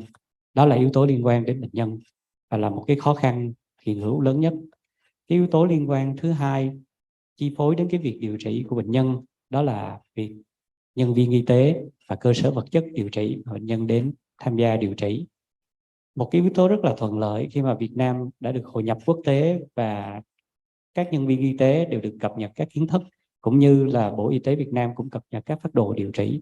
Tuy nhiên á, có một số thuốc như tiến sĩ Đức đã chia sẻ thì cái quy trình đưa thuốc về Việt Nam thì còn chưa nhanh, và một số yếu tố khác như là những cái kỹ thuật xét nghiệm thì cần có sự phê duyệt và cần có những cái quy trình phê duyệt riêng cho những cái kỹ thuật xét nghiệm mà trên những bệnh nhân và đặc biệt.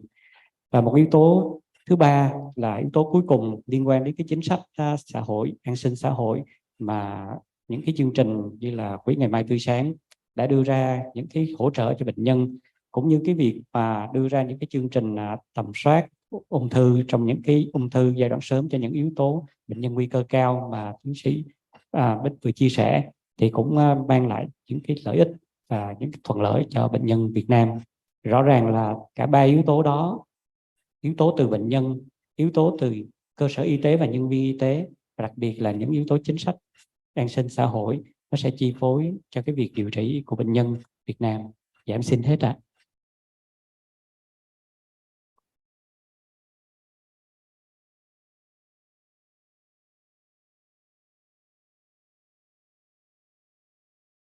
Vâng, như vậy là chúng ta cũng đã kết thúc một cái session tương đối là dài trong buổi chiều ngày hôm nay. We would like to thank all the panelists for this session. Và xin thay mặt ban tổ chức thì chúng tôi cũng có một món quà dành cho các báo cáo viên cũng như là các cái chuyên gia cho cái session vào chiều ngày hôm nay. Xin trân trọng kính mời bác sĩ Đức, bác sĩ Giang và bác sĩ Oanh. Chúng ta cũng sẽ cùng lên. Yeah. Now we have a small gift for the presentation and for the speaker and also for the panelists.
Okay.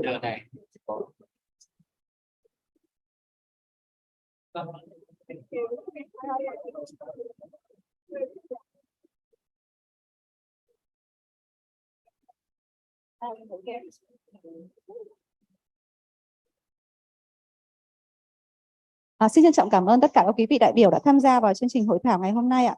Và ngày mai thì xin được kính chào đón tất cả quý vị quay trở lại với chương trình hội thảo bắt đầu từ lúc 8 giờ 30 phút ạ, tại cùng hội trường này ạ. Xin trân trọng cảm ơn.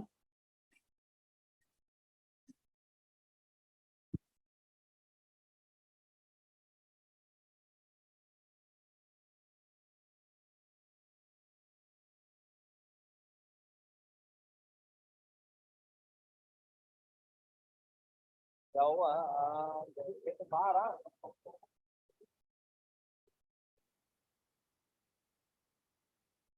Cái cho họ lấy